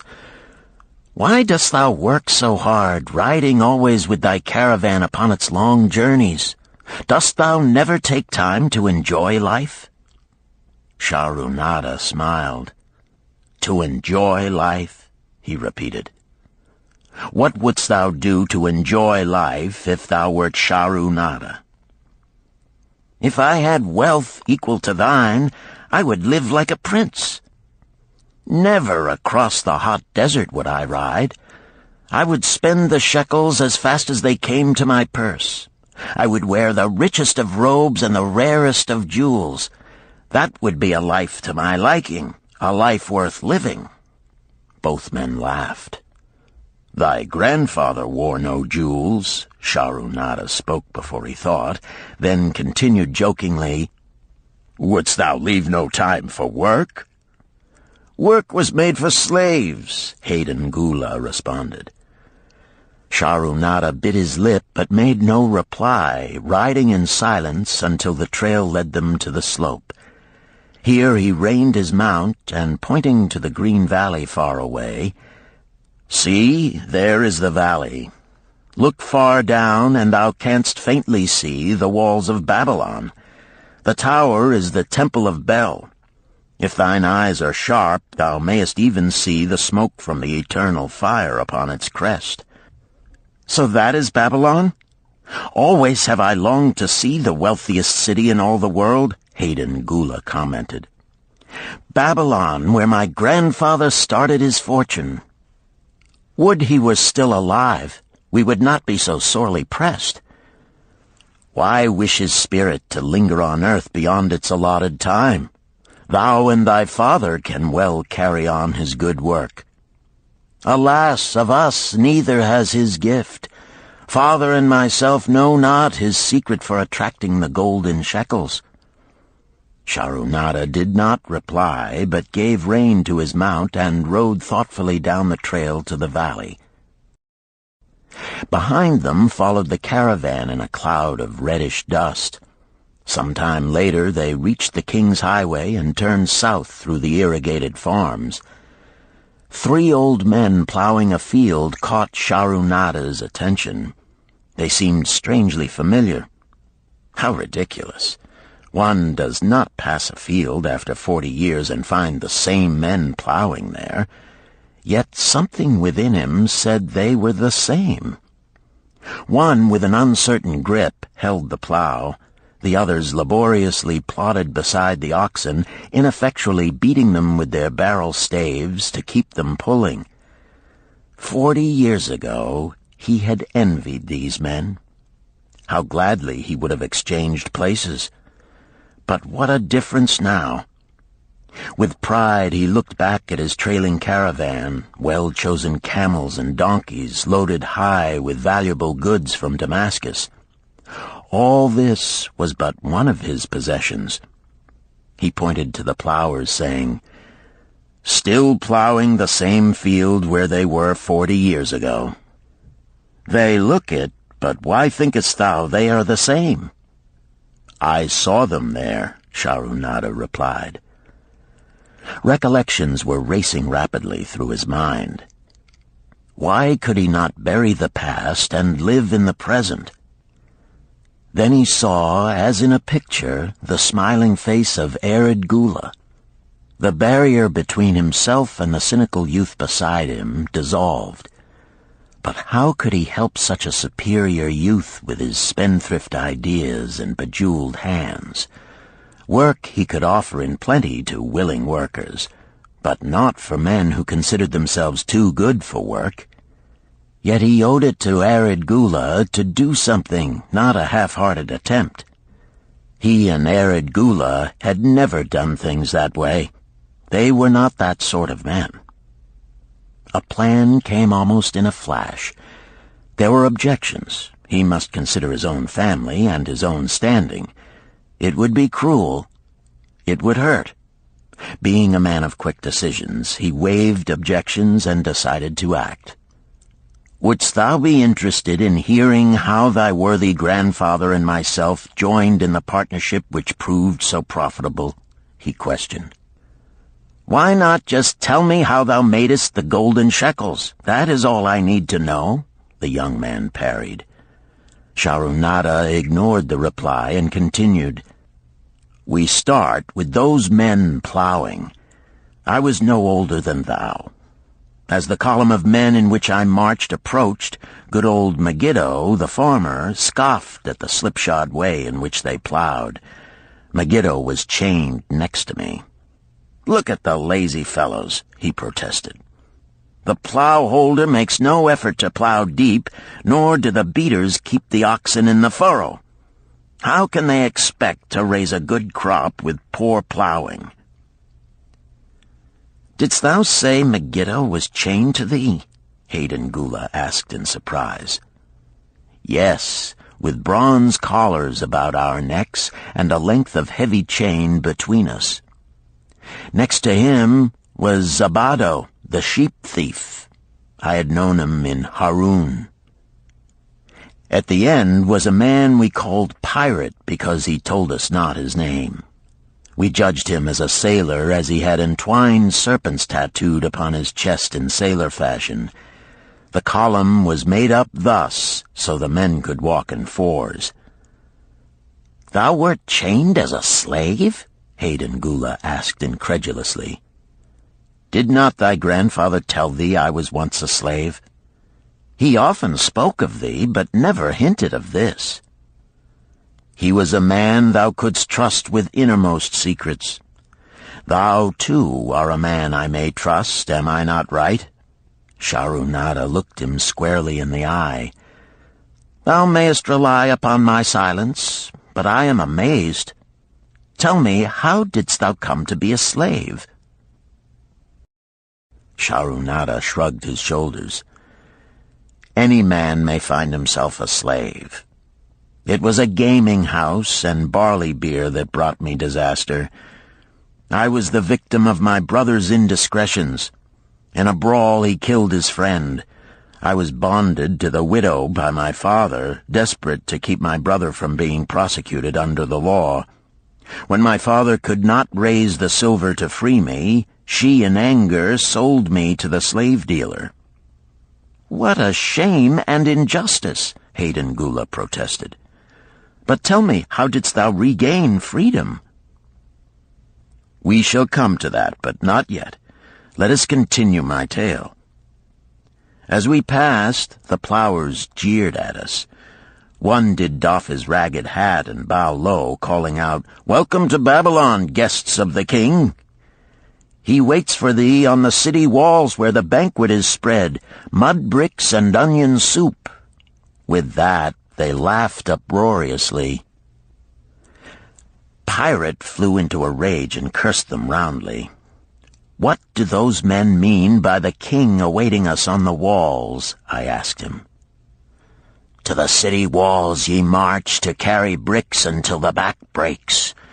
Maybe they beat thee to death before it breaks.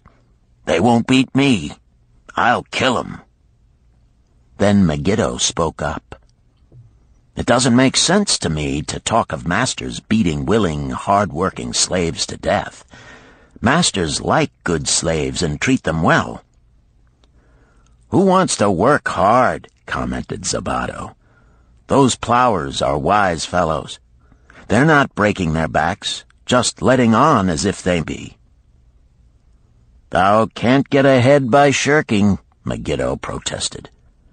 "If thou plow a hectare, that's a good day's work, and any master knows it. But when thou plow only a half, that's shirking. I don't shirk. I like to work, and I like to do good work, for work is the best friend I've ever known. It has brought me all the good things I've had, my farm and cows and crops, everything." "Yea, and where be these things now?" scoffed Zabato.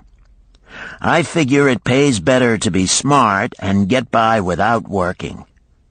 You watch Zabato. If we're sold to the walls, he'll be carrying the water bag or some easy job, when thou, who like to work, will be breaking thy back carrying bricks." He laughed his silly laugh.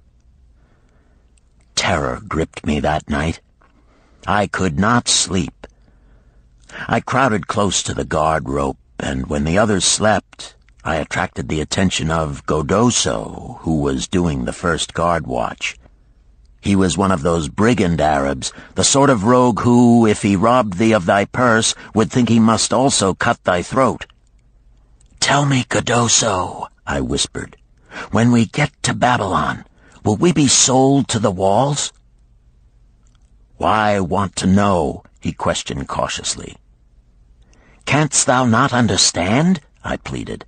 "I am young. I want to live. I don't want to be worked or beaten to death on the walls. Is there any chance for me to get a good master?" He whispered back, "I tell something. Thou good fellow, give Godoso no trouble.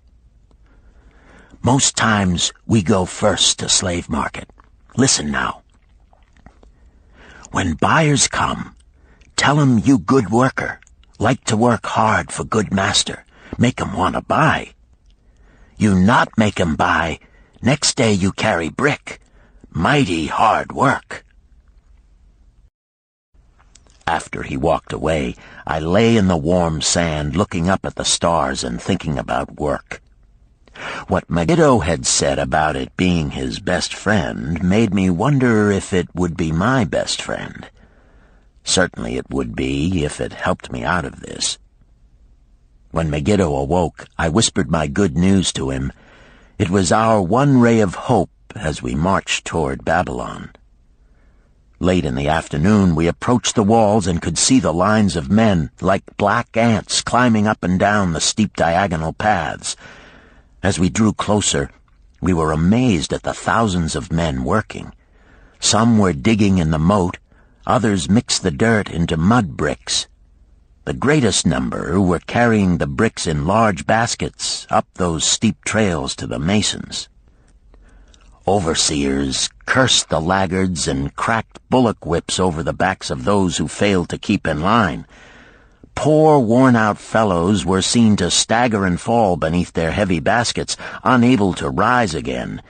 If the lash failed to bring them to their feet, they were pushed to the side of the paths and left writhing in agony. Soon they would be dragged down to join other craven bodies beside the roadway to await unsanctified graves.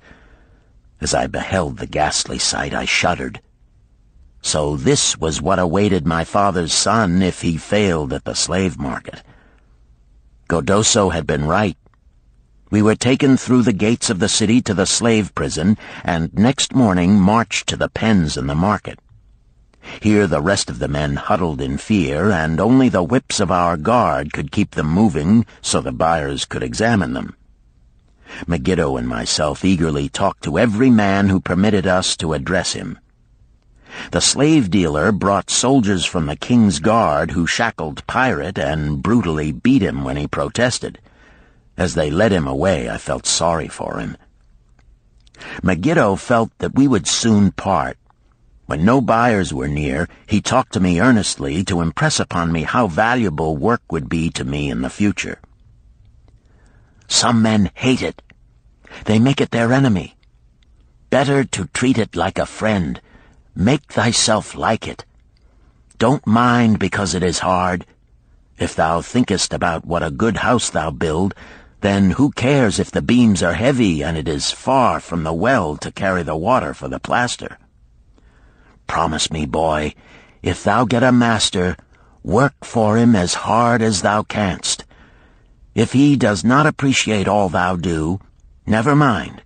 Remember, work well done does good to the man who does it. It makes him a better man. He stopped as a burly farmer came to the enclosure and looked at us critically. Megiddo asked about his farm and crops, soon convincing him that he would be a valuable man. After violent bargaining with the slave dealer, the farmer drew a fat purse from beneath his robe, and soon Megiddo had followed his new master out of sight. A few other men were sold during the morning. At noon, Godoso confided to me that the dealer was disgusted and would not stay over another night, but would take all who remained at sundown to the king's buyer. I was becoming desperate when a fat, good-natured man walked up to the wall and inquired if there was a baker among us. I approached him, saying, "Why should a good baker like thyself seek another baker of inferior ways? Would it not be easier to teach a willing man like myself thy skilled ways? Look at me. I am young, strong, and like to work. Give me a chance, and I will do my best to earn gold and silver for thy purse." He was impressed by my willingness, and began bargaining with the dealer who had never noticed me since he had bought me, but now waxed eloquent on my abilities, good health, and good disposition. I felt like a fat ox being sold to a butcher. At last, much to my joy, the deal was closed. I followed my new master away, thinking I was the luckiest man in Babylon. My new home was much to my liking. Nananeid, my master, taught me how to grind the barley in the stone bowl that stood in the courtyard, how to build the fire in the oven, and then how to grind very fine the sesame flour for the honey cakes. I had a couch in the shed where his grain was stored. The old slave housekeeper, Swasti, fed me well and was pleased at the way I helped her with the heavy tasks. Here was the chance I had longed for to make myself valuable to my master, and, I hoped, to find a way to earn my freedom. I asked Nananeid to show me how to knead the bread and to bake. This he did, much pleased at my willingness. Later, when I could do this well, I asked him to show me how to make the honey cakes, and soon I was doing all the baking. My master was glad to be idle, but Swasti shook her head in disapproval. "No work to do is bad for any man," she declared. I felt it was time for me to think of a way by which I might start to earn coins to buy my freedom. As the baking was finished at noon, I thought Nananeid would approve if I found profitable employment for the afternoons and might share my earnings with me. Then the thought came to me, why not bake more of the honey cakes and peddle them to hungry men upon the streets of the city? I presented my plan to Nananeid this way. If I can use my afternoons after the baking is finished to earn for thee coins, would it be only fair for thee to share my earnings with me that I might have money of my own to spend for those things which every man desires and needs? Fair enough, he admitted. When I told him of my plan to peddle our honey cakes, he was well pleased. Here is what we will do, he suggested. Thou sellest them at 2 for a penny, then half of the pennies will be mine to pay for the flour and the honey and the wood to bake them. Of the rest I shall take half, and thou shalt keep half. I was much pleased by this generous offer that I might keep for myself 1/4 of my sales. That night I worked late to make a tray upon which to display them. Nananeid gave me one of his worn robes that I might look well, and Swasti helped me patch it and wash it clean. The next day I baked an extra supply of honey cakes. They looked brown and tempting upon the tray as I went along the street, loudly calling my wares. At first no one seemed interested, and I became discouraged. I kept on, and later in the afternoon, as men became hungry, the cakes began to sell, and soon my tray was empty. Nananead was well pleased with my success and gladly paid me my share. I was delighted to own pennies. Megiddo had been right when he said a master appreciated good work from his slaves. That night I was so excited over my success I could hardly sleep, and tried to figure how much I could earn in a year and how many years would be required to buy my freedom. As I went forth with my tray of cakes every day, I soon found regular customers. One of these was none other than thy grandfather, Arid Gula. He was a rug merchant and sold to the housewives, going from one end of the city to the other, accompanied by a donkey loaded high with rugs and a black slave to tend it. He would buy 2 cakes for himself and 2 for his slave, always tarrying to talk with me while they ate them. Thy grandfather said something to me one day that I shall always remember. "I like thy cakes, boy, but better still, I like the fine enterprise with which thou offerest them. Such spirit can carry thee far on the road to success." But how canst thou understand, Hayden Gula, what such words of encouragement could mean to a slave boy, lonesome in a great city, struggling with all he had in him to find a way out of his humiliation? As the months went by, I continued to add pennies to my purse. It began to have a comforting weight upon my belt. Work was proving to be my best friend, just as Megiddo had said. I was happy, but Swasti was worried. "Thy master, I fear to have him spend so much time at the gaming houses," she protested. I was overjoyed one day to meet my friend Megiddo upon the street. He was leading 3 donkeys loaded with vegetables to the market.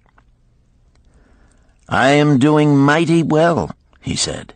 "My master does appreciate my good work, for now I am a foreman. See, he does trust the marketing to me. And also he is sending for my family. Work is helping me to recover from my great trouble. Someday it will help me to buy my freedom and once more own a farm of my own." Time went on, and Nananead became more and more anxious for me to return from selling. He would be waiting when I returned and would eagerly count and divide our money. He would also urge me to seek further markets and increase my sales. Often I went outside the city gates to solicit the overseers of the slaves building the walls. I hated to return to the disagreeable sights, but found the overseers liberal buyers. One day I was surprised to see Zabado waiting in line to fill his basket with bricks. He was gaunt and bent, and his back was covered with welts and sores from the whips of the overseers. I was sorry for him, and handed him a cake which he crushed into his mouth like a hungry animal. Seeing the greedy look in his eyes, I ran before he could grab my tray. "Why dost thou work so hard?" Arid Gula said to me one day. "Almost the same question thou asked of me today, dost thou remember?" I told him what Megiddo had said about work and how it was proving to be my best friend. I showed him with pride my wallet of pennies and explained how I was saving them to buy my freedom. "When thou art free, what wilt thou do?" he inquired. "Then," I answered, "I intend to become a merchant." At that he confided in me, something I had never suspected. "Thou knowest not that I also am a slave. I am in partnership with my master." "Stop," demanded Hayden Gula. "I will not listen to lies defaming my grandfather. He was no slave." His eyes blazed in anger. Sharunada remained calm. "I honor him for rising above his misfortune and becoming a leading citizen of Damascus. Art thou his grandson, cast of the same mold? Art thou man enough to face true facts, or dost thou prefer to live under false illusions?" Hayden Gula straightened in his saddle. In a voice suppressed with deep emotion, he replied, "My grandfather was beloved by all. Countless were his good deeds.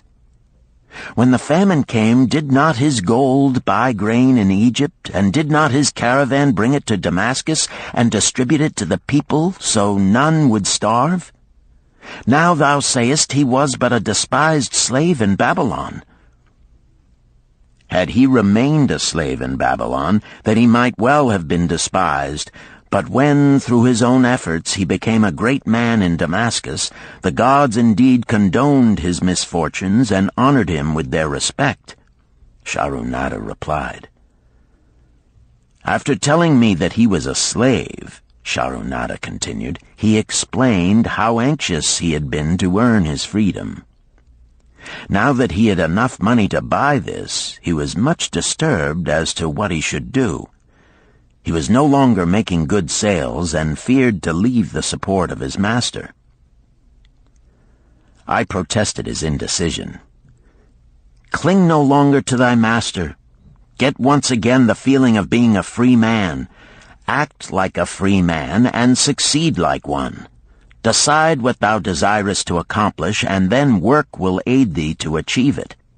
He went on his way, saying he was glad I had shamed him for his cowardice. One day I went outside the gates again, and was surprised to find a great crowd gathering there. When I asked a man for an explanation, he replied, "Hast thou not heard?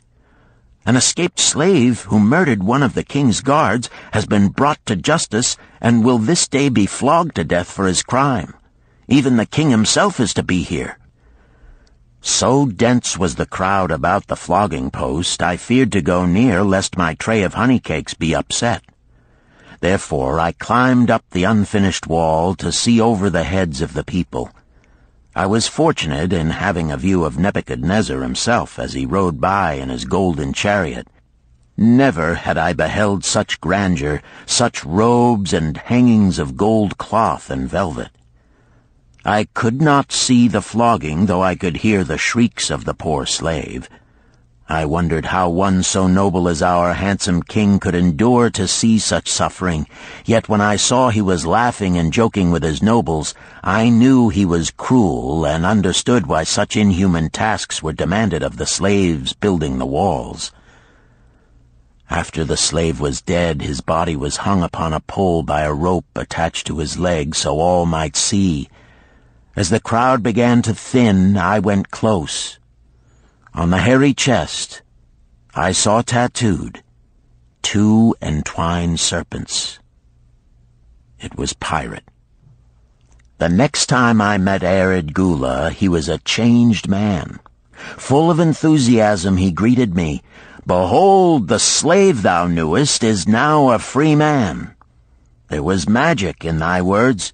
Already my sales and my profits are increasing. My wife is overjoyed. She was a free woman, the niece of my master. She much desires that we move to a strange city where no man shall know I was once a slave. Thus our children shall be above reproach for their father's misfortune. Work has become my best helper. It has enabled me to recapture my confidence and my skill to sell." I was overjoyed that I had been able, even in a small way, to repay him for the encouragement he had given me. One evening Swasti came to me in deep distress. "Thy master is in trouble. I fear for him. Some months ago he lost much at the gaming tables. He pays not the farmer for his grain, nor his honey. He pays not the moneylender. They are angry and threaten him." "Why should we worry over his folly? We are not his keepers," I replied thoughtlessly. "Foolish youth, thou understandest not. To the moneylender didst he give thy title to secure a loan? Under the law he can claim thee and sell thee. I know not what to do. He is a good master. Why, oh, why should such trouble come upon him? Not were Swasti's fears groundless. While I was doing the baking next morning, the moneylender returned with a man he called Sasi. This man looked me over and said I would do. The moneylender waited not for my master to return, but told Swasti to tell him he had taken me. With only the robe on my back and the purse of pennies hanging safely from my belt, I was hurried away from the unfinished baking. I was whirled away from my dearest hopes as the hurricane snatches the tree from the forest and casts it into the surging sea. Again a gaming house and barley beer had caused me disaster. Sasi was a blunt, gruff man. As he led me across the city, I told him of the good work I had been doing for Nananeid, and said I hoped to do good work for him. His reply offered no encouragement. I like not this work. My master likes it not. The king has told him to send me to build a section of the Grand Canal. Master tells Sasi to buy more slaves, work hard, and finish quick. Bah! How can any man finish a big job quick? Picture a desert with not a tree, just low shrubs and a sun burning with such fury the water in our barrels became so hot we could scarcely drink it. Then picture rows of men going down into the deep excavation and lugging heavy baskets of dirt up soft, dusty trails from daylight until dark. Picture food served in open troughs from which we helped ourselves like swine. We had no tents, no straw for beds. That was the situation in which I found myself. I buried my wallet in a marked spot, wondering if I would ever dig it up again. At first I worked with good will, but as the months dragged on I felt my spirit breaking. Then the heat fever took hold of my weary body. I lost my appetite and could scarcely eat the mutton and vegetables. At night I would toss in unhappy wakefulness.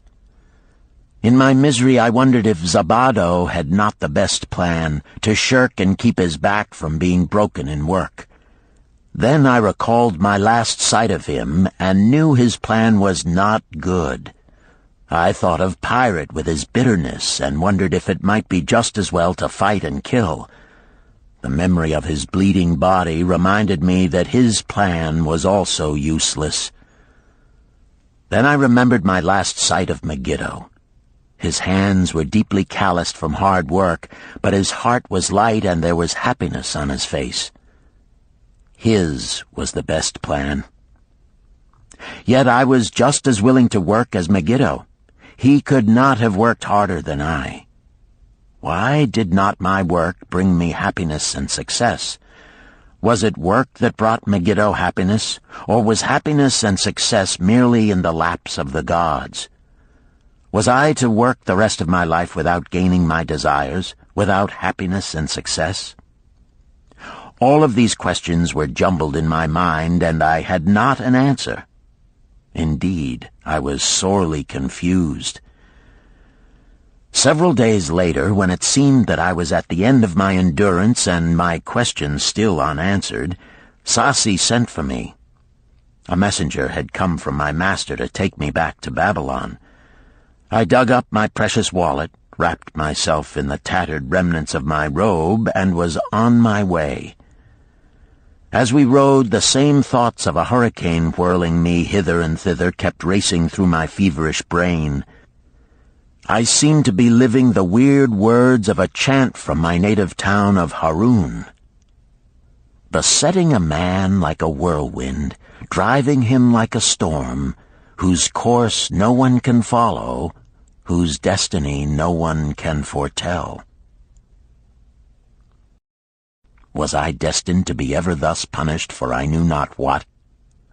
What new miseries and disappointments awaited me? When we rode to the courtyard of my master's house, imagine my surprise when I saw Irid Gula awaiting me. He helped me down and hugged me like a long-lost brother. As we went our way, I would have followed him as a slave should follow his master, but he would not permit me.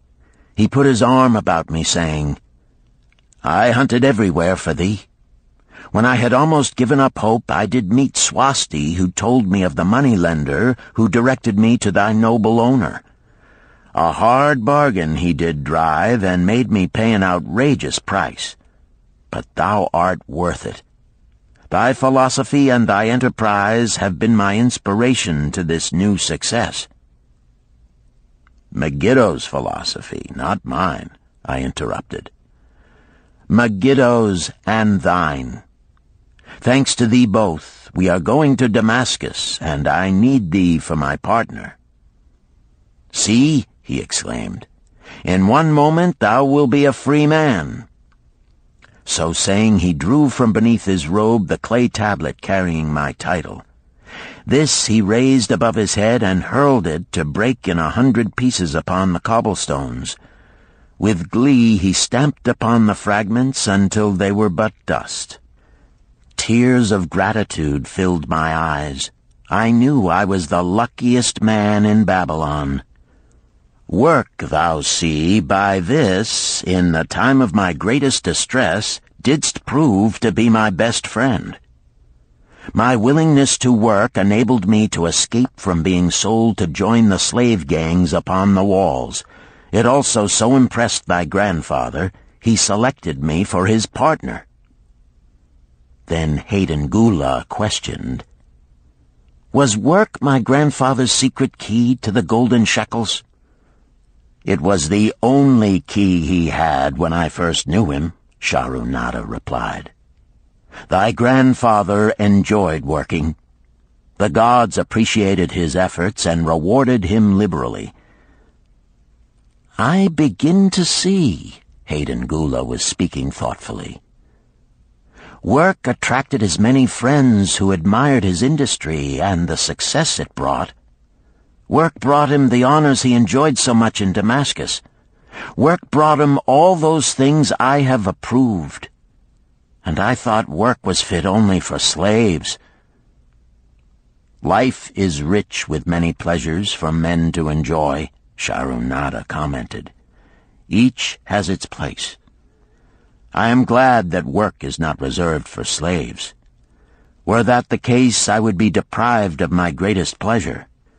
Many things do I enjoy, but nothing takes the place of work." Sharunada and Hayden Gula rode in the shadows of the towering walls up to the massive bronze gates of Babylon. At their approach, the gate guards jumped to attention and respectfully saluted an honored citizen.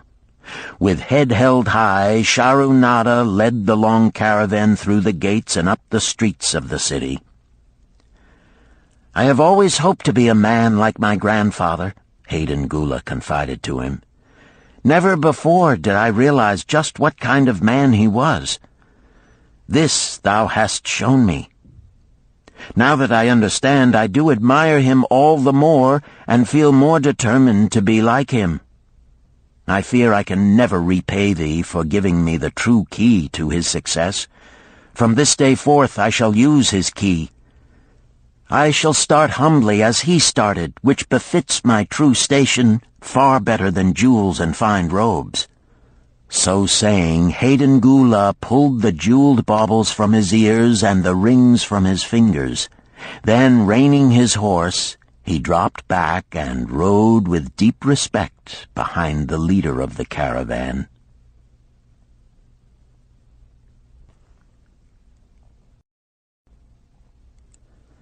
Chapter 11. An Historical Sketch of Babylon.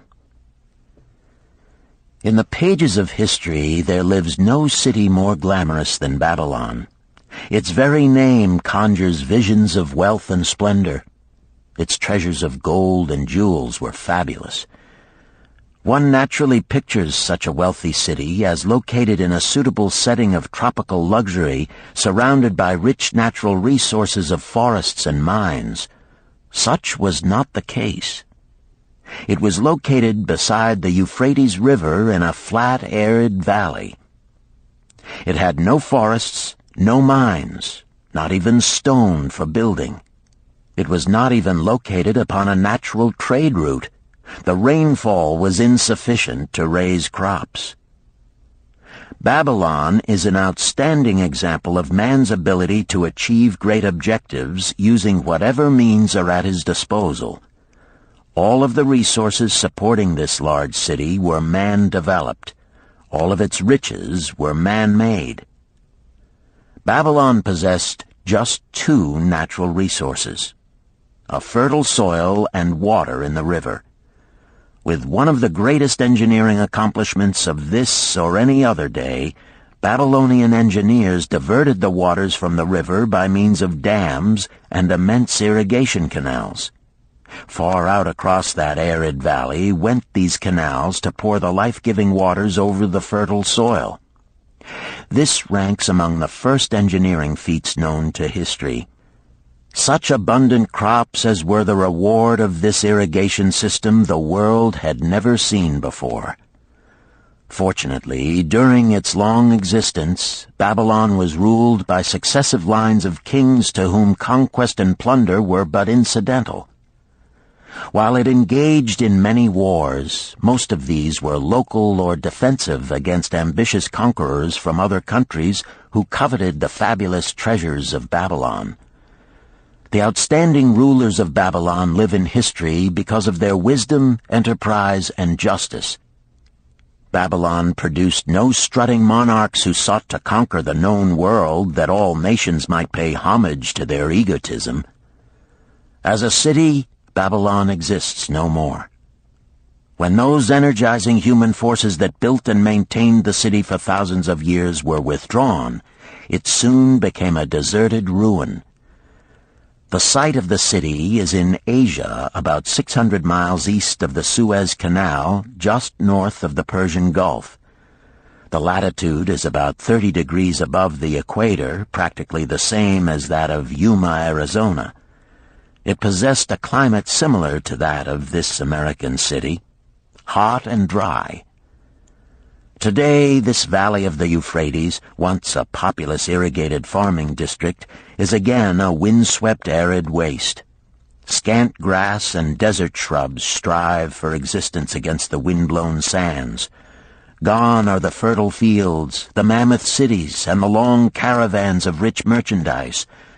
Nomadic bands of Arabs, securing a scant living by tending small herds, are the only inhabitants. Such it has been since about the beginning of the Christian era. Dotting this valley are earthen hills. For centuries they were considered by travelers to be nothing else. The attention of archaeologists were finally attracted to them because of broken pieces of pottery and brick washed down by the occasional rainstorms.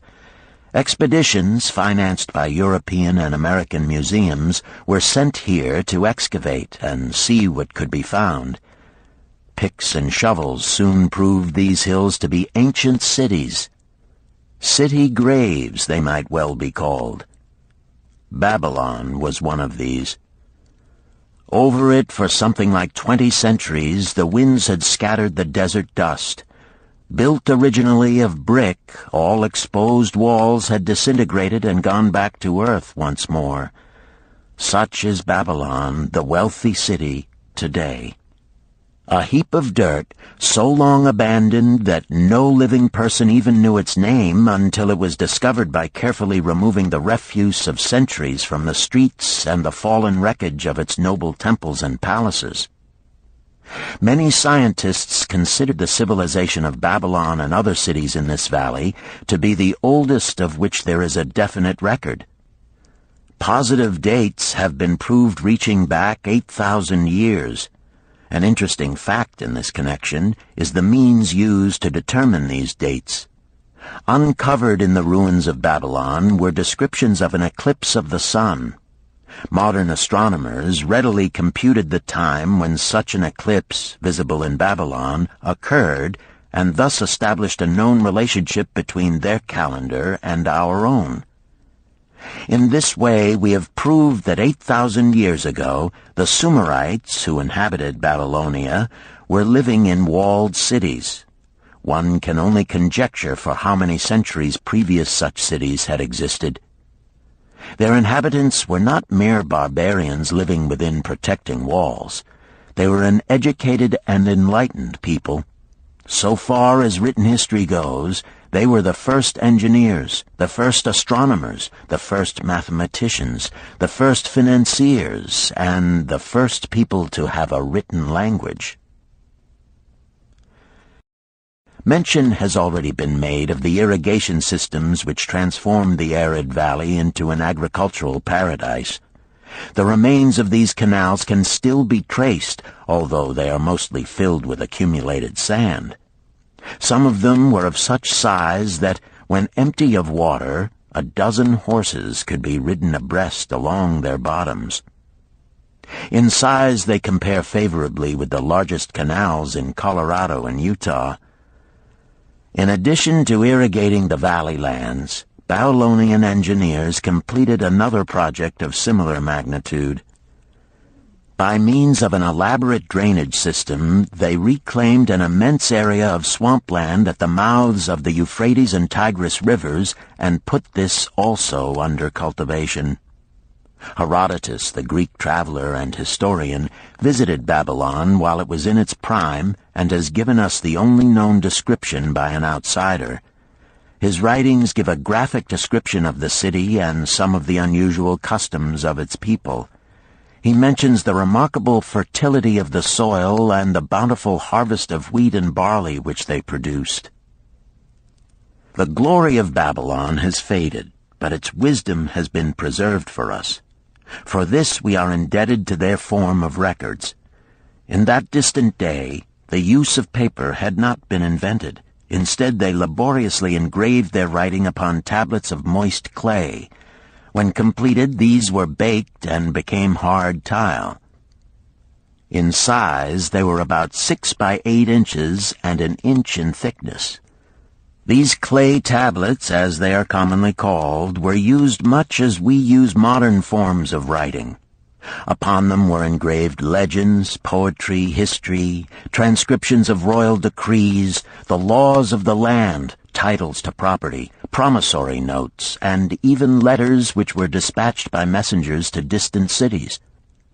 From these clay tablets we are permitted an insight into the intimate personal affairs of the people. For example, one tablet, evidently from the records of a country storekeeper, relates that upon the given date, a certain named customer brought in a cow and exchanged it for 7 sacks of wheat, 3 being delivered at the time, and the other 4 to await the customer's pleasure. Safely buried in the wrecked cities, archaeologists have recovered entire libraries of these tablets, hundreds of thousands of them. One of the outstanding wonders of Babylon was the immense walls surrounding the city. The ancients ranked them with the Great Pyramid of Egypt as belonging to the 7 wonders of the world. Queen Semiramis is credited with having erected the first walls during the early history of the city. Modern excavators have been unable to find any trace of the original walls, nor is their exact height known. From mention made by early writers, it is estimated they were about 50 to 60 feet high, faced on the outer side with burnt brick, and further protected by a deep moat of water. The later and more famous walls were started about 600 years before the time of Christ by King Nabopolassar. Upon such a gigantic scale did he plan the rebuilding, he did not live to see the work finished. This was left to his son Nebuchadnezzar, whose name is familiar in biblical history. The height and length of these later walls staggers belief. They are reported upon reliable authority to have been about 160 feet high, the equivalent of the height of a modern 15-story office building. The total length is estimated as between 9 and 11 miles. So wide was the top that a 6-horse chariot could be driven around them. Of this tremendous structure, little now remains except portions of the foundations and the moat. In addition to the ravages of the elements, the Arabs completed the destruction by quarrying the brick for building purposes elsewhere. Against the walls of Babylon marched, in turn, the victorious armies of almost every conqueror of that age of wars of conquest. A host of kings laid siege to Babylon, but always in vain. Invading armies of that day were not to be considered lightly.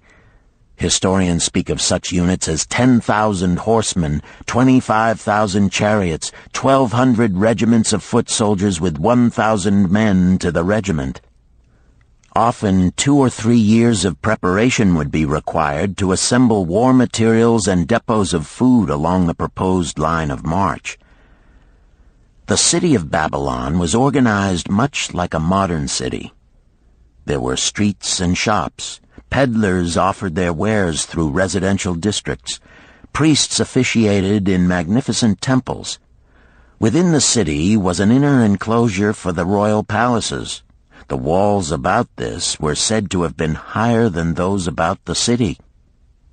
The Babylonians were skilled in the arts. These included sculpture, painting, weaving, gold working, and the manufacture of metal weapons and agricultural implements. Their jewelers created most artistic jewelry. Many samples have been recovered from the graves of its wealthy citizens and are now on exhibition in the leading museums of the world. At a very early period, when the rest of the world was still hacking at trees with stone-headed axes, or hunting and fighting with flint-pointed spears and arrows, the Babylonians were using axes, spears, and arrows with metal heads. The Babylonians were clever financiers and traders. So far as we know, they were the original inventors of money as a means of exchange, of promissory notes, and written titles to property. Babylon was never entered by hostile armies until about 540 years before the birth of Christ. Even then, the walls were not captured. The story of the fall of Babylon is most unusual. Cyrus, one of the great conquerors of that period, intended to attack the city and hoped to take its impregnable walls. Advisors of Nabonidus, the king of Babylon, persuaded him to go forth to meet Cyrus and give him battle without waiting for the city to be besieged. In the succeeding defeat to the Babylonian army, it fled away from the city. Cyrus thereupon entered the open gates and took possession without resistance. Thereafter, the power and prestige of the city gradually waned until, in the course of a few hundred years, it was eventually abandoned, deserted, left for the winds and storms to level once again to that desert earth from which its grandeur had originally been built. Babylon had fallen, never to rise again. But to it, civilization owes much. The eons of time have crumbled to dust the proud walls of its temples, but the wisdom of Babylon endures. The End. You've been listening to The Richest Man in Babylon by George S. Clason, narrated by Richard Ferrone, and directed by Ben Ruggiero.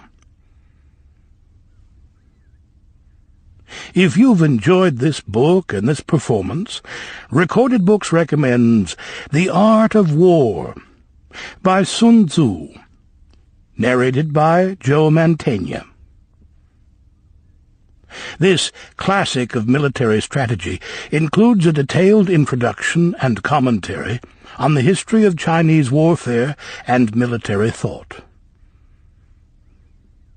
We also recommend Nickel and Dimed by Barbara Ehrenreich, narrated by Christine McMurdo Wallace.